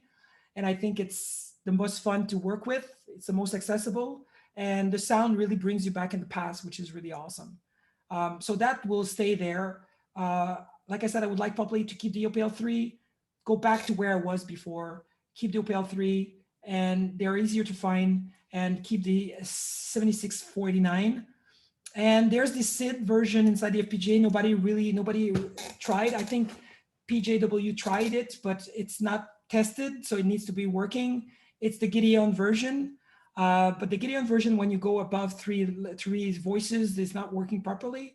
So there was really no Mavericky people that got into it and said, oh, I'm going to get the SID to work. Maybe something I can tackle later. Maybe I have sockets for the SID in the future, maybe. We'll see. I'm not sure about this. So I'm done talking. This is the Q&A. I don't know if at this point, if Jim wants to come back or something. Well, I got a question for you. I didn't even know the SID was in the FPGA. Yeah, well, it is. You didn't tell me. So we'll need the addresses. Yes. So because I saw a presentation earlier of two gentlemen that showed a, what was it called? Chiptune SAK. So we could port Chiptune SAK to Phoenix. Anyway. Yeah. So, okay. So I'm reading the chat. I didn't read the chat, so I don't know what's going on. So Jim usually is supposed to be there and doing some mediation here. I don't know. We had planned to do, are you still there? Yes, I am there. Okay, so we plan to do Q&A after Daniel had done his. Yeah, let's just do that. That way we can have more people post little questions in here. That way we can build a bunch of questions at the end. And keep in mind that the guy that goes after you is me. So you got as much time as you want.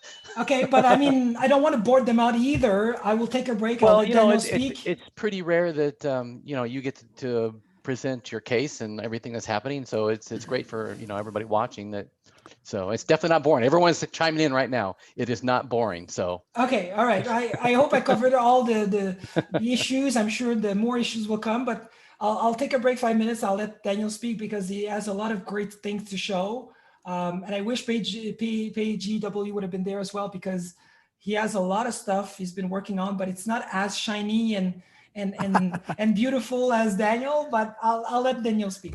I like shiny. Yeah, like everybody okay, so likes shiny. Daniel, you're up, So and I got my C256 shirt. Yes. So that's I'm not sure if people are still getting the shirts, but there you go. No, limited edition. Limited edition. So there you go. I'm sure we can still screen some more if there's more interest. So Stephanie, thank you so much. It's I have to say, like in 2019, I was in a really bad spot, and the C256 came up and it was this shiny thing, and initially we were just talking and stuff, and then eventually I got my Phoenix, the Rev B, and then Rev C came out early this year. So we started coding to that. So it's been an incredible journey. It's been a lot of fun, and it's not work. So I'm a professional software developer for a living. I build big systems for people all over the world. So the C256 has been a breath of fresh air. So all right, so I got a few slides to show too, but I'm gonna interject my slides with some little demos. So I haven't tried to share my screen in a while. Let's see if this works. Zoom, come on, where's my... So now I have to... All right, so let me know if you see this. Okay, I would assume that, yes, you can see it. All right, so this is, there's been, beside Stephanie, there have been probably 5 or 6 people that have been really involved in developing content for the Phoenix. One of the things that we started early on before we actually had hardware to work with was an emulator and an integrated development environment. So this is going to be the first thing I'm going to talk about. So the Phoenix IDE was written in C# with Microsoft Visual Studio.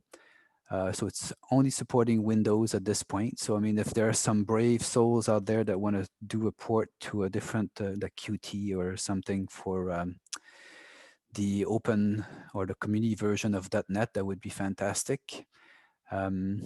But at this point, only Windows is supported. It's working pretty well. But again, C# has got its whole virtual machine kind of thing. It's emulating or doing some transpiling as it's going. So it's not the greatest performance. I mean, but it's good enough to debug programs and to step through the code. So what you see here is the background window. There is the emulator. So it's running BASIC. By default, it ships with the software, which is on GitHub. And I can also show you, I'll show you, running different programs in the emulator. So the interrupt support is there. So we have the start of frame, start of line are supported. We have keyboard and mouse interrupts supported. And the only thing that's not supported really is playing the sounds from the various sound chips because my head exploded when Rev C came out. So anyway, the other window you see here on the screen is the CPU window that it says debug here. So really the CPU window allows you to step through the code and see the registers change, and you can also run in semi-real time and see what happens. And then you can interrupt, you can break on various interrupts. So there's actually 4 interrupt registers right now, but I only coded 3 at the time. But you can break on any interrupts that are generated by the machine. You can set breakpoints. You can examine the memory, which is this part here. You can upload and download. So we can upload code to the Phoenix, and you can also download memory content from various pages, etc. The emulator or the IDE also contains a tile editor. It's very simple. It's not as nice as you know, the other products out there, but it's good enough to see what goes on in memory. And we also have an SD card emulator, and I forgot a few things there. We have a character set emulator that also allows you to modify the fonts into the machine. And anyway, so yeah, so I can show you this application. Okay, so where is it? So I think I'm gonna have to share my whole screen, but I don't think I can. Yeah, I can only share one screen at a time. Dang.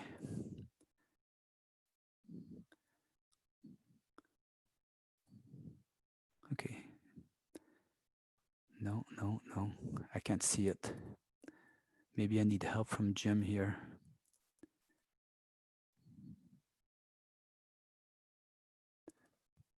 Oh, there it is, Phoenix IDE.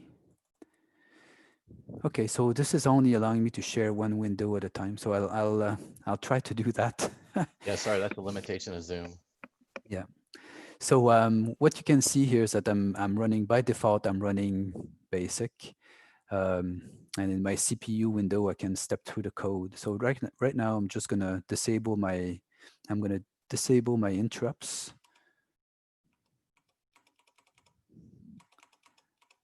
Oh. I'm going to disable my interrupts and run. Okay, so now there you go. So now you can see the cursor is moving, and I'm pressing return. So list, I don't have any code in there, but it's going to be like any other. So we have the basic, well, basic exists, right? So I'm running basic 8.16 for the Phoenix. So this is all the emulator you're seeing here. I'll show you the same thing in a few minutes on the actual machine. So the basic interpreter is actually able to run. Okay, so I'm just going to do a very basic or very simple program here, so you can see what it looks like. And here I'm pressing Control C to kill the program. You can list, clear screen, and there's other functions that I'm not. Okay, so I didn't write basic, and I don't want to take any credit for it because PJW has been doing an incredible job. So this is all I'm going to show you here is really that the emulator is able to actually show the machine and run the code and everything. What you see here is that the emulator is also capable of running the Rev B board and there's also the Rev C board. So here I just click on this button to change mode. We also have dip switches. So I don't recall exactly which one is. So one is for the floppy disk to boot from floppy. One is to boot from IDE. One is to boot from SD card. And so the dip that I have on here is the gamma control. So gamma is a function that allows you to correct the colors displayed depending on whether you're using VGA or DVI. So in this case, and you can see there's a slight difference in the colors. So here it's making it easier for me to share.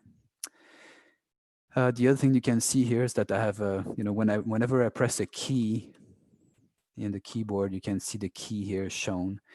So it's a basic PS2 scan codes is what I'm showing here.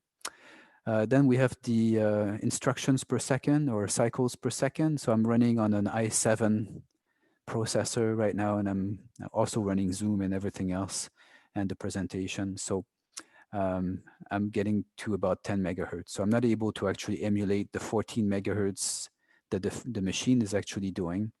But if none of those other things were running, I probably would get to 14, 15 megahertz. So it's okay. Frames per second, I'm showing between 60 and 63 frames per second. So Viki is actually producing, the real machine is producing 60 frames per second, and it's very stable. But in my case here, because this is all emulated and it's C#, displaying C# bitmaps, it's not the greatest. So anyway, I'm still getting 63 frames a second. I also have an SD card disabled. So if I click on the SD card, you can see I can enable this function and I can pick a folder and say I wanted to pick a file here. Anyway, I can just pick something here, and it's just so the code is actually emulating an SD card. So it's creating all the fat table and the boot sectors and the root sectors and everything. So you can't see that here. It looks very simple and it's easy to use. And I'll show you this feature in a little bit with the Phoenix tracker. But really, anyway, so this is that for the SD card. We have other tools. So if I start with the file menu, you can open hex file. So hex is an Intel hex binary format that we're using to share files, or whenever you compile assembly code, it produces a hex file. You could also produce a bin file. We have the concept of loading a project or saving a project. So the emulator will produce Phoenix XML files where all the code is going to get copied into this file. And then when you restart from the project, you'll be able to start where you left off. We also have watch lists. Watch lists allow you to see, here I got a little watch window. Can you see the watch window now? Yeah, the Zoom doesn't show it to me as shared. So the watch list is a little bit like a memory window, but it only shows you the memory addresses that you're interested in seeing, and it updates them every second. So as the code is doing things, then those memory cells will be updated. So that's what the watch list is for. We also have a terminal emulator. Well, I shouldn't call it an emulator. It's just really receiving serial commands, and if a program is actually outputting data to the chip, what chip is it? Anyway, the serial chip, then the Super IO. The Super IO chip, yes, it will actually display that in the serial terminal window. We can also reset, and we can also reset in debug mode. So if I clicked restart, you'll see that I'm rebooting the machine. So this is what a reboot looks like, with the exception of missing the little beep when you boot the machine, but really that's what it does. The other thing is that if I restart in debug, that means I'm going to call the vector interrupt from the FFC0 or FFD0 address, and then in my CPU window, I can now step through the code. So I'm going to stop sharing the IDE because you've seen how it looks like. I'm going to share my memory window, right? So the memory window here allows you to step through the code. So here you can see, the blue line is where we are. So jump, long, boot. So it's going to do a jump to this address, 38100, jump to that. So I think this tool is actually pretty good if you're trying to learn assembly. So for people here that don't know, this is how 65816 code looks like. And really that's all, step, step, step. That's all it does. So really we have the way to add labels. So these labels are actually coming in from the assembly code. You can actually remove them. You can set breakpoints. So you can see I just added a breakpoint. It adds a big red dot here. And then if I click run, it's going to run to that point. Okay.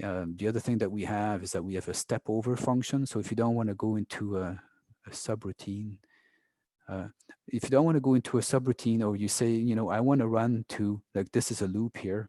So I want this loop to finish, and I want to continue to the no operation function. I can just step over, right? Oh, that didn't work. Hang on, try it again. No, it added a breakpoint here for me. All right, so there, without the breakpoint, it worked. So the other thing that's useful is when we are calling a subroutine. So this is a jump subroutine long. init RTC, so that's the real-time clock. But you know, I've seen this function many times. I don't want to step into it. I can just step over it, right? So that's a lot quicker. And then you can cut to where you want to see. You know, here we're going to do a keyboard initialization and all that stuff. So if you really want to learn how the kernel is put together, how to initialize the display, which is this here, right? We're setting 72 columns, 52 lines, etc. So all that stuff is getting done here. And then you can really learn how the machine is working by looking at this. So the other thing that's missing, possibly for somebody that's looking at this through Zoom right now, is the memory window.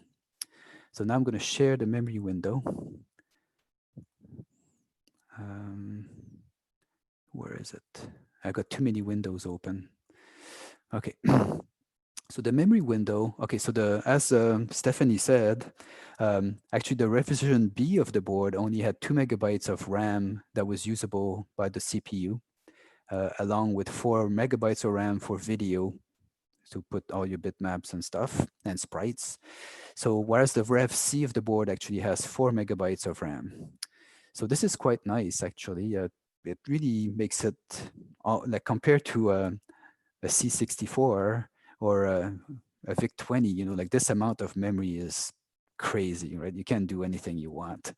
So, but by the same token, now you have to manage your banks. So here what I'm showing is a page of data. Okay, so this is page 00, and you can see this actually, so this is hexadecimal. This actually is a 24-bit address. Okay, so the Phoenix, actually the processor can actually access 24 bits of addressing. So that gives us tons of space. I think it goes all the way to 16 megabytes that we could address. But anyway, so this viewer allows you to see what's in the data, right? So the banks allow you to quickly change from a bank 0, say, to AF. So Vicky starts at address AF 0000. And again, it's got access. Sorry, those are the Vicky registers. So this is not the video memory. The video memory starts at B0. And from B0 on, you have 4 megabytes worth of memory. And here you can see I got nothing at all in here. But in Vicky, like one of the first things that Vicky has, the first register actually is what's called the master control register. And this register allows me to change various settings, you know, the resolution of the machine, whether we do graphics, overlay for text, whether I want bitmaps, tiles, sprites enabled. The gamma is here, so that the dip switch is actually connected to this register. And the last bit is to disable video altogether. So that means that the Vicky functions get turned off, and the CPU can use all its power to do things. So it's very rare that we run in disable video mode. Okay, so the other thing that's interesting is that this page system here is also useful when I'm actually debugging on the machine. I'll show you this in a bit. Actually, I can show you now. Okay, so if I were to upload so there's an uploader and there's a binary image loader as well. So the IDE is actually meant to make it easier to develop programs for the Phoenix. So that's why some of these special functions are added here. How am I doing for time? Okay. So here, can you see my uploader window? No? Okay. I will share my uploader window. Yeah, I can see it. You can see it? Okay. So here what's happening is that I'm actually connected. I can actually connect to my Phoenix machine via USB, and you know the way it looks to a C# program is that I'm connected to COM port 5. So I'm going to connect to the Phoenix, and I can send files. So I can send hex files or I can send binary files, but I can also read data. I can send memory blocks, and I can also read data. So if I were to read, what's what's in actually reading AF0 is probably not recommended, but I'm going to do it anyway. And I'm going to read 4K. Okay, so if you heard the beep, that means that when I actually do this operation, the machine reboots. So this is what's in the memory of the machine right now at these addresses. So at some point, and I only got 1K, so sorry, 4K. So this is it. So this memory editor, actually, can you see the editor now? I hope so. Otherwise, it would be confusing. Yes. Okay. Yeah, you can see it. No problem. Okay. So this is what the machine has in memory, and the transfer, as you saw, was pretty quick. You know, I could do 16K here, and right, it's pretty much instant. So and I think the port is running at 128 kilobits per second. Okay, so because I loaded 16K now, I can see more. So most of these are Fs. So all right, so there's nothing much interesting there because I'm not really running a graphic intensive program. Okay, so all right, so another thing that we can do, so I'm going to open the Windows Explorer window here. So the other thing that the emulator can do is I'm going to go back into run mode.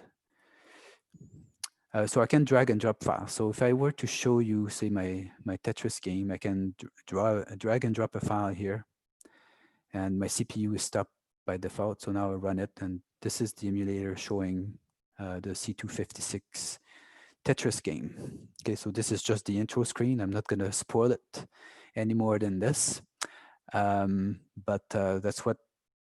So that's the beauty of this. You can also use the file menu to do the same thing. And the other thing I'm going to show you, actually, this is so just to show how easy it was to build things on this machine using the IDEs, that I started creating. Oh, I probably should have reset. So anyway, you can see this is a start of a little Frogger game that I started coding, and I take keyboard inputs, right, and I just died. We also have a joystick emulator. So the joystick is running on a, like, you can read the joystick using a specific address, and we have 4 joystick ports on the machine. So you can also use the joystick, but again, this is not very good. I'm not very good at this game. Or like your frog when he gets killed. Yeah, all the blood. Yeah. So, and if the frog, like, this is a stupid frog. Like when it, you know, I'm French. I'm allowed to say this. You know, when the frog gets in the water, it actually drowns. I mean, that makes absolutely no sense to me. But anyway, so there you have it. So anyway, it's true. It doesn't make any sense. You know, we're just coming to that realization 30 years later, right? Anyway, so so I'm going to answer a few questions. So any sound chip emulated in the IDE? Not currently. And probably, well, if it's me doing this, I probably never will, because the sound chip emulation is really an art form of itself. And there are 4 sound chips in this machine. So I would go nuts if I had to do this. Okay. So, okay. So any questions on this? I guess it's hard to have to ask this question. So I'm going to move on to the next part of the demo. Yeah, we'll try to save all the questions to the end, really. Okay. Yeah. So, and I'm really running long here. So this is oh, so no, you're fine. Trust me. Okay. So the next part of the demo is a C256 Tetris. So I've shown you the intro screen, and I got a little screenshot here. So the program was written in assembly with the 64 tasks, which is open source GPL2 software. As far as I'm concerned, it's fully functional. It's got joystick and keyboard support.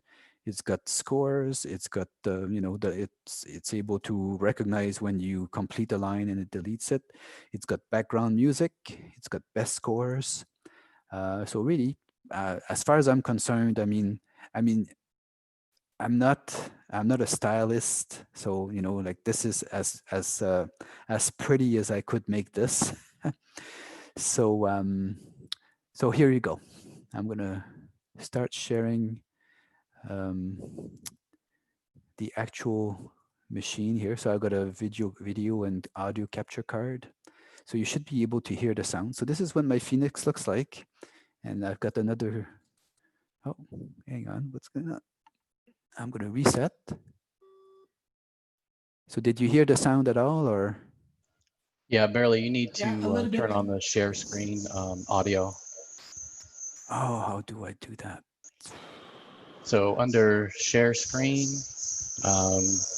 there is an option, and it should say, is it more, I think? Share screen.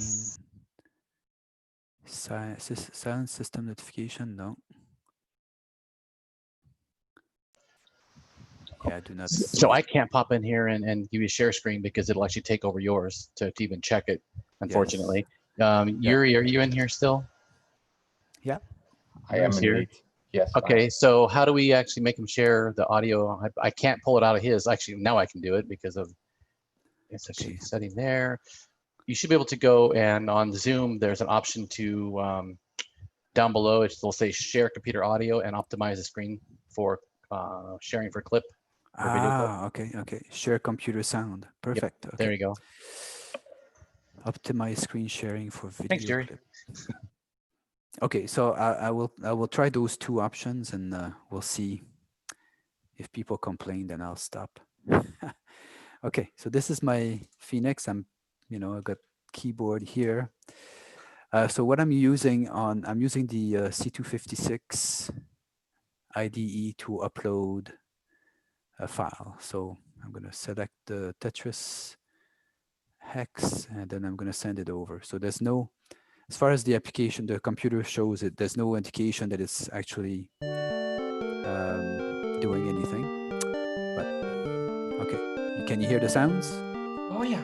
Yep. Very well. Okay, so most of the sounds for Tetris are coming from the YM2612, I think, and the special effects are coming from the SN76489. Okay, so it's too bad that maybe you can see me on the video.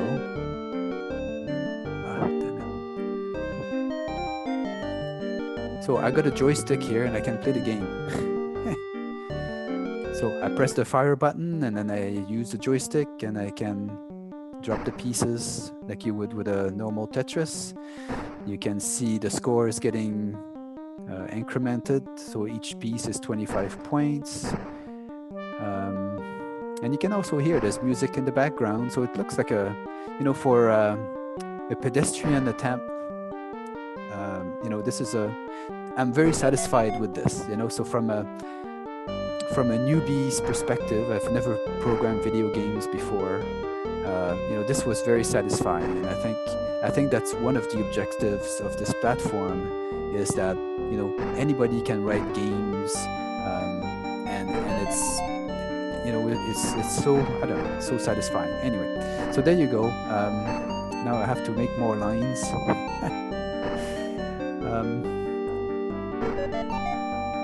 So any questions on this part? No. So anyways, just a regular Tetris. The thing is that if I try to do two lines at once, you'll see they'll both vanish as well. So I've got that basic functionality that is there. And basically, if you get one line is 100 points, 2 lines is 300 points, 3 lines is 600, and 4 lines is 1,000. So the scoring is probably not identical to the Nintendo's or the Atari versions of this game. You have cheat codes? I do not have cheat codes. So the other thing that's happening, I don't know if you see the level over here, the level just incremented to 3. So every time 10 pieces are dropped, you increase the level. So I mean, those are just simple Tetris rules that I just respected. so I tried to be, I tried to use a little bit of fidelity to the game. I mean, Tetris was one of my favorite games growing up, so so there you go. So this could go on for a long time. So right now I'm gonna finish this. I'm gonna kill myself, and we'll get to the score entry. Right? And you can, the music is like super, like adding the music to this was super easy, and so now I'm gonna type my name. You really knocked yourself out on this one, huh? Yeah, and then you can see, I press return here, and I got restart in 25 seconds, or I can press the fire button and start it again. Okay. And now you can see my best score is now the second one, and it's also Dan. So there you go. Okay. So so this is it for Tetris. I don't. There's a few more improvements that we could do to this thing, making it look more appealing, or do different, side by side 2 players kind of thing. That could be fun. But like as far as I'm concerned, that's pretty much what I wanted to do. Okay. Okay. So. And the code is available for that, right? It's open source, right? Yeah, it's all on GitHub. Yeah. Yeah. So yeah, it's and the thing is, you have to realize actually the next my next slide here. Oh, there you go. So my next slide. So this slide here was the Tetris evolution. So I mean, the first time I coded the game for the platform, I just used the text mode of the Phoenix, and I just did it this way with letters and stuff. So with the score, it was so it's and to do this part here, like getting the basic board going, that probably took 2 days. And when I say 2 days, I'm working a regular job, so it's 2 evenings to put this together, right? So it was pretty straightforward. Okay, so next. So the C256 tracker is also written in assembly language. It supports the RAD tracker format, version 1.1. I also started coding format version 2 of the tracker, but it's a lot more complex, and it's got a lot more effects. And so anyway, I'm not done yet.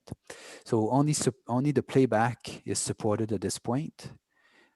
We have many effects supported, so volume slide, frequency slide, and SD card file loading. So the beauty of that, loading a file from the SD card, is that, first of all, the music files are not hard-coded in the program. So it allows me to load these files, as I'm finding them, right? So sometimes I can find a cool RAD file, and I just see what it sounds like on the Phoenix. And the sound is really pretty amazing, actually, how it sounds. Right now, I'm only supporting the single mode OPL2 or OPL3 mode. So I still have to code the stereo mode for the OPL3. And also, I think it would be awesome to be able to play multiple chips at the same time with the tracker. So that means I need to add a way to add more channels to this application. So what you can see is that this is a pretty close representation to what the RAD tracker is, what it looks like. So you got the instrument at the top with all the OPL register that you can program and the various values. So OPL2 had 2, gosh, I'm losing my words. Anyway, you had two modules you could use for a single sound. So the version B of the board of Phoenix had 2 OPL2. So one was playing the left channel, one was playing the right channel. In this case, the tracker really wrote the same data to both channels. And what you can see here, you got the orders. So in this file that I loaded, which was the adlib sp rad file, there were only 5 orders of patterns. Okay, so, and really the pattern was repeated twice for the first one. So this is a pattern here at the bottom, and you can see there are 9 channels, and for each channel, we have 64 lines that will get played. Okay. So without further ado, I'm gonna share that. So you have a question? No, I can't hear you. You're muted. The thing is, every time you switch screen, I'm the one to show, not you. So I guess it's more fun to see hair than not. Okay. Thank you. Okay. Drum roll, please. Okay, so it's the same idea here. I'm gonna upload this C256 tracker to the machine. So here you heard a little arpeggio going. So really what's happening here is that we have, so this is the infancy of the tracker. I'm able to change sounds, right? I got some of the general MIDI sounds already loaded in the machine in my program. So I can switch back and I can play those sounds, right? So if I play the QWERTY keys, right? So you can hear the sounds of the, are they loud enough? Yes. Okay. So really so this is one aspect of it. The other thing is that I can start programming the orders.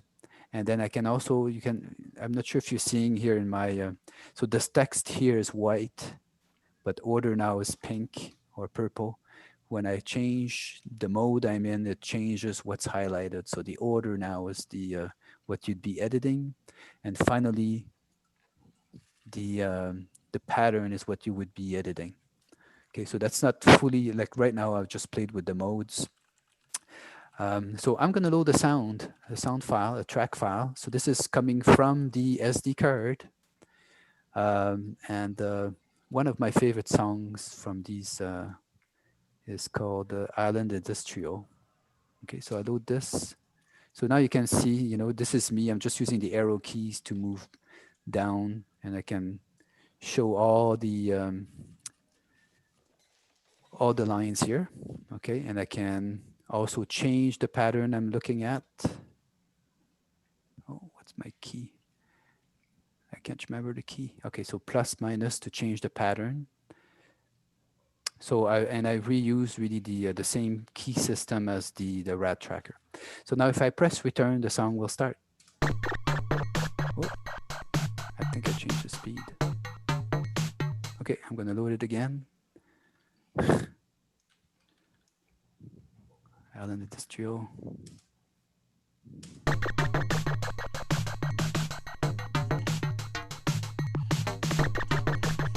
Can you hear the sounds?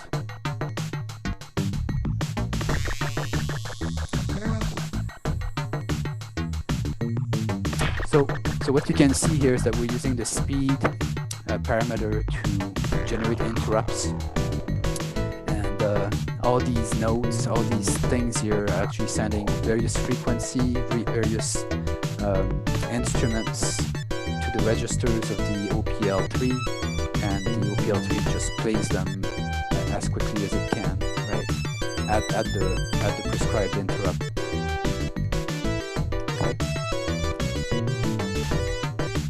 So this application took a lot more time to write than Tetris. More in the vicinity of a month. And if you follow me on YouTube, you'll see like there's like 6 videos of the tracker, like just as it was progressing. So all right, so I can stop the song, I can continue playing, or I can restart, depending on what key sequence I press. Adlib SP, I think that's a very well-known song, and it demonstrates some of the special effects. And the effect here is the C effect, which is a volume slide. So it's used to generate some kind of, it almost sounds like an echo.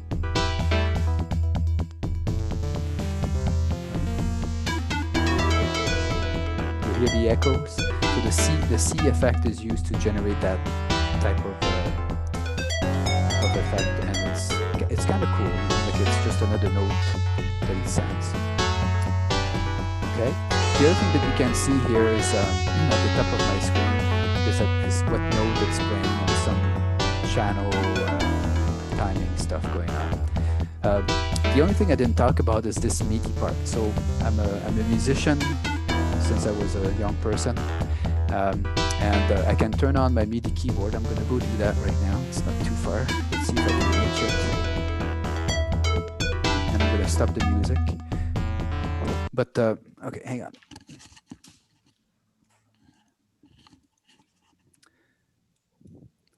And if it's plugged in, you'll start seeing some MIDI signals coming in. So this is where I'm heading with this, is that I want to be able to play my MIDI keyboards and record here. Okay, so I'm not,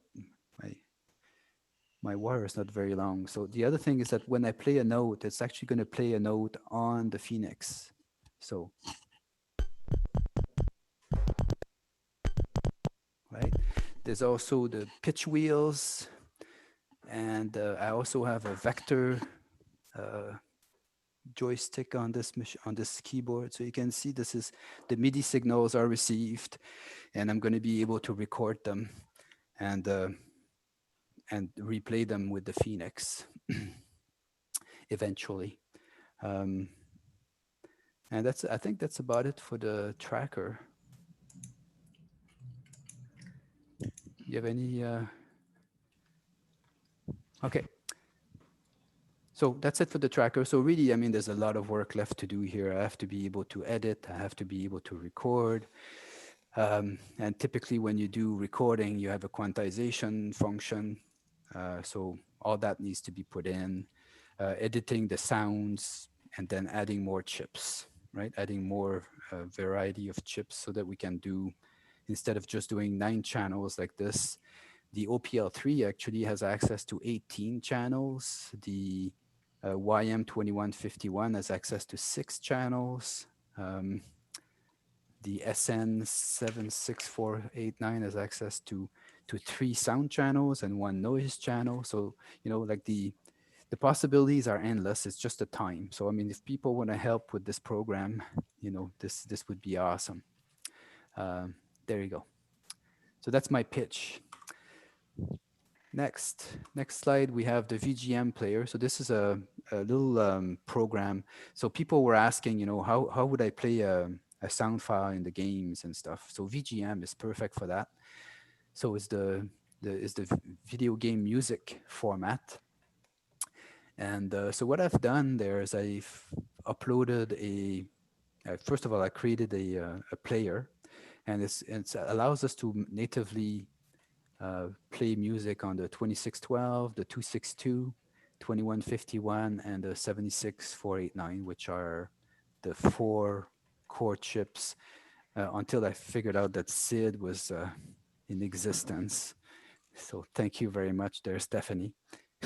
So I'll probably add the SID to this as soon as I can. Okay, so so what I did here is I got some various files that I can have you listen to. I'm just going to play them for maybe 30 seconds, okay? So still can't hear you, you know. Stephanie, you're muted. Oh, am I muted now? No, now we can hear you. Okay, now I was going to say that we need to hear a little bit of everything just to tease everybody. Yes. Okay, so I'm using the same functions. Oh, sorry, I sent the tracker another time. I clicked the wrong button. So need to reset the machine. Okay, so what I'm loading now is something called, it's called At Doom's Gate. So if people here have played Doom, you'll recognize this.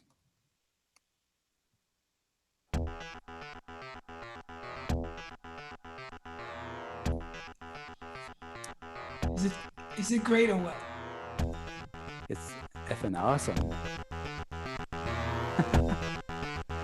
Okay, it's gonna start now. Right, so this stuff is like, wow, okay? so the VGM player doesn't display a whole lot of things. It's going to display errors when it doesn't recognize a code, but generally speaking, it just stays there and just links at you. Okay, so Doom's Gate is the OPL3 chip, and when you have this on your headset, you'll hear there's some stereo effects that they have in there. So it's pretty cool. Okay. All right. So the next one is called Skyscrapers. And this one is just really playing on the OPN2, which is the Yamaha 2612. So I think Skyscrapers was used in SimCity. So not the greatest song, maybe. So if people know of other VGM song that sounded awesome on the 2612, really when I was looking around on the various websites for VGM, the 2612 was the one that had the fewest VGM files. Okay, so I'm gonna stop that one. So the next song is gonna be the Troika demo, which is playing on the 2151. So as I said earlier, the 2151 has 6 channels, and like from my listening to things, like it's really got the fattest sound. Like it's really got a rich sound, probably because it does square waves as well as sine. So here you go, Troika.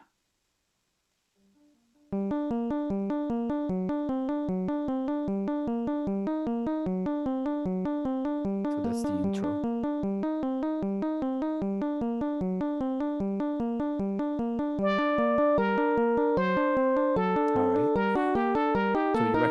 Song from the Tetris, it's in the Tetris game. Okay, enough of that one. The next one is called Minigame Intro, and it's playing on the SN76489. And I like the happy songs. I love that one. It's very arcade-ish. Yes.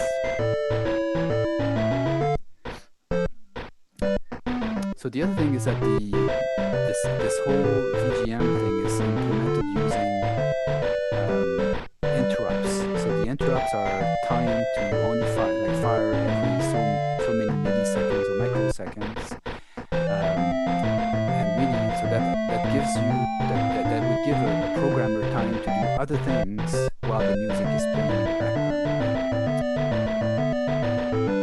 Okay, so the next actually no, there's 2 more. So the next one, if you looked at the VGM player, and I've done quite a lot of reading and experimenting of it, and it's changed quite a bit since the first VGM player was or the VGM format was released. But really, what I've kind of noticed is that the SN76489 was a lot like the old AY3, I think is it 8910? Yes. So what I did is I did an experiment, and I wanted to see, like, can I play an AY3 8910 song on the SN chip? So this is what you'll hear. So basically, the VGM player for the Phoenix will emulate as well as it can the AY3 8910. So, and if you read the Wikipedia, AY3 8910 is pretty close to the Pokey, like the Atari was using, and the Texas Instrument TI-99. Okay, so let's do that.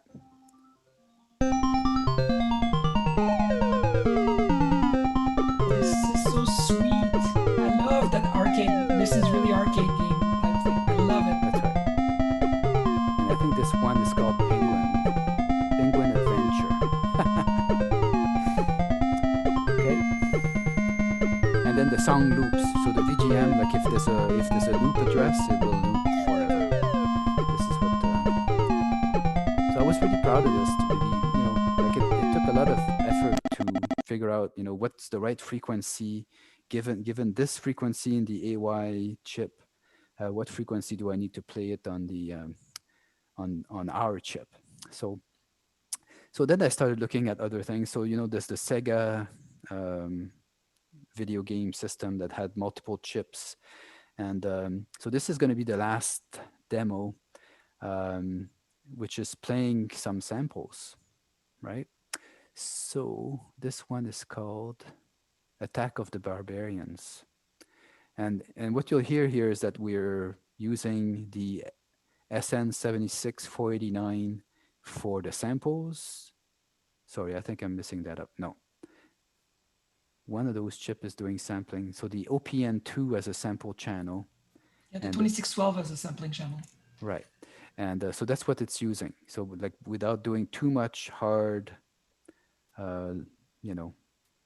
without doing too many things with sampling. So this is what that's what I got to. Oh, I didn't reset.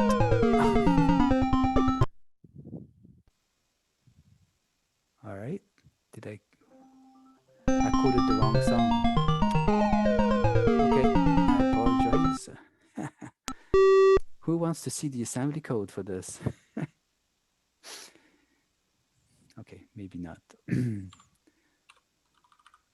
Okay, so basically I'm compiling right now. While this is happening, and I'm going to drop the file into my uploader. So this was not planned. So VGM. Okay, here we go again. So this is a way bigger file. It's I think it's 1 or 2 megabytes. So it's still uploading.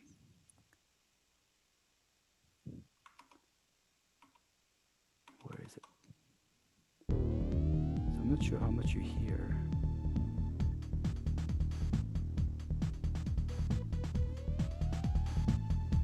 So one thing we noticed though is that the 2612 chip is a little lower in impedance, so the sound doesn't come out as strongly. Can you hear it? Yes. I don't hear anything.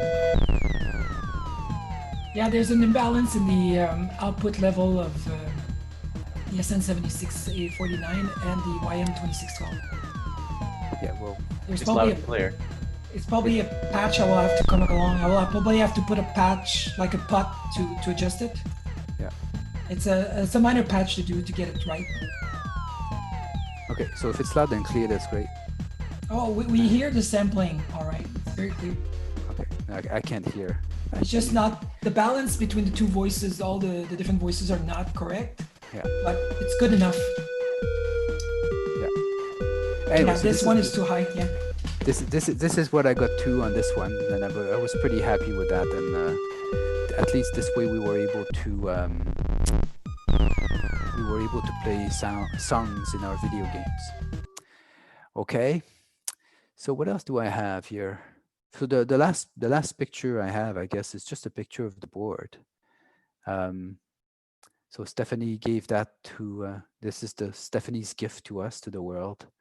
So. I want to go back though. There you go. So this chip here is the YM2151. We have the 2612 here. Then this tiny little chip here is the SN76489.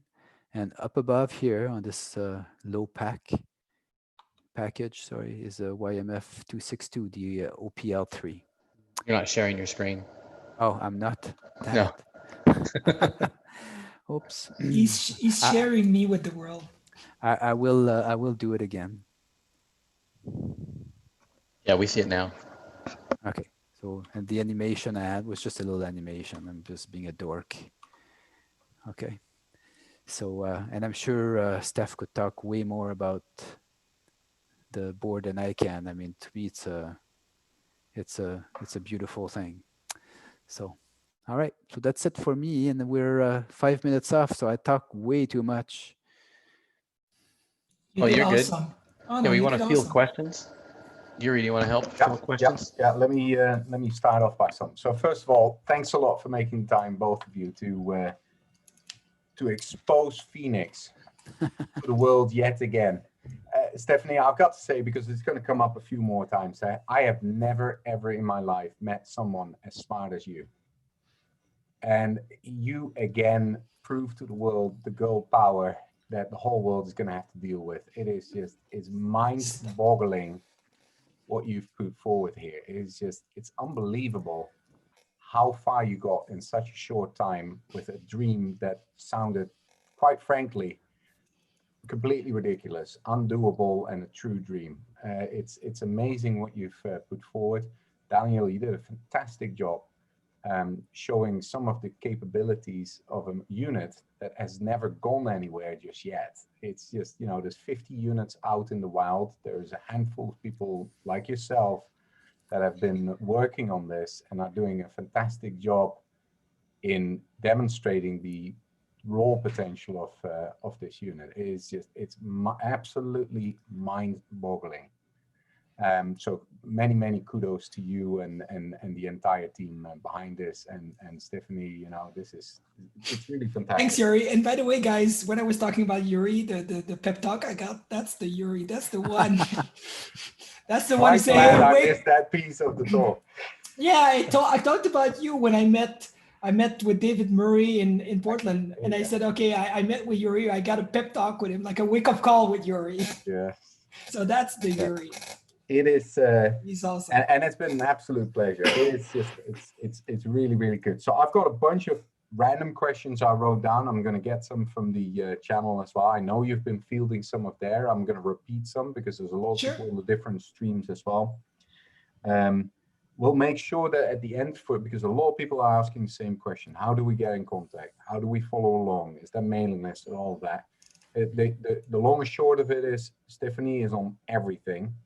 He's on every medium that's available. We'll make sure that we're going to put some links out there so that you can participate. She has her own Discord server as well, hyperactive there as well.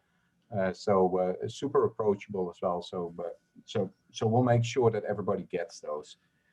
And with that, at this moment in time, where the current project is, Stephanie, how can people contribute? What would be really helpful? What are some of the gaps that you're really looking for, or things that really you think the type of talent that you like to inject in this project? Well, it's kind of catch-22 situation. Okay, my vision for the Phoenix is simple. I would like it in the best case scenario, in the best world in the world, I'd like to recreate like a successful 8-bit computer in 2020, right? It's like an adoption, a massive adoption for people to use. Obviously, there's people that like to develop things and people like to use things. Like in 20 years, people would play with their Commodore 64, 50-year-old Commodore 64, but they would have like a 20-year-old Phoenix type of thing. That's the grand idea. So but nowadays, the retro people are mostly going back to the old days, right? The Atari, the C64, they're users mostly, right? They're really people using the platform, you know, playing the games that were developed by a bunch of developers. So there's these two factions in that world. There's the people that use them, the people that program them. So in that sense, right now, well, it's the idea the strategy I had at the beginning was, okay, let's do a bunch of high-end unit, which I over-designed, and that's my fault, and I'm not going to make that mistake again. But it was also, the idea was, okay, let's start with a big machine and then you can reduce it down. And the big machine was a development machine. It was always meant to be a developer machine. And maybe I assume wrong that people wanting to get on board very early in the process would be the one to kind of create contents for it. And what I'm saying right now is that, well, 2020 has happened, kind of a kick in the balls, you know, for everybody. If everybody's life has been shook to their core, kind of. I mean, we were supposed to do, CRX at Vegas. I was supposed to do the two VCFs in the East and the West. That didn't help. There's obviously there's the passing of the word, I would say. The audience, I need to increase my audience. I need to broaden my audience. That's first thing. Second thing, I need to broaden the development people really willing to get on board and say, I really want to design something. I really want to create a game for others to use. So in the short terms, I need more developers to actually dedicate themselves to create games for it. Like I said, it can be old games you want to replicate or you want to create new ones. And I'm trying everything I can to bring a lower cost version of it. That's the idea. Train, give more information away, like to really give more example, to really ease the learning curve to get people on board. But there's a dedication to developing a game, which sometimes people say, well, if I'm not able to sell it, make money out of it, then what's the point, right? If there's only 50 people.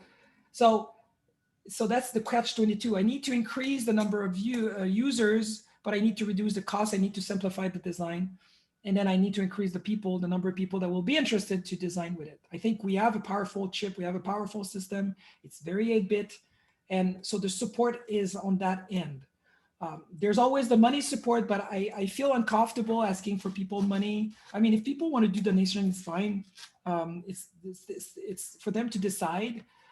Like I said, my job situation is I'm going for a full-time job to no job, which I'm trying to figure out ways to make a legitimate business, well, not business, but trying to make a legitimate something out of it to at least pay the bills, which would be plenty for me.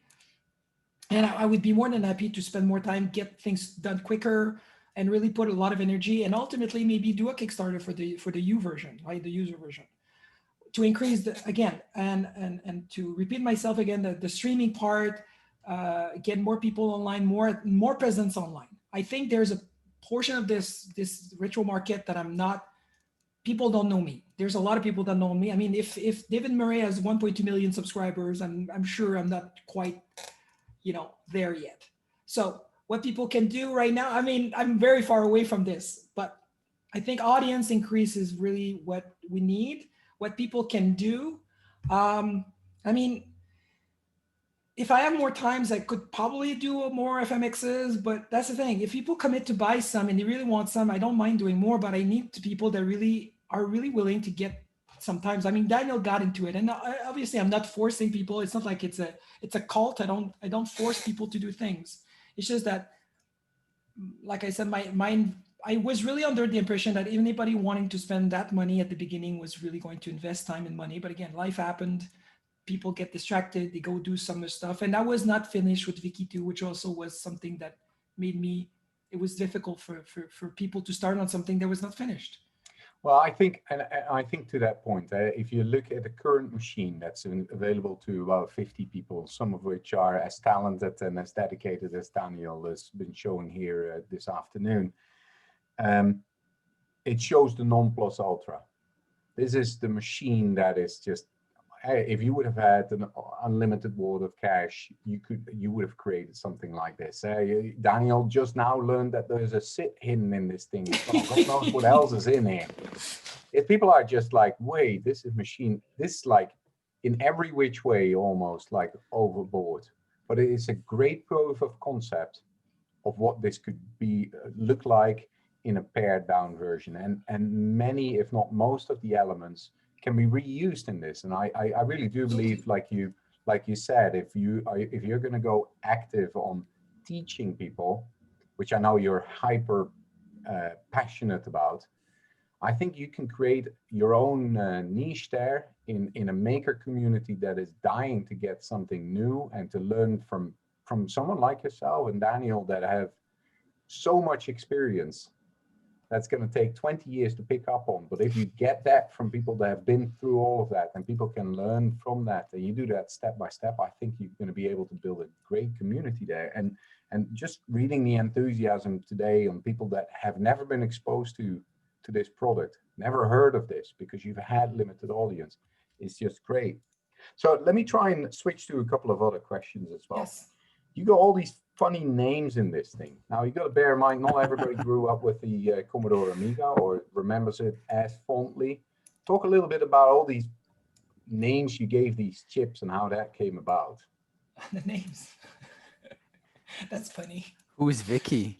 Oh, Yeah, Vicky. who's Vicky? Why is there a Vicky? I saw Well, Vic. Gabe and Beatrix. Well, okay, so very, very, very early on, we're talking with 2018. Okay, it's a Commodore tradition to name their parts. All right, so I'm looking for something to do. I'm looking to design something that is supposed to be like, this is my goal, right? It would have been easier for me to do like Mega 65 team did, just plop an FPGA, be done with it. So I set myself some rules. I said, okay, I want to design something that in style, giving myself some challenges, not that I'm better than them. I just want to give the exercise some meaning, saying, okay, let's produce something that would be something out of 1989, 1980. There's a lot of stuff that would have not been there in 1980, but that was the goal. And I said, okay, I need to follow. Okay, so if Jack Tramiel was not kicked out of his own company and didn't buy Amiga, what would have happened? He was going towards the +4, so I don't know if he would have come up with an Amiga type 65/16 version. I don't know. I'm not privy of the gods, what happened in that world at that time. I just speculated. It was just an exercise. I said, okay, let's do that. So obviously, Amiga well, Amiga did give names to their thing. So again, I have a lot of relationship. I was always very motivated or very inspired by the Amiga. So there you go, I give names. So Vicky, obviously video and interface controller. But then very early on, there was supposed to be, I was trying to find a meaning for KY. And then I just thought that, keyboard something. And I forgot what I created. What was the name for the keyboard? So Vicky became, so I didn't want to do anything like a Viktor or anything like that. It was really, okay, and I didn't want to have a Vicky 4, Vicky 5, or a Vic 4, Vic 5, which was too close to the old chip. So I just went on with this. I said, okay, Vicky, that's it. And then I came up with Beatrix. Beatrix was the chip for the audio, and it was a reference to Beatrix Kiddo in the Kill Bill movie. And finally, there was Gavin, which in that sense was, there was really an acronym that was really like it meant something. I don't remember what it meant, but it meant something. It was an acronym for what the chip was doing. And then that was the Rev B, where there was 3 FPGAs. And then the Rev C, I eliminated one of them. I just included Gabe, and I created Gabe. Gabe is the half Gavin and Beatrix. So that's the naming scheme. And then I came up with Unity, which is a CPLD, and Trinity, which is the other CPLD. So Trinity was supposed to have 3 function, and it refers to the matrix. And Unity, well, it's the whatever. It's the FPGA. That's the IDE controller. So I just Unity with Trinity, because they're 2 small CPLD from Xilinx. So that's great. So that's a funny question. Yeah, well, I said it's going to be a random list of questions. No, that's okay. Keep going. I like those questions. There's already a lot of history in the project. Oh yeah, there is, and there's a lot of, and everything matters in this. Everything matters in this, and that's a great thing. So, how many revisions did you actually go through now? So, this board that Daniel's got, and that he showed a quick picture of, and he spoke with it with love, how beautiful it looks. What version is that now? How many of those have you created? There's about 30. There's about 30 revision C4A, which is the black version, which is the early adopter version. There's now a C4B, which is yellow. I can show you. I have some here. I need to show you my. I'll be back in 2 seconds and a half. Is there a border line? Hey Jim, can you confirm we have time? Oh yeah, we're fine. All right, good. Yeah, so we may be a while. Yeah, I can't even. Yeah, Stephanie's lost in her apartment there. Yeah. Okay. So, all right. So I did those red enclosure. They're so pretty. Yeah. So this is the C4B. Right. So this is the yellow version. I just fixed a couple of things. So this is the next batch of 11 that are waiting. I have a little bit more boards. I've been struggling with Chinese parts as well. They're selling me rescan or relaser part that were probably engineering samples. So sometimes the timings don't work. So these are the official release. And there was a C2, the B2 version that Daniel, Page, 4 people got, 4 or 5 people got. That's it. Before that, okay, so there was this the C3 was a dud. The C2X, C2A, C2B, C2. Dude, there was, I found 6 version. They were all duds. So Stephanie, the reason why I'm asked, because it was a leading question, I want to put this in perspective for some people. Can you hold up that board you just had? Sure. Just hold that up. How many components are on that? Ish. Overall, I don't know, 200. 200. How many of those did you put on there? Well, this one was built by machine. Okay, so of the previous versions. I did, I don't know, 10 boards overall. 10 boards. So it's about two. You know, we've got a lot of people in this conference that like to fiddle with stuff. This is not the through-hole components where even us old people not wearing our glasses because we try and look young can still do this stuff. This is all SMD, SMT type of soldering, and this is like, it's not for beginners. It is hard to imagine how much work you went through to create where you are right now.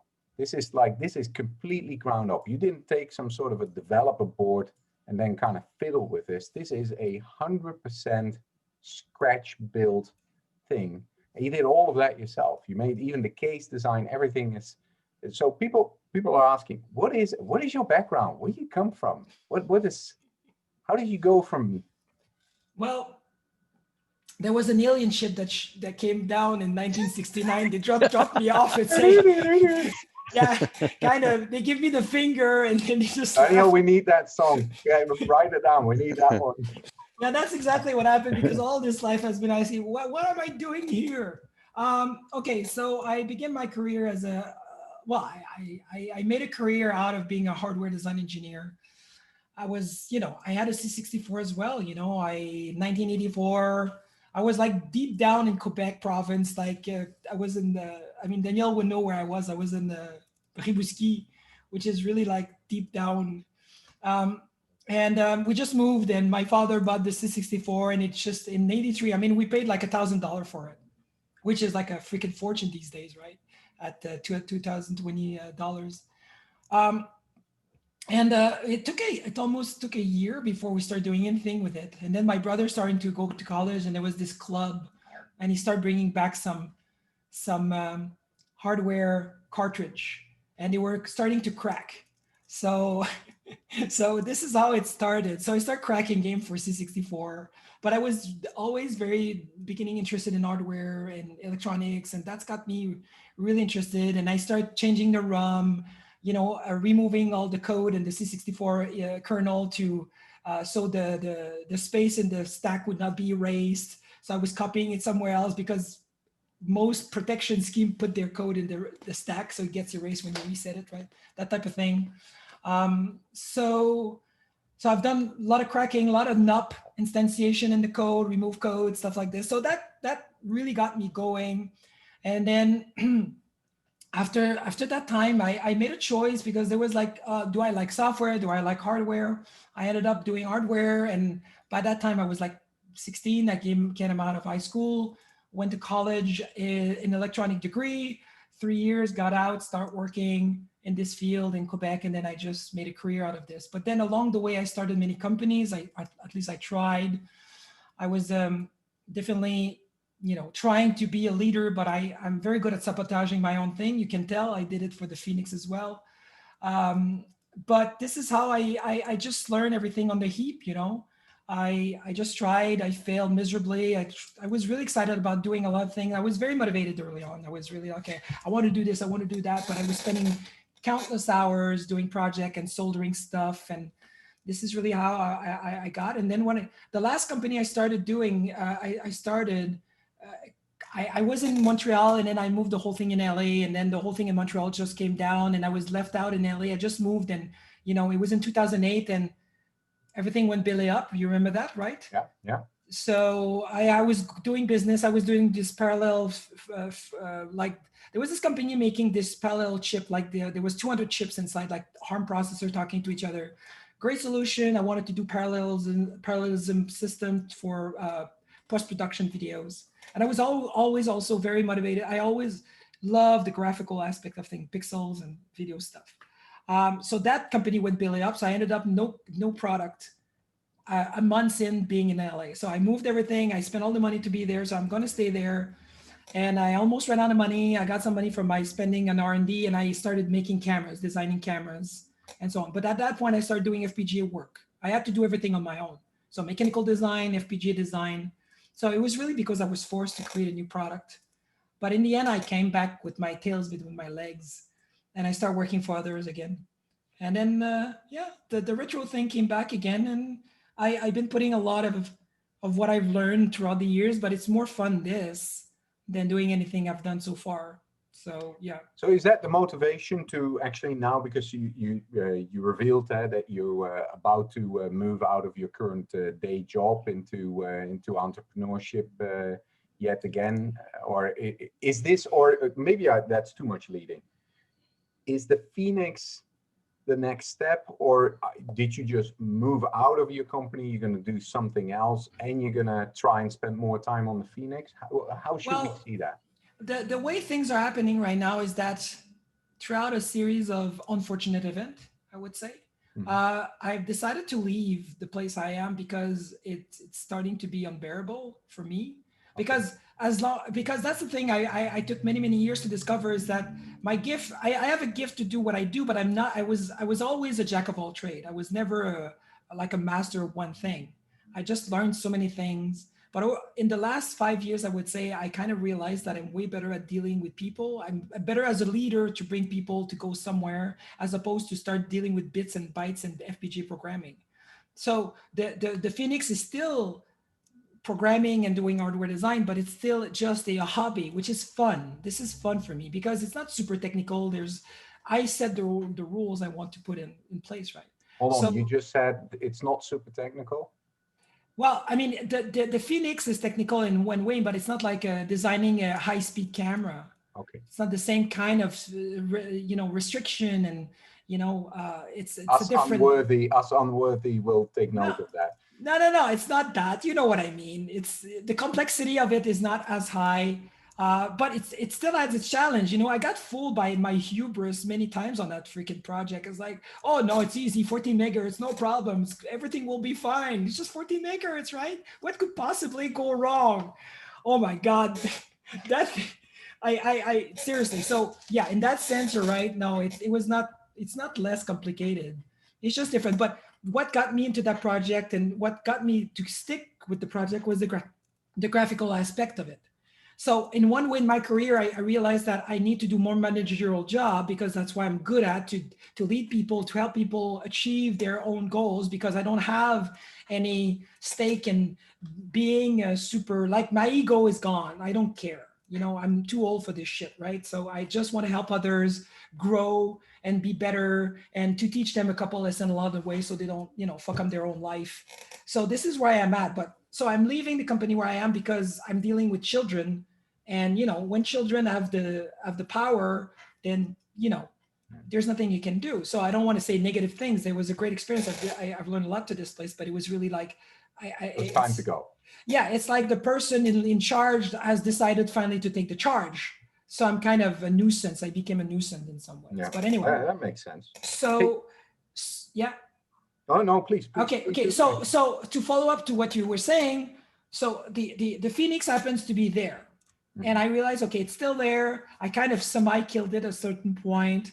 I think it was necessary, but I think there's a lot of potential. I think I want to teach more about it. I want to show more. I think I need to go, like I said, inspire people, give them a way in, because otherwise it is intimidating coming into Phoenix. It's big, it's huge. It's like trying to go and tackle the NES or Super NES or the Amiga for all. For me, go tackle the Amiga is the same thing. It's like so unknown.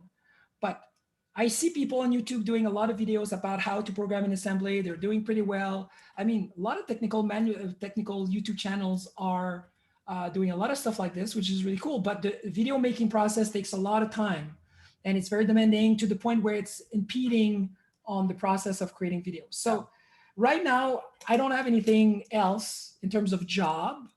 I have the Phoenix. So for the time being, I decided, okay, let's you know, let's put some effort there. Working full time makes things so much easier and faster because I can respin a board really quickly at that point. You know, get this board made, test it, get it working, and then we can start talking about filling orders and then getting in manufacture somewhere else, so I don't have to do it myself. That kind of situation. So that becomes a lot easier to manage, and then I can do the streaming on a regular basis and help people. And even me in the process, creating a game is something I wanted to do. And now that Vicky is finished, almost finished, then I can see the light at the tunnel. So that was I think we're happy. I think we're happy that you created some time for yourself so that you can concentrate more on this cool project. I think we're all gonna see quite a bit of benefit from that. I'm happy for you, for your mental health too. Yeah, well, because Yuri and I have been tracking this for a long time with you. We've known you for a long time now, and yeah, you were at a melting point for sure. Yeah, it's good. So good. Yep. I like what you said. When you do startups or anything in life, you know, it's good to fail hard. Yeah, so that's how you learn, right? That's you fail, you learn, you get up again, and you go on again. Hey, I'm going to switch topics a little bit. It's kind of like a phoenix, huh? Talk about all these sound chips one more time, because you had to kind of race back to it in the slides, and we want to just in the current version that you have, which again for everybody that's watching this, this is the art of the possible, the non plus ultra. This is not necessarily what Stephanie will want to bring to a U version. Yeah. But this is the non plus. What are the chips that are in here? And which ones have you been hiding? So you're going to have to kind of speak up here. Danielle is here as well. We want to hear it. We want to know it for once and for all. Confess. What's in there? Oh, Daniel told you all about it. It's just okay. So the SID is okay. So there's the 21. There's the YM 2151, which is the OPM, right? It's pretty well known. Was used in arcade games a lot.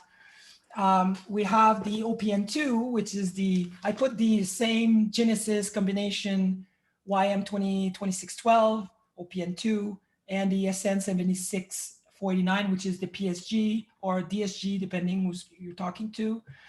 And finally, the OPL2, the OPL3 was there already. I mean, we started with 2 OPL2, I put an OPL3. So that was the combining. So that's why the FMX means Phoenix Music Extension. So the OPL3 has always been there from the very beginning. The others were just there to be supplementing what we had. The SID early on, I wanted to put the socket for SIDs. Then they were taking too much space. I got them off. I got them back in. I got them off. I got them back in. I got them off. Finally, I said, okay, that's. I wanted to do an expansion card for the SID. You know, that's one thing that people didn't do so far is like create an expansion card to put the SID they wanted. Because there's actually like an audio input, like an auxiliary input on the connector for the expansion. Anyway, so inside there's the SID, the Gideon version of the SID. I've been trying to implement it. I didn't have any code to run to test it, so I don't know if it works. I tried to. The Gideon's version of the SID for the FPGA can be extended way past 3 voices, and I wanted to do that. But when you're doing way more voices, I had problems, so I scaled back down to 3 voices. But there's only one person who tried to do something, was PJW, Peter, and the sound that came out was not right. So there's a little bit of work to be done there. But it was part of the game from very beginning to have a SID, at least an FPGA, or at least a socket. So, and then there's the codec. And that's the only thing missing really right now. The codec, there's a 24-bit codec in there that you can drive in 16-bit. And the idea would be to add a couple of FIFO to be able to read and write. So basically sampling from the auxiliary or whatever channel you want, because the codec just do a mixer job as well. So you have all the audio channel goes through the codec, as well as the SID is farther down the line. So the SID doesn't get recorded. But you could record or play sampling at 16-bit, 24 kilohertz, whatever. So that's the only thing missing, really. Like the major thing missing in the system right now is that part. Otherwise, that's it. You can, and the way it was designed, also the way we address all these chips, you can literally send command to each one after the other. You can play them all at the same time. That's a really good point, because that came up a few times. Indeed, you can play them all at the same time. Yes. Again, and everything that's happening in this non plus ultra is learning grounds for any next product that you would make, where certain elements may or may not work, may or may not be included on whatever is going to make sense. I think the other thing to notice, Gideon, our Dutch friend, that's pretty unique. You know, he's not giving that out to anybody. He gave that to you. That's a testament. He's a proficient FPGA developer. You guys share a similar interest in field of technical background, which is really, really unique. And he did that right from the start, if I remember correctly, which is, you know, that's pretty cool. No, Gideon was super sweet. He said, hey, there you go, use it as you want. It's super cool. And yeah, no, it's very cool. And Gideon will be here tomorrow. He's doing a presentation tomorrow. Cool. So you got a lot of stuff on GitHub. Now I think a lot of parts of your unit are open source. Tell a little bit about that, on how that comes about, how open source plays a role in what you do, and what your core thinking is with that. Okay, the open source. I mean, everybody who's been there's a software aspect, there's the hardware aspect. The very beginning of the project, the idea was, okay, I'm going to make that project open source, but not the FPGA. The FPGA was like, okay, this is like, I considered an FPGA like an ASIC, like a fixed chips that cannot be changed. And I think even David Murray realized that you cannot let people change a chip, not because we don't want to, it's just that you want to have a stable platform for everybody to design on the same thing. So if there's an issue, everybody will have the issue and we'll deal with the issue. That's it. That's going to make the character, the character in the unit. And Nate, for those people that watched Nate's Zoom floppy talk about, he said that as well. You know, people have started making deviations. It's actually not handy for the software development associated with it. You get too many deviations. It's actually contra to what the community can contribute. Yes. And there's also the aspect of, okay, I spent all that time and somebody will just like rip it off and transform it. And I know this is going along with the whole, let's open all the source and everything. But again, the main idea, and like I said, David Murray shared the same idea. It's like, we close it, it's stable. That's part of what the product is. Whatever problem we have, we'll deal with it. They'll find works around. So that being said, everything else in theory will become open source. Okay, so for me, the trigger point to release the PCB and the Gerber files and the part list for people, if they want to try, they can. I'm not going to stop anybody wanting to create their own FMX. Please, if you want to have your own FMX, please go get a couple of PCB at the GLC PCB or anywhere else you want. You'll have the BUM, buy all the parts. You can get all this stuff on AliExpress if you want small quantity, and go at it. I mean, there's no BGA on that part. So it is a difficult bar. It's not a beginner type level board assembly, but it's something that can be done with paste, like a stencil. You order a stencil, you install your stuff, you place your thing, put it in the oven, and you're good to go. And you use like low temperature solder paste, which makes the whole thing easier. And you can build your own. I mean, it might be way more expensive than buying it from me, but again, it's all very possible. I would say it's advanced level type assembly, but there's no BGA. So there's that. That was one of my requirements. Even if I tried to get BGA, and I was like, the universe said, no BGA in your product. Forget about it. So I'm really wanting to do this, but I'm a procrastinator in first, and second, I'm also very, I want to release the schematic that represent the boards. I'm going to release as well. I might want to release a board that I just made. There's one small thing that I need to fix, and just release, okay, this is the board you can reproduce for yourself and do whatever you want. So I just need time to go back in schematic, clean the schematic, make them clear, because there's a lot of stuff I put in my schematic so I don't forget about my stuff. And so I plan on releasing the Gerber, the part list for the FMX. And if people wants to buy the Gerber file for the stencil as well, everything, and you just go and do your own. And if you want to mass produce it, so please do. You know, so that's where I am in terms. As far as everything else is concerned, kernel is open source. My code will be open source. Anything I do with the Jumpman will be open source. Daniel's stuff is open source. Peter's stuff is open source. The basic interpreters are both open source.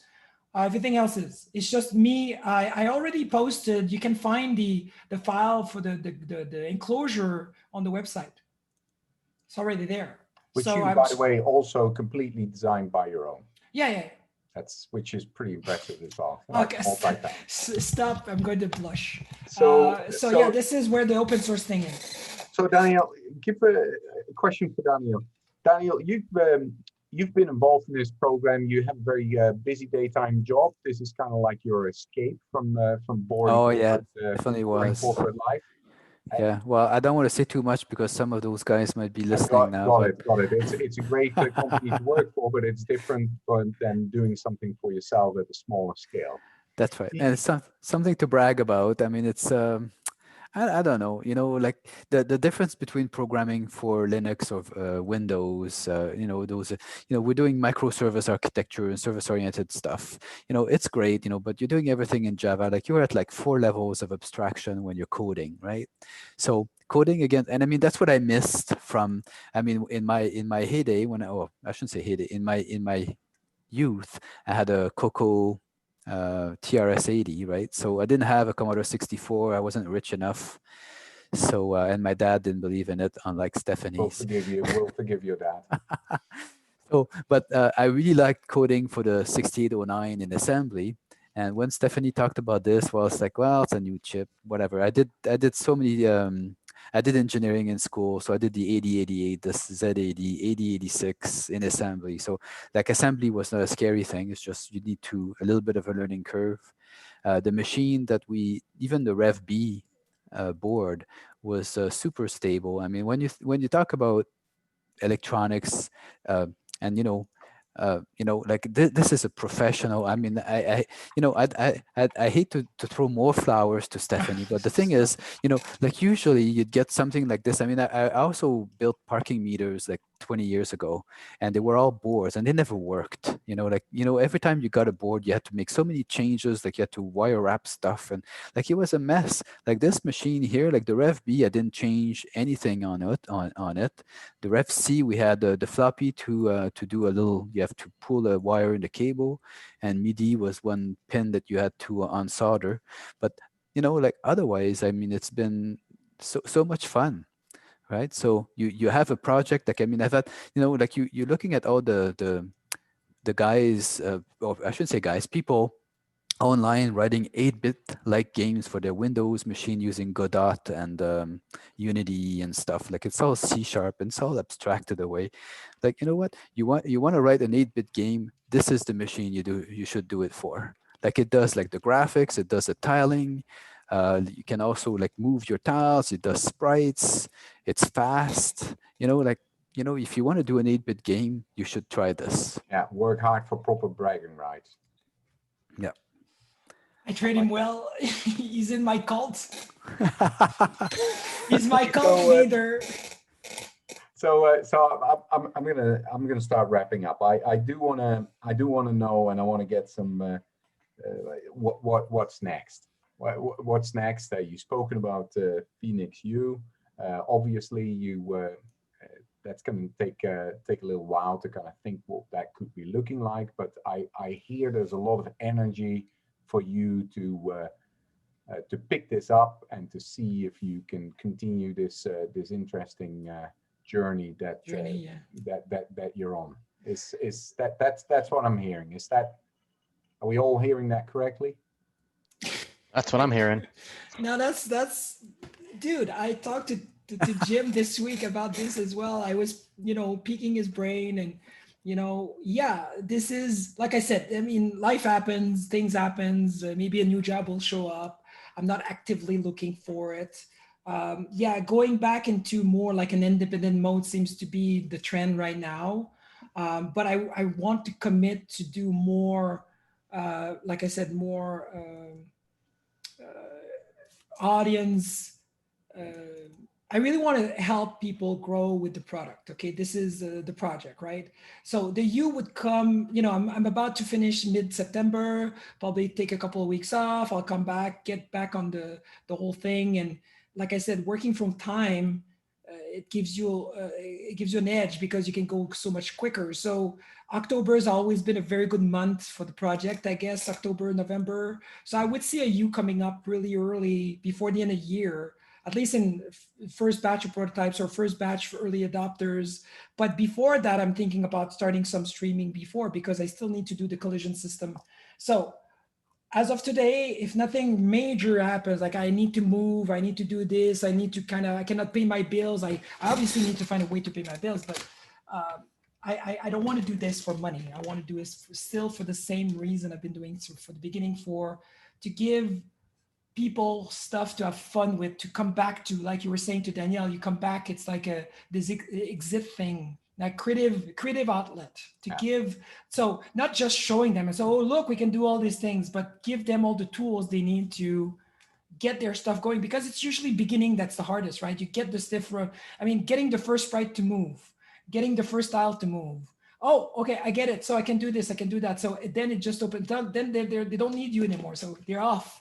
They can create their own thing, right? It's the learning curve. So I want to lessen the learning curve first. And I really wanted to get myself in this. I have other idea. I have other project on the side, but it's not even close to be, it has nothing to do with retro. But I really want to invest more time and really give it a shot and get the Phoenix to rise again and go kill the others. I like it. I like it. Go snap the necks of the others.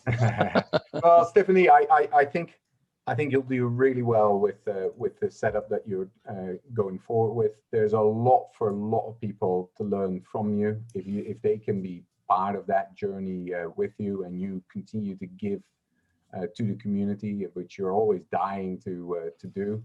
I think you're going to create a great audience there, and all of us can learn a lot in the many different aspects when it comes to how this comes about, but all of the things that you need to try and tackle in this, it's just very, very impressive. I think you're very inspirational to a lot of people, and I hope you use that positive energy in that to continue to amaze us. We'll try. Thank you very much, Yuri. Thank you very much, Jim. It was super nice for you to give us that time, and I hope people can join in this journey, and I'll definitely open up more.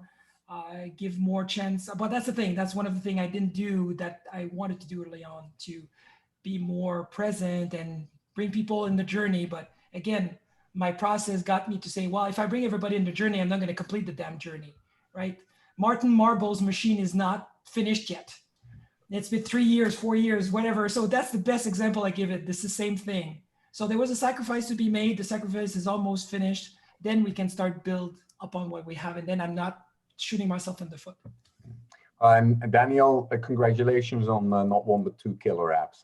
You got Tetris. Come on, let's be clear. You got Tetris, and you got a tracker. That's just the tracker is amazing for sure. Yeah, I want to say thanks to Peter. Shout out to Peter. He did a wonderful job. He's still doing a wonderful job. This guy is awesome. I mean, the basic 816 guy, Colonel. I mean, we have a great team. It's a small team, but we have a great, the Alpha group, there's more people outside, which are great as well. But I've been working closely with Peter to get this kernel, and we always going along. I bring more feature. He put these features in basic and so on and so forth. So Peter has been literally without Peter, there was no Phoenix. So I just want everybody to know that PageW is like really a king. He's been, priceless. Awesome. All right. Thank you very much. Thank you, guys. Thank you, Daniel. Thank you, everybody, Daniel, for listening in all this time. Bye. So, Yuri. Yeah, man. Are you there, man? I am. Okay, so that was the best use of my time for sure. Was to get Stephanie more exposure time. Yeah. So we have the Bit-Scape event coming up at 7 o'clock, which is 22 minutes from now. And that's going to kick off with Beat Ratio. And Beat Ratio happens to be in Melbourne, Australia, or somewhere. I think that's what it is on our schedule. So it's tomorrow for him in the afternoon. And then following Beat Ratio, an hour later at 8 p.m. our time, is going to be our buddy Saj. So DJ Sajtron, who happens to be a very humble yet extremely well-known DJ in Las Vegas, and he's he's quite an artist, and I got a sneak peek of some of the stuff he has done for this, and I got a good chuckle. You will laugh because you know Saj, so you'll laugh when you see his setup. That'd be awesome again. And then at 9 o'clock we have Ray Manta, which will basically close down the evening. So, and he also is in Australia, and so it'll be 2 o'clock his time when he does his performance. So that'll wrap up for the day. However, I want to say a few things. We have auctions. So if you're on our Discord, go into the auctions room. We have 7 different auctions in there, and we're going to add a couple more apparently. And they end tonight, the ones that are in there right now. And so there's a 64 Reloaded Mark II board. There is an Ultimate 64 from Gideon. There's a couple of my products in there. It's like, yeah. And then my favorite products in the whole thing are really David Yod's wife. She took up this hobby, and I'm not sure because of the downtime we've had, but she made some incredible stained glass Commodore logos. And I know you've seen it. They're amazing. Yeah, Jim, I couldn't agree more. I'm lucky enough to own one myself. I quietly hang it visible from the street. It's a beautiful, beautiful, super exclusive product. Yeah, I told David, I said, I think she's got a new career. Forget that teaching stuff. I'm with. So, and the auction, so go check out the auctions. Like I said, they end at different times tonight. And the last I looked, I think the Reloaded board was like $170 or something like that. It was pretty cheap. I mean, it was really cheap. So get your bids in, and all the proceeds, of course, go to next year's show, which is hopefully, we'll all be knocking on wood right now. We'll be back in Las Vegas like we do every year. But I really think that, you know, you and I were talking a little bit earlier about this, and then Nate actually had said something as well.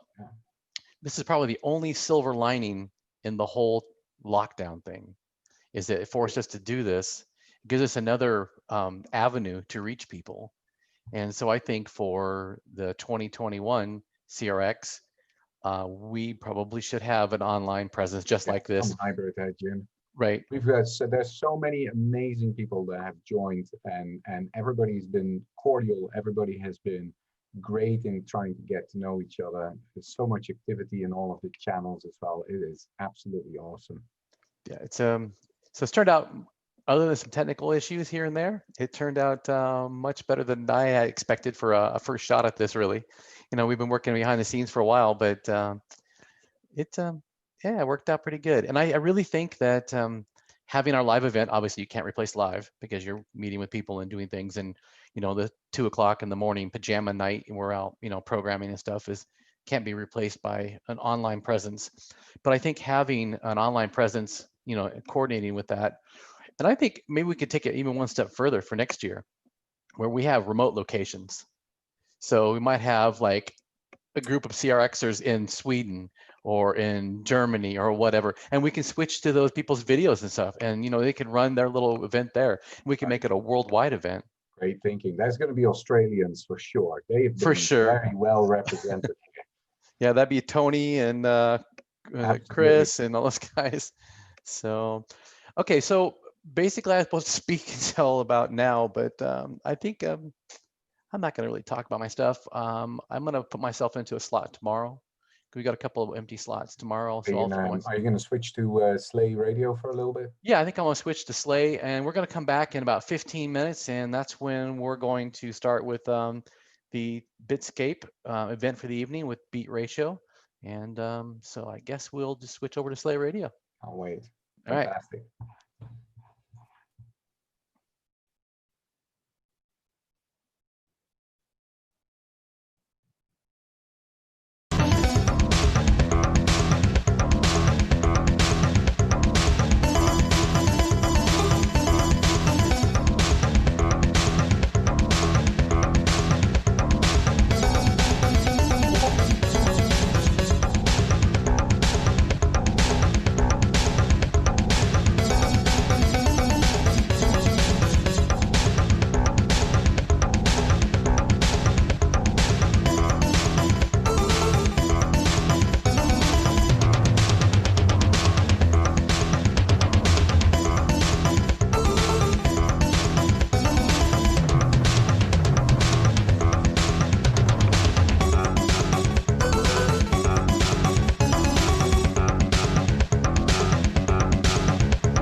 laundry can wait. There's still plenty of clean underwear left.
Welcome to Bit-Scape Map CRX 2020.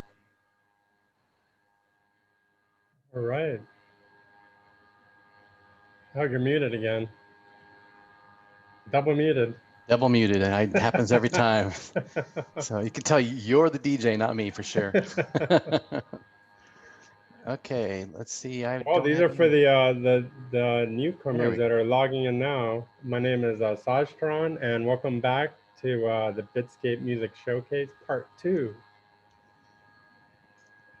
We have coming up Beat Ratio from Australia, and then I'll be playing next the Sajtron at 8 o'clock, and then at 9 o'clock we got Manta also from Australia. So yeah, we got a lot of good stuff coming up. It's cool. So you're going to set this up then? What's going on with Beat Ratio these days? Yeah, so Beat Ratio is a very interesting artist. So I don't know how I ended up finding him. I was looking for some retro gear, I think, or something with them samplers or something, and then his video popped up, and I'm like, wow, let's check this out. Holy cow. His stuff is really cool because he takes you back to 1983, and I'm saying that year for specific reasons because he doesn't use much gear out of that year. He stays in that year. So like when I told him if he wanted to perform for Bit-Scape at CRX, I gave him all this like, you know, hey, we got all these programs now in the 64. He's like, no, I can't use any of that. It has to be from 1983. So he actually coded in BASIC his own routines to make sounds from the Commodore. So he'll explain it all in his video. So it's really cool that he went through all that just for the show. So yeah, I wanted to point out his website is also very nostalgic. Everything is all pixel art. It's like if you're logging onto the internet back in 1983. So it's really cool. All his music is on there. His videos are on there if you guys want to see all the other stuff. Also, he has a Bandcamp a site with all his music there. And yeah, I'm just really excited to see this. I'm glad he was able to go Bandcamp seems to be pretty popular because Sally Ann, Paula Powered, was talking about Bandcamp earlier as well. So it seems to be a pretty popular repo really for the retro scene. Yeah, actually, it's a big thing when it started because it gave the power to the artists instead of the middleman, and you pretty much promoted yourself. If you want to make a format on cassette, which you can't buy anymore in stores, you can actually buy a cassette limited edition of your release, or even a floppy disk. I mean, there's all kinds of formats now. So interesting. Yeah, interesting. Cool. Yeah. All right. Well, I guess we'll just get to it then, huh? Yeah, let's do it. All right, sounds good. We'll spotlight this out and we will do it.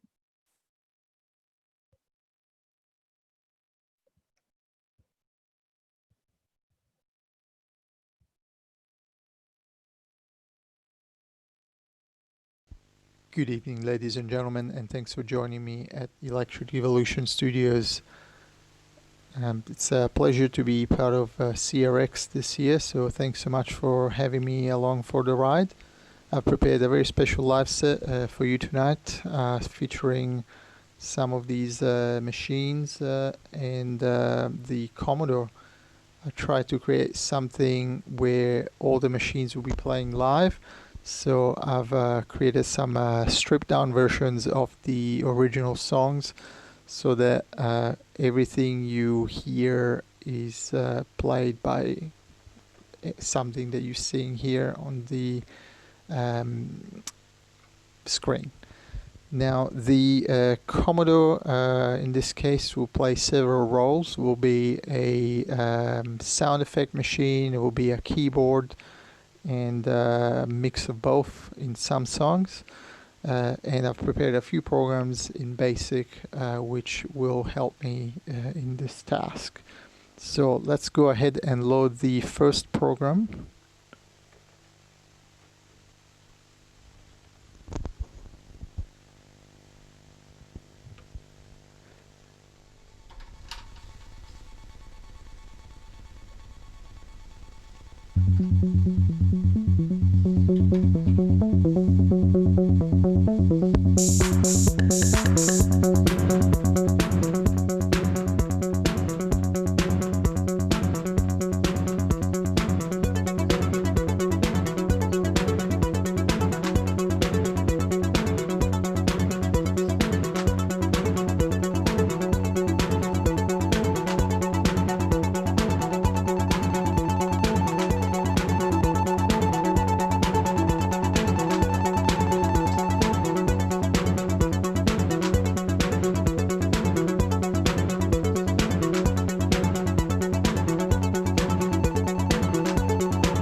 All right. Okay, more or less. A few mistakes here and there. It's got a few things to try and keep track of as you go. So please excuse those slips here and there. And next up, we have a song called Robot Love. Now, for this one, we're gonna have to erase one of these patterns to make space for a new one, and we're gonna do that now.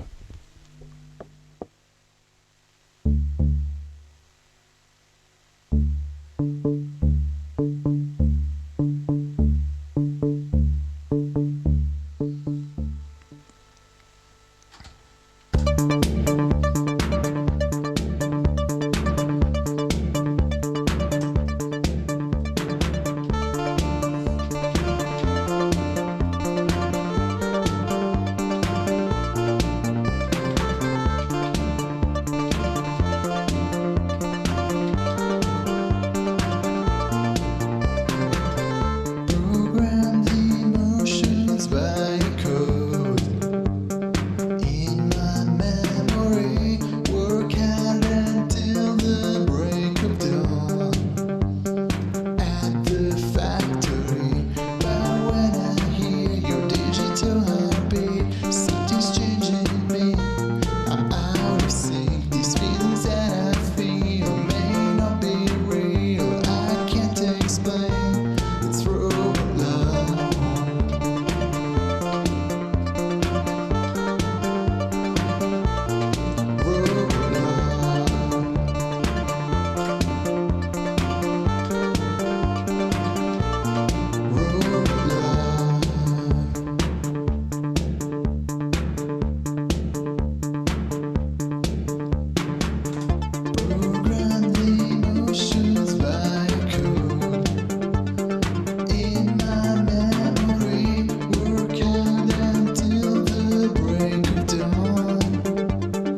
was Robot Love, and like I said, still a bit of a temporary version.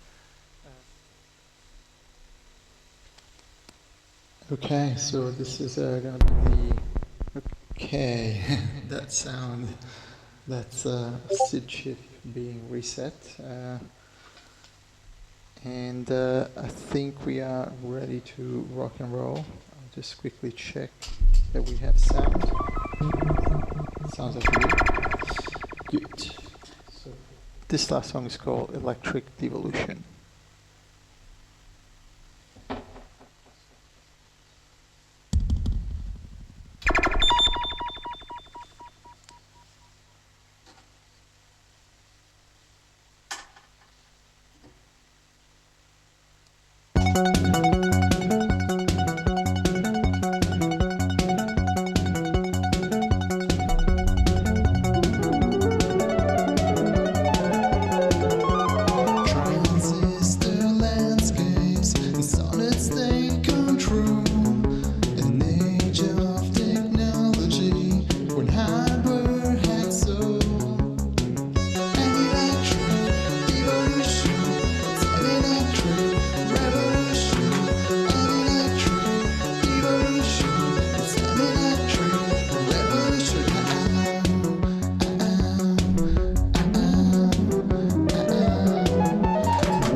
Okay, so that was Electric Devolution. Thank you so much for joining me today, and please come in the chat and ask any questions you may have about the programs that are written for the Commodore or any of the other machines. I hope you enjoyed the set, and once again thanks to Saj and CRX for having me this year. It's been great, and I look forward to Saj's performance just after mine. Okay, I'll see you in the chat.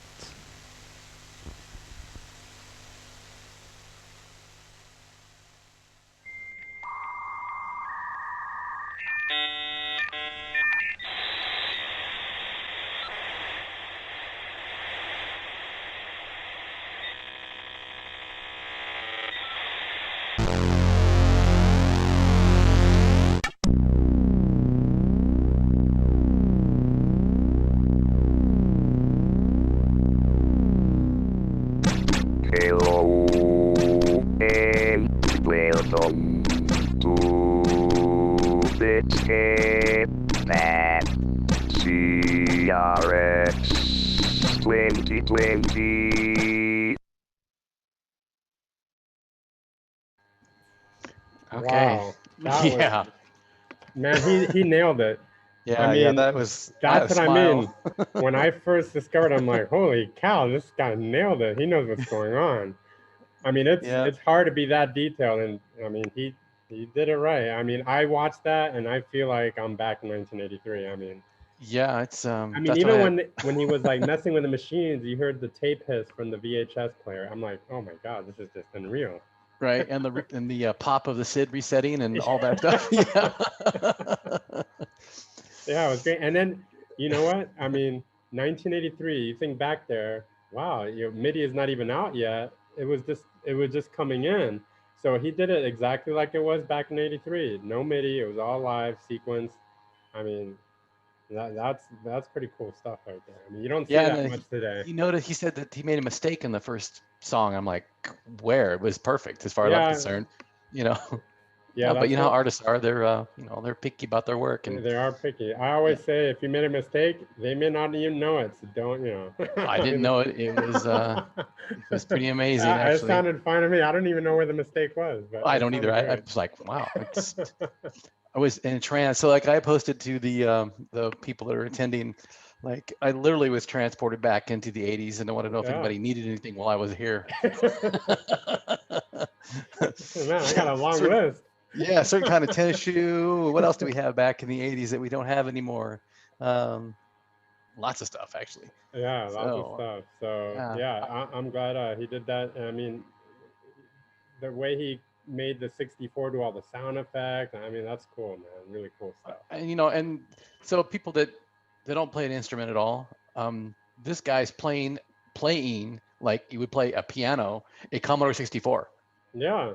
And what's program cra- that to do it. That's the crazy thing. When I Yeah. talked to him, he's like, Saj, man, I need to get a book and learn how to code because I don't know how. So he actually started learning. I mean, he was like, it's like a crash course. I'm surprised he pulled it off and just like we all did last minute, man. But wow, he nailed it, man.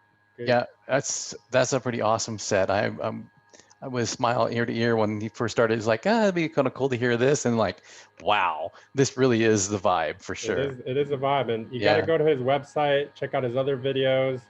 Really cool. He's got like everything that we know about the 80s. He's got little elements of them inside his videos. So does he have a YouTube channel, or does he have YouTube videos as well? He does. He has a YouTube channel. Let's link to that in his room for sure then, because I've Okay. been copying some of the videos that we've taken and put it into a room and Discord that we call Presenters YouTube Presentations. Okay, perfect. And so we can just put a link into there, at least to his YouTube channel, because I want to know what it is. I want to go see some more of Yeah. that stuff, you know? Yeah, all his videos are up on there, and Cool. they're just as good as this one you just saw. So yeah, if you Yeah, want more of that's- that, he's got some more for you. Yeah, that's amazing. So, gosh, yeah, it's what a day, huh? So far. Yeah. And I know you're bringing it. Yeah, I got a lot of goodies in there too. I know so, you're bringing it because I got sneak peek, and Yeah. so I got mean, to see one of some- my tracks is 20 minutes long, so yeah, it's a pretty Is the journey. second track? Is that what is the second track is 20? The second track, yeah. It'll be really cool. But I think you're gonna jump in right now while we. Well, wait I'm till like, what I'm 8 gonna do, o'clock. I'm gonna be on at 7:30, so that's about 7 minutes or so. I might actually take a quick break for 7 minutes since apparently the smoke detector in my house battery decided to die, and so I'm getting a Oh, loud beep in the background. Oh. Yeah, so I need to go change a battery really quick. I think you might need a bat actually, because those things, even you take the battery out, they still beep. Yeah, actually, these are modern electronic ones. They actually talk to you, and that's gonna be the problem. Oh, Is when the wow. battery gets too low, it'll say low battery, and every single one of these things in my house, because it's done it before already once to one of them. And I should have replaced all the batteries at the same time, but I didn't. Yeah. So I'm gonna go do that, and I'll be back here at 7:30, so about 7 minutes or so. All So right, I'm gonna switch sounds out good. to Slay Radio. All right, So- I'll see you at 8 o'clock. Yeah, you'll see you at 8. Everybody Yep. be here at 8 for Saj, Yep. because Saj brings it. Trust me. All right, guys, I'll see you.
entering the restricted area.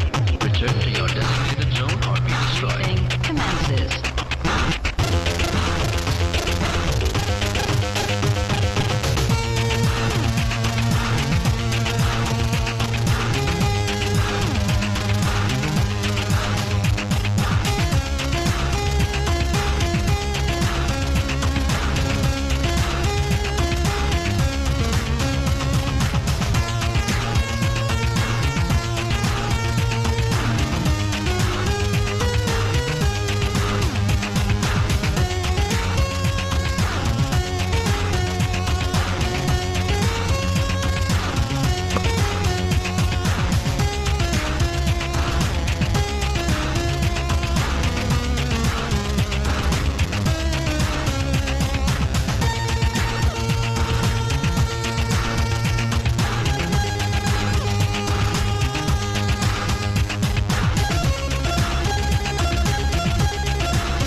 And welcome back.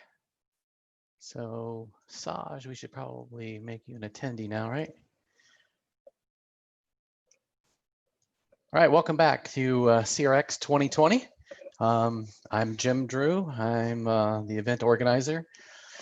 And it's been a heck of a day. I'm guessing that people can hear me, I would imagine. Somebody say hello or yes or no, or in the chat if you can hear. I hear somebody's raising their hand already. Oh, that would be Yuri. I guess, oh, let's get Yuri in here. Okay, Yuri. I just made the mistake of promoting Yuri to a panelist. Jim, I can hear you loud and clear. Okay, cool. Thanks. Okay, so basically, I'm, like I said, Jim Drew. I run a company called cbmstuff.com. It's actually not my day job, but I spent a great deal of time working on Commodore products, as people might know. I started literally with a Commodore in 1977. So my dad was the museum director, curator, and had some in with Commodore, apparently. And so at the winter CES, I believe it was, he was able to pick up one of the very first PET 2001s, I guess at the show or shortly after. I'm not sure how that worked out. But so at the ripe age of just barely 12 years old, I think, I have a PET 2001 dropped in my lap with my dad saying, hey, learn how to program this so we can make an inventory program for the museum that has 1 million artifacts, literally. And I was like, okay. And no manual, one cassette tape. One side had a program called Big Time, and the other side was called Squiggle. And so by virtue of being able to load the program and list it, I was able to basically figure out how BASIC worked. And it wasn't until like maybe a year later that I finally got a manual for the PET, and I was going through it for BASIC, and I was like, oh, I knew this, and I didn't know that. So I kind of reaffirmed things that I didn't know, and that's kind of like I progressed. And of course, I learned really quick on that there was no way that a computer with 7167 bytes free was ever going to be able to be something you could use for a museum inventory system on cassette tapes. And the plan originally was to have a cassette tape for every letter of the alphabet plus extras for various numbers and words and such. And so it wasn't something that was going to happen, but it allowed me to write game programs. And so of course game programs work very fast and BASIC, so I ended up learning assembly code. And so my career is now, you know, I started then doing stuff, and then commercially I sold my first stuff probably, I guess I was in high school. And so it's been that time since then. And so that's been a lot of years. So that's kind of a history was up to that point. You know, I've done Commodore 64 stuff. I worked for Commodore for a period of time in Portland, Oregon. The West Coast Service Center was actually in Portland. It was in downtown Portland. And so I repaired disk drives, and I worked with the educational department for doing installations of computers into the schools and such. So that was my gig at Commodore. And I kind of got out of that, and people kept pulling me to do different programming. And so I got into copy programs and such. And so the rest is kind of history on that. I guess people know that I did like 60 different commercial programs for the 64, and I did stuff for the Amiga, emulation technology for the Amiga. I developed the first Macintosh emulation with full color multitasking called Implant. And so that was a long process. So let's talk about what's going on today. So as people know, and the biggest question I get right now, and people are probably sitting on the edge of the keyboards right now asking, what's going on with the keycap campaign? Well, if you don't know what the keycap campaign was, there was a successful, I say successful because it was funded, keycap campaign for the 64 many years ago. And unfortunately, none of the keycaps were ever delivered. And so after going back and forth with that person actually that did that campaign, offering to get their list for them and such, and the nudging of some people in the community. Eric Hill, AmigaLove.com is one. And then some of the guys in the CRX crew that we have here, you know, Yuri and Saj and Nate and David Yod and all these guys that you're going to see or have already seen, you know, doing presentations and such. They've got privy to all the stuff that was going on behind the scenes. And so I finally launched an Indiegogo campaign, and it was funded, and we got $93,000. And I had learned early on about, you know, plastic and things like that because my businesses. I've had a lot of contact with China doing molding and stuff. So I knew that for this particular thing, we needed to have a company that did nothing but keyboards. And so I sought out a gaming keyboard manufacturer in China. Now, why China? Well, unfortunately, the best price we got for tooling in the US was $270,000. And so you divide that out by, let's say, 1,000 for 1,000 people that want 1,000 sets. It's $270 a set for keycaps. That's a little much. So in China, you can get tooling pretty inexpensive. And so I did find a really good gaming keyboard company. They actually make gaming keyboards that people use and you see, and they also make keyboards that are for some of the gaming companies, Asus and people like that, they make keyboards for them. So that was, to me, the best route to go is don't try to print keycaps yourself, which was part of the other campaigns deal. Just find a reputable, you know, company that can do it. So we did that. We had the campaign, it was fully successful. And then we had this thing called COVID. And it kind of worked out in a way that was favorable to all of us currently, because right at the end of the campaign was the start of Chinese New Year.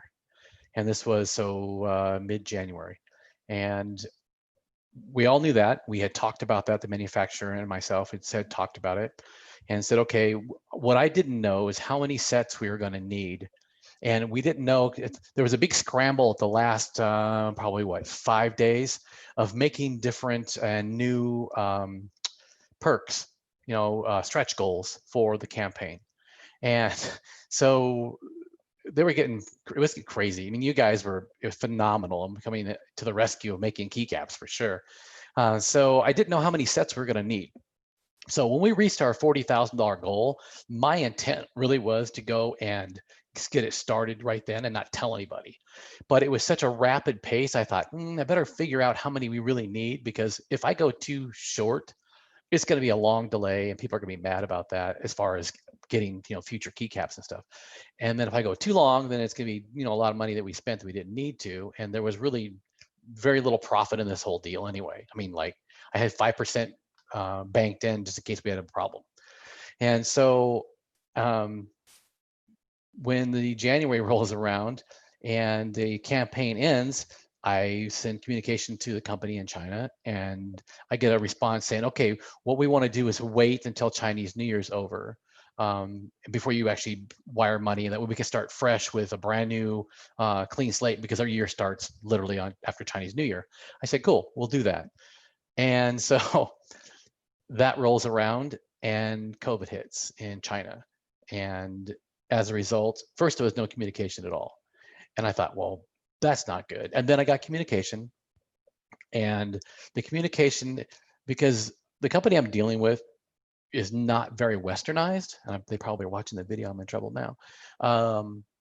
So they don't speak very good English. In fact, a lot of my conversations were in Chinese, and shout out to Google Translate, because it works exceptionally well. And so we communicated in Chinese back and forth. And so it turns out, I don't know if it's the Chinese government or themselves or however it worked out, but this company is large as far as the volume of stuff it can do. And the machines they have are incredibly large. And so our little measly 2,500 keycap set project got pushed aside to make PPE, to make face masks and everything for personal protective equipment because of COVID. And so I've been in contact with them, and the deal is that we're not lucrative enough for them to actually do the deal. So as you know, if you followed this over the last 6-7 months now, I've been trying to find other sources that will do it. And all the sources in China are on the same thing. They're basically, no, we can't do it. We're too busy doing other kinds of plastic that are, far more, lucrative than what you guys are doing. And so what I was told by this company probably 2 months ago now, and I keep in contact all the time in Chinese, and they said fall time. So it means the fall. So I'm assuming that's going to be like now, sometime between now and October, perhaps, that they can actually take on the project. Now, the good news about this whole thing really is that I didn't make any wire transfers. So all that money's still sitting in an account. That's good news for all of you because all the money's still there. It's bad news for me because if I don't get this shipped out by the end of the year, I pay taxes on all of that money. And so I have an incentive to get all this out because I need that write-off because there's no profit in it, but there's profit if you collect the money and you don't spend it. So that's pretty much where we're at with that. It'll happen. We have to make it happen, obviously. It's not something I really wanted to happen. Obviously, nobody wanted to have COVID. Nobody wanted to be locked down. But it is what it is. And, there's no money lost. And we're just basically in limbo until that they can produce the keycaps for us. So, it's good news, bad news type of thing. So maybe fall time will come around and they will actually do it. If anybody knows of any company that will do it for a reasonable cost, I'm fully open to doing it. In fact, I almost pulled the trigger on one company, even though it was a little bit more. But I just had some bad vibes, like they were sketchy. And I was like, nah, I'd rather wait. Yuri, who is in here, he's like, nah, you just wait. That's fine. To me, is the right manufacturer. And also from you guys in the feedback as well on the Indiegogo campaign, on the updates and all the comments. You guys have been incredibly patient with the whole thing and understanding because we're all in the same situation. So it's not like some far-fetched, unbelievable story that it happens. So that's where we are on the keycap campaign. So that hopefully answers your questions where we are right now. Okay, so I want to do a quick thing about my products. I've been working on a lot of different things. So one of the things that was part of the campaign is that I would work on a new keyboard. And so I actually have worked on the new keyboard, and it's an actual board that replaces the stock board. I've got one around here somewhere. Okay, so it's the board that goes, this board here. So this yellow orangey board. So it's the board replaces this. And the idea behind that is that what I did as part of the campaign is that this black base plate that everything sits on, we would want to make this again and exactly like it is in clear. And the why clear? Well, because the circuit board that I've designed has 66 RGB LEDs in it, and they're addressable for each one of the keycaps. And you need to be able to see through the base plate in order to be able to see the LED. You could actually drill holes in a black base plate and you can do it that way, but it's a lot better to have it clear. That way you get luminescence throughout the entire thing. While I was doing that, it turns out, if anybody's familiar with how the keyboard works, it's connected right to the CIA in the 64. And that CIA is used with 2 ports. Basically, it's a row and column scan mechanism that works in the 64, where you output a pulse to one of them of the output ports, and then you go look at the input port, and you get to basically you can determine what key is being pressed, or keys, multiple keys in some cases, are being pressed, and using that. Well, I thought at the same time, I have to use a microcontroller for handling the LEDs and the interface for everything. And I thought, well, there's a microcontroller in there. I was like, there's also a parallel bus in here too, because that's what it is. It's a double parallel bus for the keyboard interface. So I've designed it so that you can communicate to the microcontroller on the board. And so I went a little crazy on that whole thing, and I actually implemented a Wi-Fi device into it for like my Y modem. And so you would be able to actually write software from the Commodore 64 side that you could send instructions and information to the microcontroller for doing whatever you wanted to do. For example, if you wanted to use any of the 3 megabytes of storage that are on the keyboard, you could access all that memory like it was a hard drive, basically. Just write a driver program for the Commodore 64. Likewise, we could do a routine that does maybe GCR conversion into regular data. And so you basically, you send the bytes of data out and they come back in as decoded GCR. So you could do a real-time, disk access at that point. Pretty much endless, flashable from the Commodore 64 side. So you could update the firmware and all that. So that's a product I will have, and it kind of coincides with doing the keycaps. So my plan was, of course, is that when I get these molds made for the keycaps, I was going to have that mold made along with it. I just pay the extra cost at my company to get it all made together. So it would, be at the same time. It may help reduce some cost, maybe not.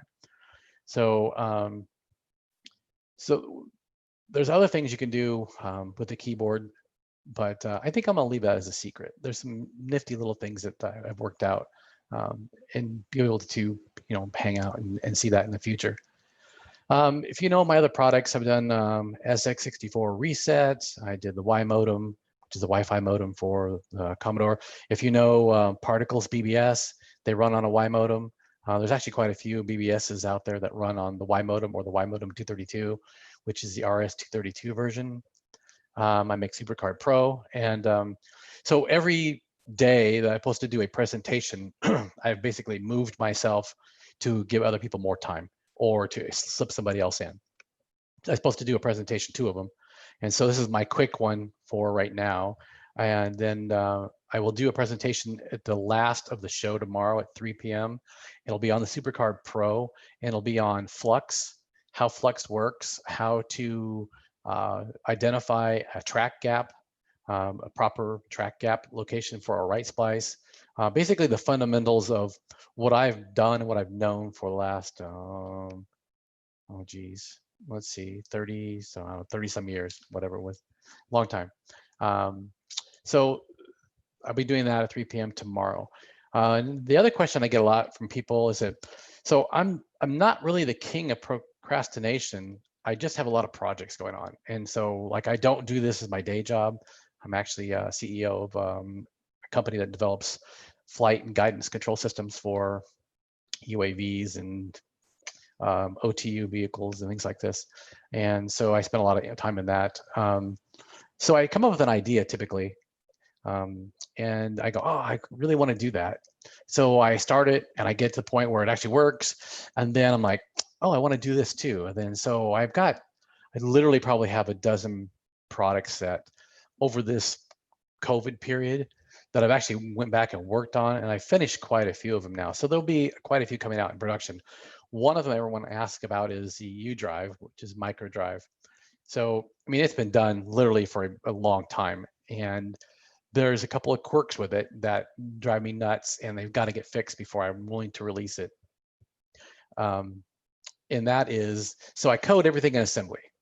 And no matter what CPU I've ever used, after I learned BASIC on that PET, I went to 6502, and then I went to Z80 on a TRS-80 machine and a Timex Sinclair machine, back to 6502 for the VIC, 6502 for the 64, and then I did some 8088 stuff, and then got into the Amiga, did 68000 to 68060. And so, and then when I got into the microcontroller industry in 1999 with a small company at the time called Microchip. In fact, I just found all my original developer parts that are UV erasable instead of being a flash part. I learned assembly on those parts. And so I use assembly for everything. So because I'm an assembly programmer, they don't have libraries for people like they do for C. Like nowadays, if you want to do anything literally, where it's Wi-Fi or SD card or whatever, there's a library for it, and you just go grab it, you install it, and you do it. I hate C. I mean, I don't really hate it. I mean, I have to use it, like for the Y modems done in C. The very first program I had done in C actually was the Y modem stuff. Necessary evil when you've got stuff you don't have control of. But so I have control of this, so I wanted to make sure that it was done in assembly. So I wrote a file system handler in assembly, and it works, but there is no writing currently, and it doesn't handle long file names. So those are the two issues I've got. So if I can stop picking up and doing other things long enough, I can go and finish that code, at which point I can release that product. And so people who don't know what microdrive is, it started out as a product called U1541. And if you're familiar with Pi 1541, it's basically the same thing, but not on a Raspberry Pi. It's done on a microcontroller, and it uses 30 milliamps of current. So you can stick it inside your 64 and have an internal, truly low-level, GCR level compatible drive, and it has every functionality that the real one does. Passes all of the Vice suites and all that stuff. So it really is compatible, just like the Pi 1541 is. But again, it's small. It's a little tiny board. Literally, it's like 1 inch square. That's how big it is. And so, like I said, I get sidetracked on things, and I wanted to have a couple of things on my 64. Like I needed to be able to switch kernel ROMs to test like Jiffy DOS and things like that. So I built a ROM switcher board and with a microcontroller that controls it through the restore key, and you can program, you know, what ROM is there on power up and all this stuff, and it works good. But I started looking at some other things with 64s, and I ran across a project on GitHub. It's called by BWAC, if you know that name. And so this guy he had taken a KU motherboard and stripped the parts. And apparently there's some software you can use to scan the board, and it converts it into traces, and you can make an actual circuit board out of it. And Yuri has built several of them. And so I thought, cool. So I went and looked at it. I thought maybe this could be a good way for, you know, to me to make a foundation for a new 64 for me, so I can do ROM switching and stuff like that. I looked at it and I thought, oh my goodness, there's some artifacting issues when you do the scan. So some of the trace tolerances are really, really close. And it has, I mean, it was the original board from Commodore must have been hand drawn or laid up, because it had some rounded traces and some really kind of odd things you don't normally see. So I spent a couple hours, you know, tinkering with it, and I got so frustrated, I literally ripped the whole thing up. And I placed all the chips, and I said, okay, I'm going to go through Commodore schematics, and I'm going to go and build a whole new one, basically. And so, make a long story short, with nudging of Yuri to put every feature known to mankind in this thing. So this is, I call this the ICS 64. This is an S version. There's an E version as well. And so this is actually a full working Commodore 64. It's based on the layout of what the KU is, and some of the parts are pretty close to where they were originally. But it has a lot of things that are modern. So I know there's a lot of purists out there. So you look at this board and you go, okay, it looks like a 64. But on the back side of it, you're going to find and you probably can't see this very well. So I can actually set this in here. Yeah, maybe. You'll see there's a microcontroller here, a little microcontroller, and it hooks up to an interface on the front side. It's a little 4-pin port, and that hooks to an OLED display. And there's a connector for an IEC built in. And so I made my microdrive. I had an adapter for the C64 reloaded boards. And if you're familiar with a connector called CN4B, it's the same pin out. So you can use any device that's on that. There's, I call the Yuri mod. So Yuri's my buddy. You do a lot of things. So if you've got a Messiah or a Prophet, it actually has pod inputs built into the board. It also has got video built in. So it's got a video amplifier and filtering system. It's for Chroma, Luma, and it generates composite out of here. So if you don't want to put a modulator into here, you can actually use the circuitry that's here. And there's a 3-pin header. One of the pins goes to a little jumper block in here that you can solder your other SID output to, so you could have a 3-pin output for this whole thing. So anyway, this was a project that kind of interrupted everything else I was doing. So I'm hoping to finalize this. And what I'm going to do with these is that I'm going to sell just bare boards, likely. I mean, so that's the S version. The E version is identical. The only difference is that I got rid of all the typical clock generator stuff and went with the 8701 style. And I actually made an 8701 replacement chip. I actually made a custom chip, had one made, fabricated for me, an FPGA that does the clock outputs.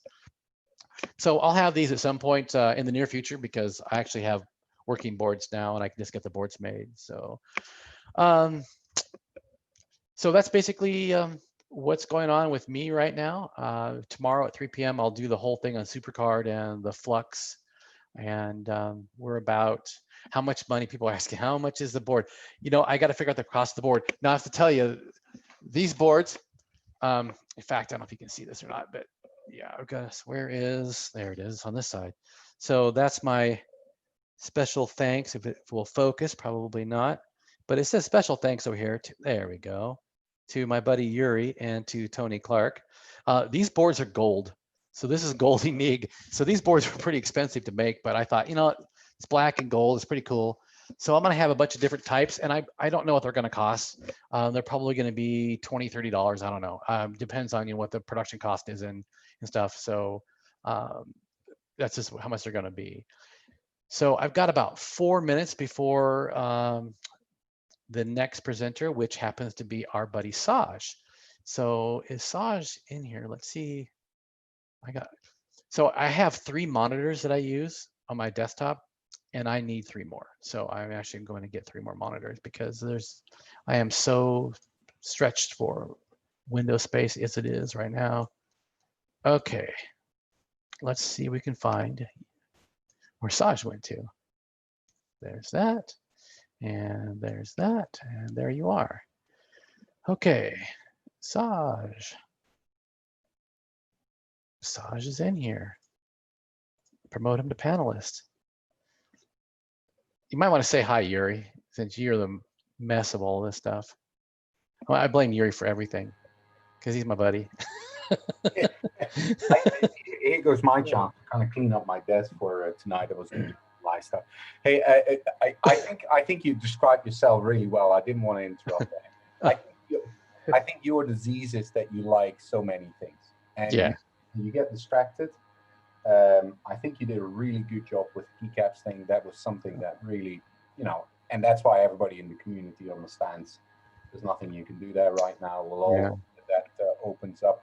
Yeah, I love the 3D modeling website you did for the keys. That was a plus. When you made that, I was like, holy cow, I want more colors. I didn't make that, but it was my idea. I said, I'll tell you what, the community has been amazing for this because I had mentioned the fact, like, you know what, I really like to have some keycap color. So Dan Tootle, he's a guy, shout out to Dan if you're watching.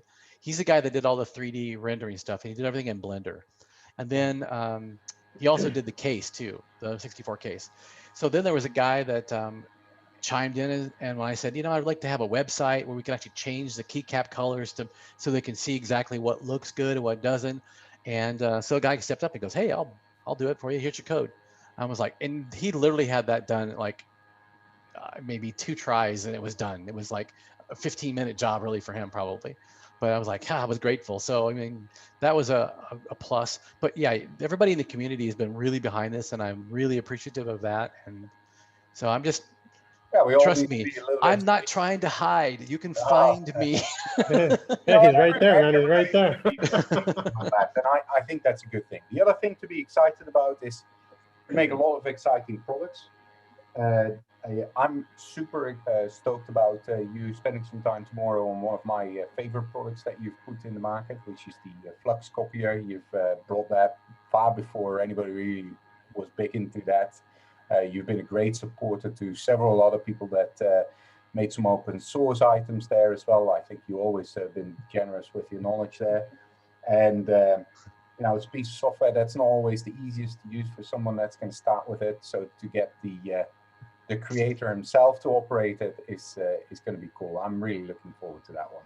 Yeah, it's definitely not a beginner thing per se. I mean, it can be. So yeah, we'll talk about that tomorrow. But yeah, it's it takes a lot of time. You know, what I've learned up to this point, I can teach in a much quicker time than it took me to learn, which is a good thing. You know. So all right, well, let's talk about, let's do this because Saj has been quite amazing. So check this out.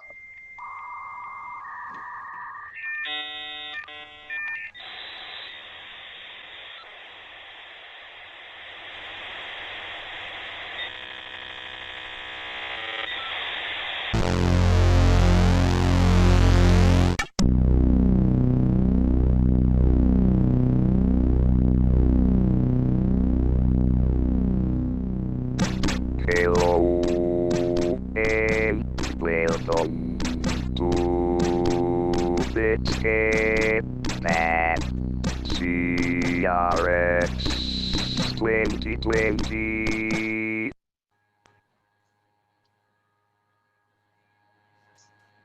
Okay, so first of all, Saj did that.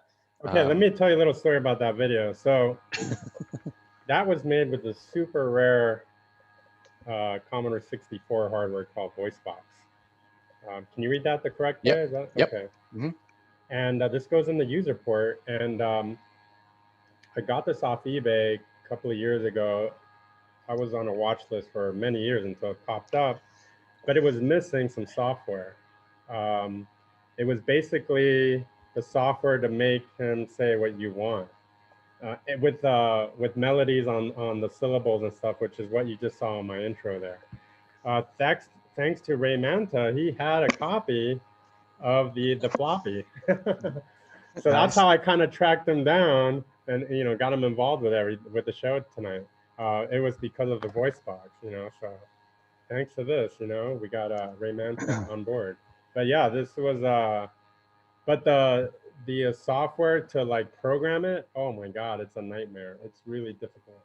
It wasn't made very easy. But what's interesting though, this was made by a company called Electro Harmonics. They make guitar pedals. They're very famous. So yeah, this guy made that, and I think it's one of the better hardware. What we'll do is we'll go ahead and play the 3 videos back to back, and then I'll go over some of the hardware that I used to create some of it. So I'll just introduce the 3 tracks really quick. So I'm going to be playing, the first one is very 80s sounding, and I was looking for that 80s gated snare, like the Phil Collins powerful drums kind of thing. So I think this track will provide that kind of sound in there. And then the second track, so I'm a big fan of like 1970s analog music, like Tangerine Dreams, Jean Michael Jarre. So it was always a dream of mine to do some kind of performance in that style. So the second song is like a 20-minute, like a SID journey that'll take the SID to the outer limits. I mean, it goes all over the place. It's pretty wild. I just want to warn you though, you may have to ride your volume because this was the live recording. Yeah. It tends to get crazy. There's a lot of analog effects going on. So yeah, I've had a VU adjust the whole entire time for all the different artists too. So yeah, I mean, just that kind of music from the 70s. It's mostly, you're supposed to listen to it in a live system because you've got the compression and all that. But on digital, it's hard to capture analog distortion. So, and then the third track was actually some really interesting project. So after, it's a David Bowie remix. After David Bowie passed away, I decided to kind of go through his discography and listen to stuff I've never heard. And I found this track. It's actually one of his first videos that he ever did. It came out in 1980, and it was basically the time when he was leaving his drug phase and going into the the next chapter in his life. So, and the he talks about his character Major Tom, and anyways, so I'm like, man, this song's so good. I wonder if there's like a SID. Someone made a SID for this track, and yeah, I found a SID. It was a demo scener. His name is Linus. He made a SID track version of it in 2009. So I'm like, man, this will sound really cool with David Bowie's voice in it.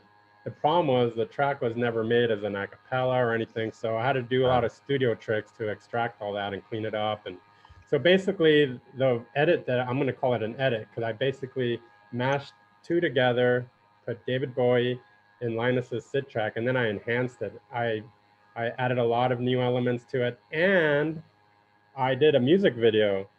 I compressed it with a PetPix hardware, which I'll show you after the video.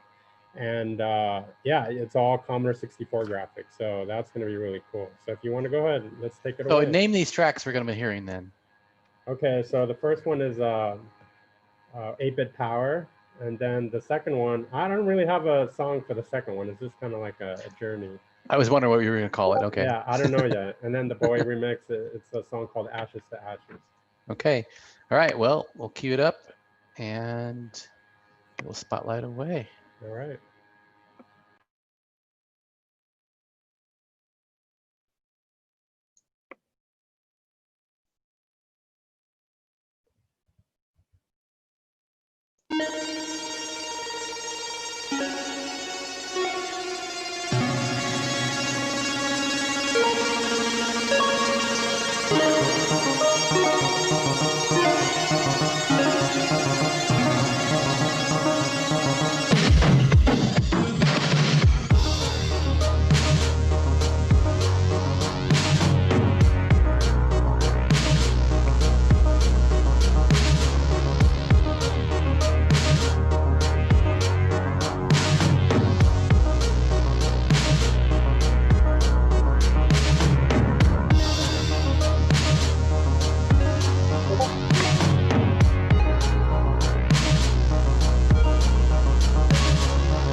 Warning, you will hear volume fluctuations on the recording because of audio distortion. Calibrating your volume is advised.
But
Hello and welcome to Bit-Scape at CRX 2020.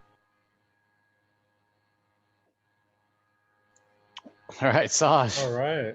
Cool. Was that a trip or what? Yeah, sir. Okay, I don't have a video on you. Okay, where are you? Let's see if I can cancel spotlight. There you go.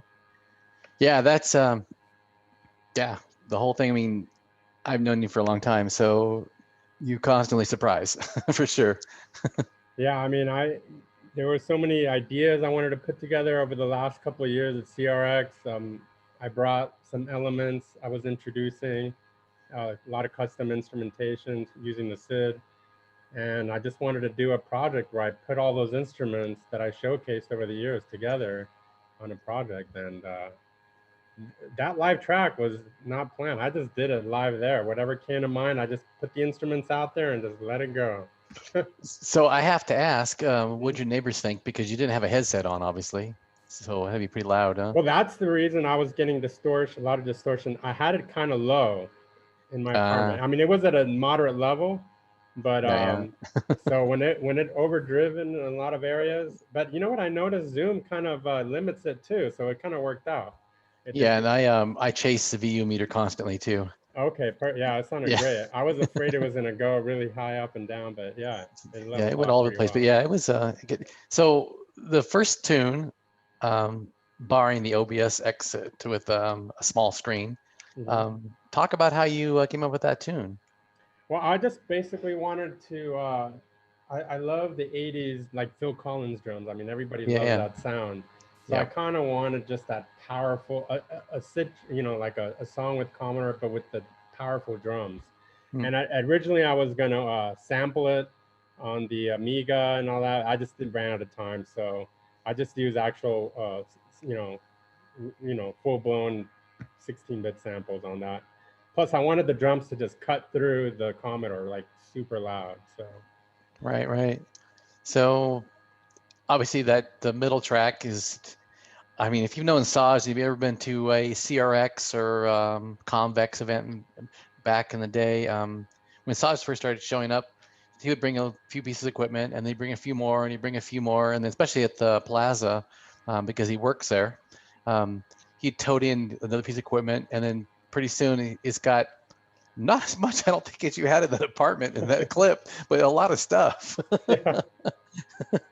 Yeah, one thing that's in there that's heavy is the big ass CRTs, which there's no way I'm carrying those. Right. You need like a forklift. So, and that last track, I mean, that's an MTV 80s genius thing. I mean, that was amazing to me. And I know from computer graphics standpoint and music standpoint, how you had to do that. Why don't you explain the whole process of that? Because that's amazing. That's a lot of work. Okay, so the video was challenging because no matter what you did, the audio and video wouldn't sync because of the frame rate.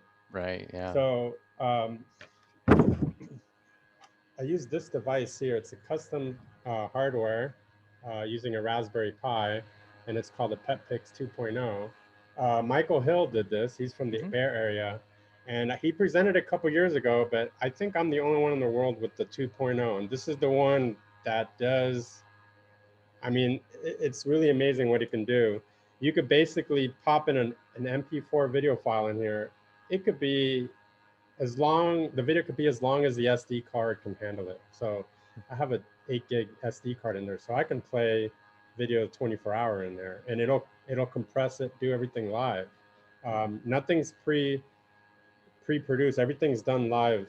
So what happens is the video gets read off the Raspberry Pi, and the Raspberry Pi does all the calculations, all the hard work, and it basically sends it to the Commodore in its palette that it can understand, and it's sending it through the bus. It goes through the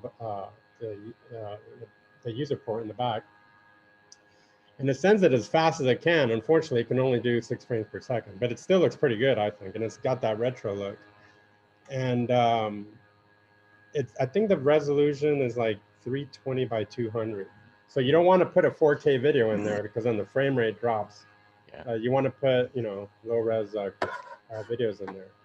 But what he added new in this too, and I showed it at CRX. You're welcome to it. I'll put a link on the video of my presentation last year. But he added a Wi-Fi feature to it, so you could literally use your phone and video live, and it'll send it Wi-Fi to the pet pics and then shoot it out to the Commodore. And I had a video projector hooked up at the CRX last year, and so everybody could like get in front of it and wave, and and very interactive, very cool stuff. Yep, I remember that. It was fun. And Mike was working on some new enhancements for this. We were trying to get it ready for the show, but it's just he's still in the works, but there's a lot of stuff that's being added to this, possibly even some SID stuff to it. So people who don't know Mike, he goes by the name of Bitfixer. And yes. I've known Mike for a lot of years, actually. I met him at Convex years ago, and he's the guy that brought the Pet Pix, the original one, which is a digitizer for the pet. And so what it would do is it plugs into the, I think, user port on that computer as well. It would take a video source and would convert the actual video pixels into PETSCI. And it would give you the closest approximation to ASCII characters, which is PETSCI on the pet, and would give you video in PETSCI in real time. And it was actually quite amazing. So when Saj showed up with this last year at CRX, it didn't surprise me that Mike had done it, and or that how it turned out. So you can see from that video that he had done the last one, it's pretty amazing. It's pretty fast too. And with the 64, there's a lot more data to pump through than on a pet. So it's quite an accomplishment to do that. Yeah, so, but like I said, since it's 6 frames per second, you're missing a lot of stuff. And if you're gonna sync it with audio, that was a bit challenging. So I actually had to like time stretch the video to stretch it to make it fit with the music. And it was a lot of editing, but it looked pretty seamless on the video. It was amazing. It reminded me a lot of that 80s thing. I mean, like Aha's video and things like that from back in the day. I mean, that would be something you would see on MTV for real. I mean, it's that kind of a quality. You did a nice job on that. Yeah, so actually that song Ashes to Ashes was the most expensive video ever made. It was like the very first, one of the first videos on MTV when it first came out. And it's still considered, I think it was like $10 million. And for 1980 money, that's a lot of money. Yeah, so, for sure. And then, so for the live track, the 20-minute craziness that I was doing. So I used another new hardware. This is called a Fast Fingers 2. It's like the new version. So this is the actual cartridge with the software. And the cartridge has a lot of extended sounds, banks in it. I think you can get it on software too, but the hardware version's the better one to get because it's got extra sounds in it. You could do some really cool stuff with this. It came with a special MIDI interface. Now, this is not a regular MIDI interface. I think it's a very unique interface. It doesn't work like the others. And if there's a panel in the front, there's like a little LCD thing there. Yep, you can see it. Yep. You can remove the panel and see all the insides, and so that's kind of neat. But Fast Fingers 2, it's definitely one of my deadly weapons now. I mean, you heard it. It sounded pretty crazy. You could do a lot of cool stuff. Now, there was one part in there. You could see I had a MacBook Pro on top of my big Sony TV. I did send a MIDI signal. It was the bass line I played through when I did the guitar solo. It was just a 2-note signal. but there was no way I could have done it. I kind of ran out of time. I kind of ran out of 64s. I didn't want to dedicate a 64 just to send 2 MIDI notes. So I decided to use the PC to send 2 MIDI notes to the Commodore to do the bass line. And it's cool. If you watch the video, we'll post it again. You could see right when I hit the spacebar on the PC, if you watch the video screen, you could see it say MIDI engage on the Commodore 64. It's pretty cool. So how many Commodore 64s are actually in that video? Oh gosh, let me see. They're all right here. 1, 2, 4. I think I had 4 or 5 of them. Oh, by the way, this was made by Dan Liskowski. I hope I didn't mispronounce it. Liskowski. So thank you for him. So Dan posted links in your room for the Fast Fingers. So there's videos of stuff and a link for, I think, how to get it actually as well. Yeah. He sent some links there, tutorials of how to use it. It's very involved. He's got some arpeggio sequencers in there. Oh. You could spend a whole month on that thing. There's a lot going on in there. I just want to say thanks to Linus for his SID version of the David Bowie track. I think it sounded really good. I'll put a link on there as well if you want to hear the original. And Yeah, you can it did sound good. Yeah, you can actually play it on your 64. And I mean, I don't know how he did the percussion on it. I think it's one of the best bass kicks I've ever heard on the 64. So props to Linus for that, that's for sure. And let me see if I got everything covered here. Oh yeah, I want to thank again Rave, Manta for the voice box program for the intro. Oh, and also one little quick bit on the finale part with the wireless joystick. So that's an Atari wireless joystick, but it uses some kind of RF frequency. That's what they used back then for, it's like a remote control basically kind of thing. It's horrible. It never worked right. It gives me interference. So there was this guy that released a little bit of a Commodore thing. I think it worked for Atari too. And I actually put one of these wireless transmitters inside that one.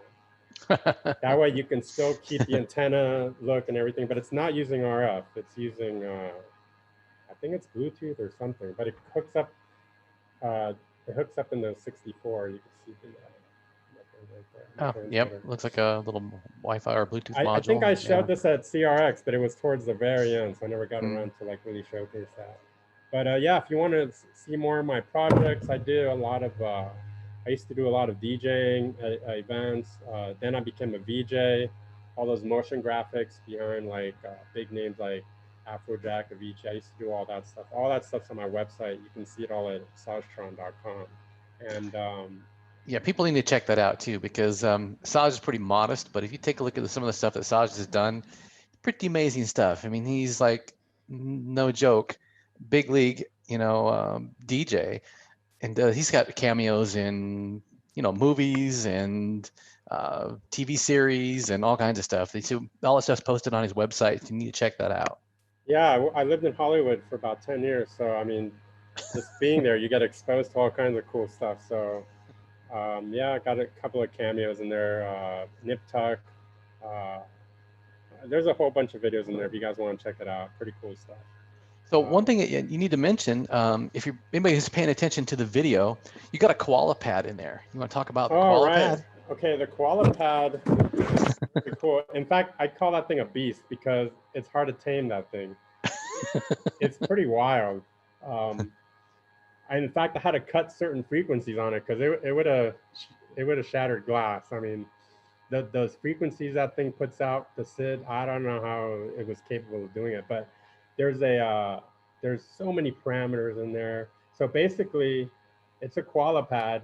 And you could see a light coming out of the pen. That's actually not a light pen though. It's actually just like a pen flashlight. But I use it so I can actually see where I'm at in the dark.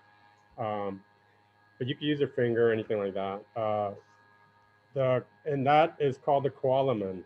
Like a theremin. Theremin, basically. Yeah. Theremin, koalaman style. And in fact, you could see it while I'm playing it. I have the graphics on in the program, and you can see like a theremin looking machine. You could see the little mouse moving around and things like that. Yeah. Right. So if you've been to CRX before, Saj brought a theremin that he had made, and also one with the disc. Remember the disc thing you brought, the 3.5-inch floppy disk? Oh yeah. Piece, yeah. Yeah. So we've done a lot of interesting little things like that. Yeah, I was gonna sounds. incorporate. I call it the floppy drums. So there's like 4 3.5-inch discs, like Amiga discs, and basically all those discs, they all got viruses from the Amiga days. So those were discs that I kept that had viruses. I'm like, one of these days these will come for use for something. So yeah, they all have viruses. Don't put those in the Amiga. And then on the back of it, there's like some cassette tapes just to hold the discs up. And then I have some number 2 pencils that you touch the metal. I got foil paper on the ends of the number 2 pencils.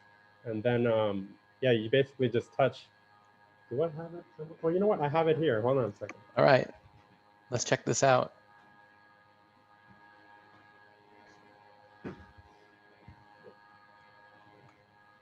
Yeah, let me just show you this. I didn't use this because I kind of ran it. You need another 64 to run this, so.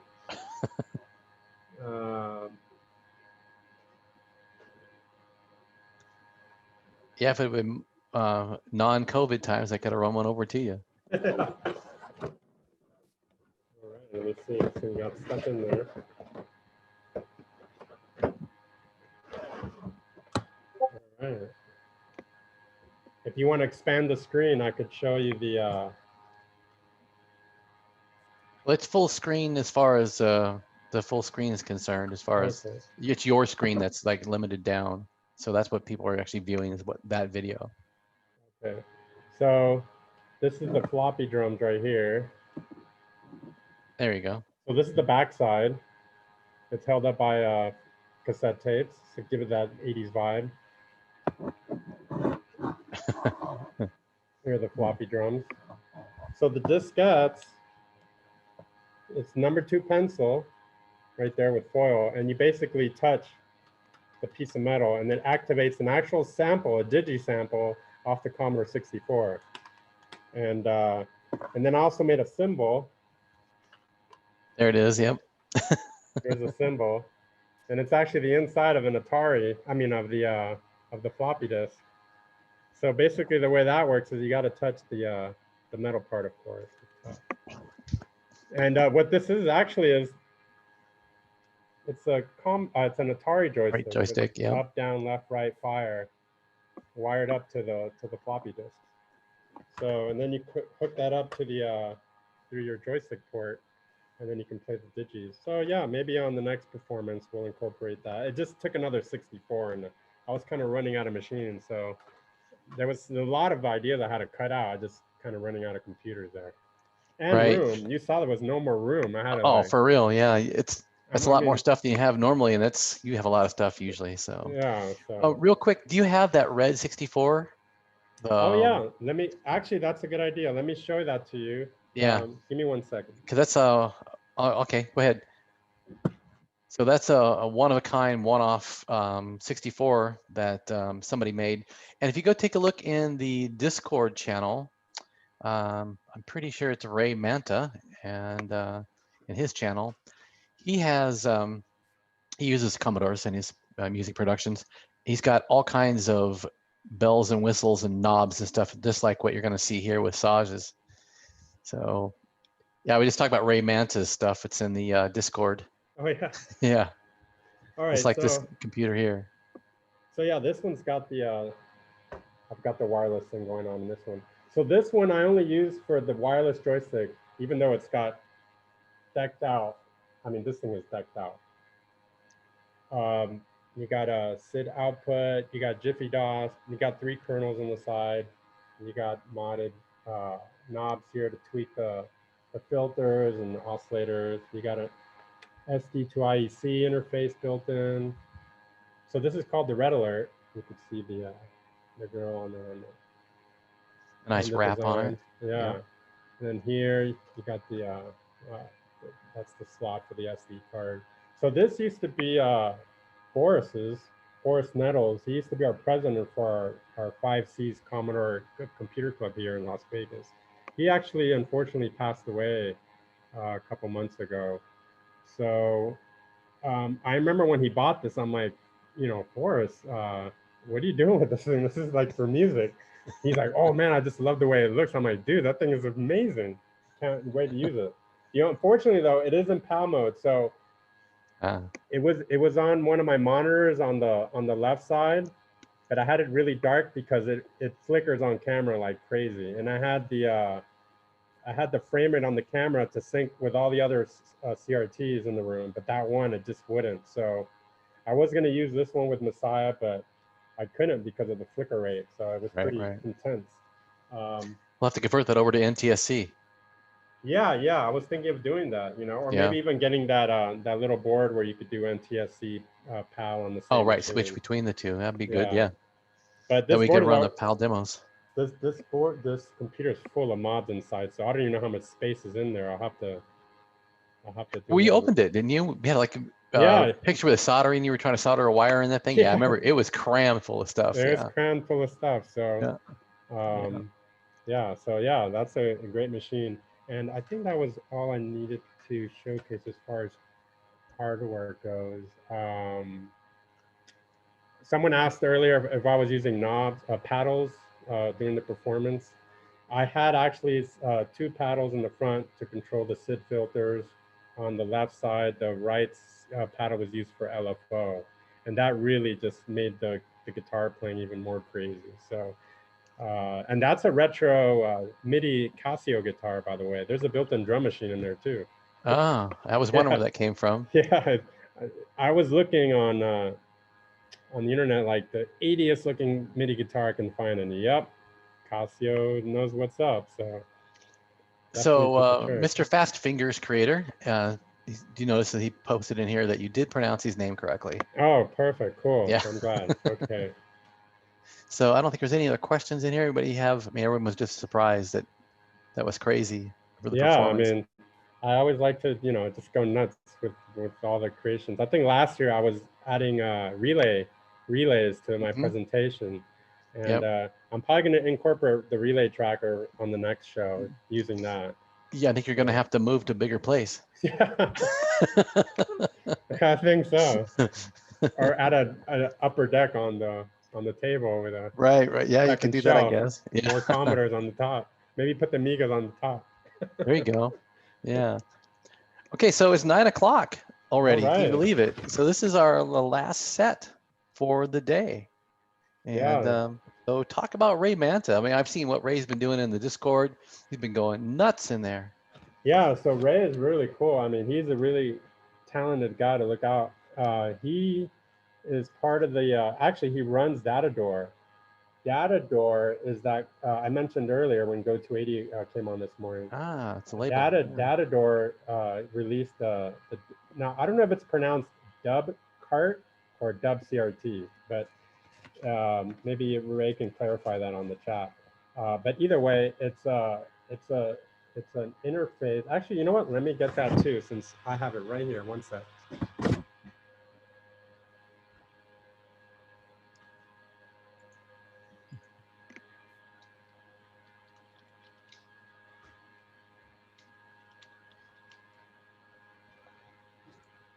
All right, let's give Ray props on his creation here. So it says their Datador release, nice little box, really cool presentation the way they did it. It comes with a cool little manual.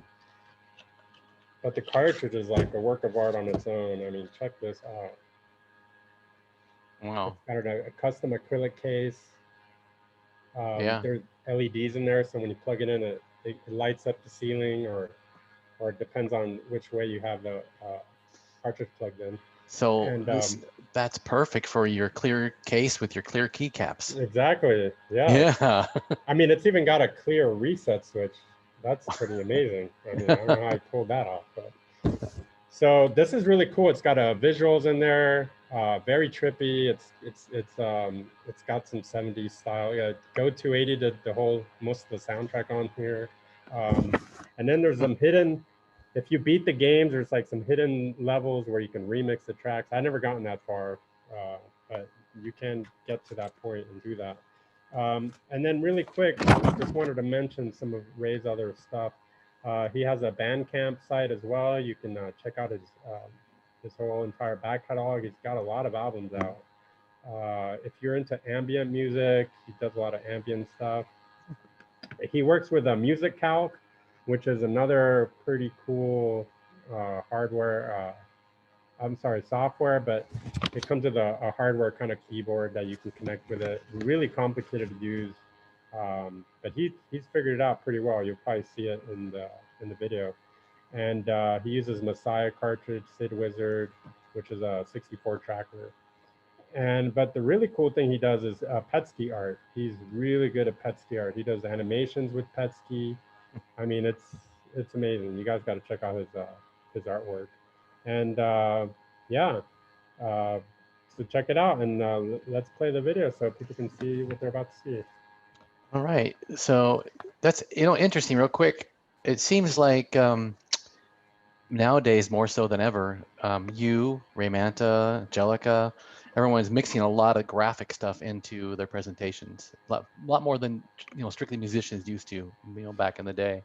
Yeah. So I think what I wanted with Bit-Scape, because there's a lot of chip shows out there. I've kind of seen a lot on YouTube, and they're very video game sounding and stuff like that. I wanted Bit-Scape to go away from that a little bit and kind of incorporate the chip sounds in a more musical element than just like video game sounding. Mm-hmm. And I think the artists that were presented today showcase that, which is really cool.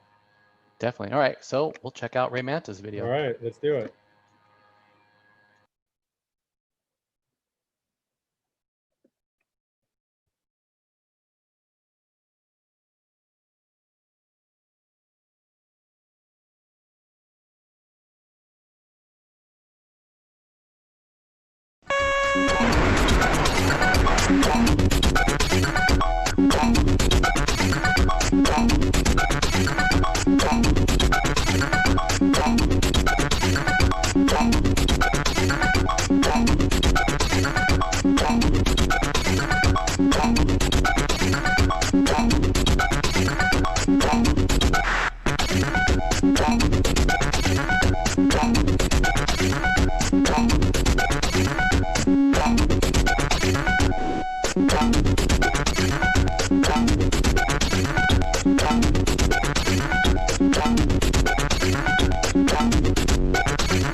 Hello and welcome to Bit-Scape Map CRX 2020.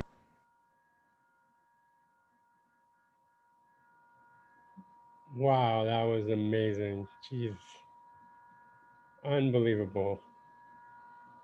The visuals, the sound, I mean, it just takes you on a journey, that's for sure. Are you double muted? Are you on? Am I on now? Yeah, you're on now. Yeah, well, you know.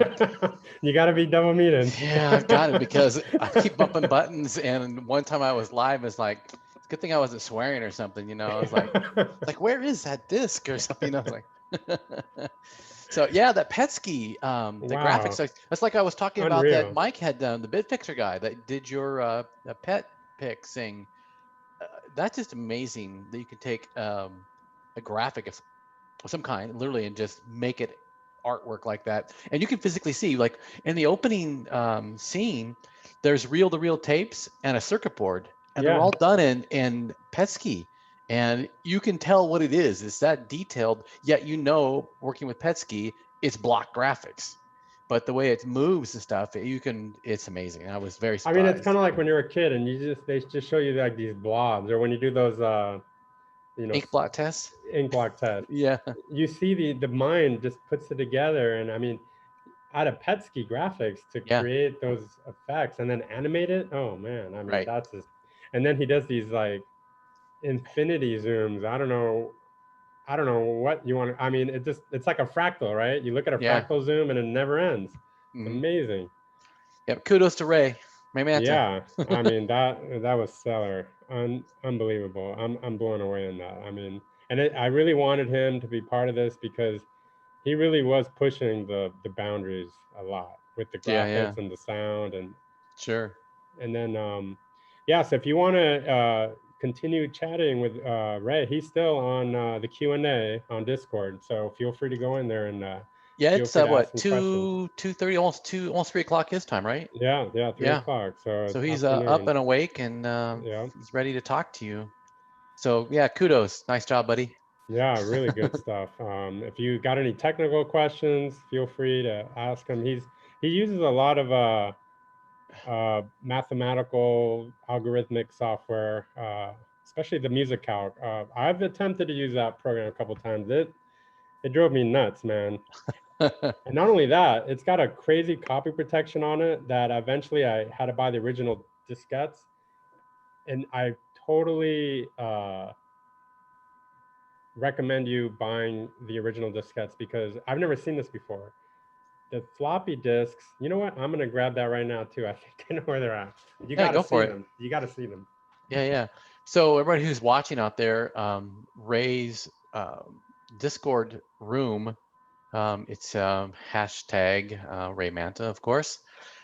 He has all of his, or not, well, maybe all, but maybe some of his Commodores actually in there, and you can see the equipment that he uses, and you can see quite a few of those are in that video. There's a 64C that has jacks coming out of the center of it, so it's pretty interesting. Let's switch over to gallery here. So literally, there's jacks in the top side of the computer, and so check that out. He's also got a C128 in there, and if you zoom in on the picture, every single keycap is labeled with a function. So it's actually like a programmer's keycap for music. And so it's got basically your tracking software keycap numerators on the keycaps. It's pretty stellar to look at that. It's got dials for probably either Prophet 64 or a Messiah that's internal to it. And I'm sure it's a big hodgepodge of wiring inside as well. So that's something you need to check out over there on his Discord room. While Saj runs around the Zebra trying to find his disc And it looks like he's coming back empty-handed. Are you empty-handed? Yeah, I'm empty-handed. My place is a disaster. There's like wires and stuff everywhere.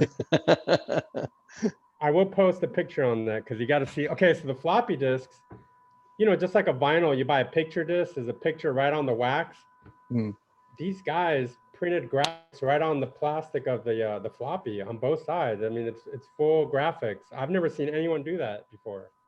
On the case of the floppy or the actual thing that spins?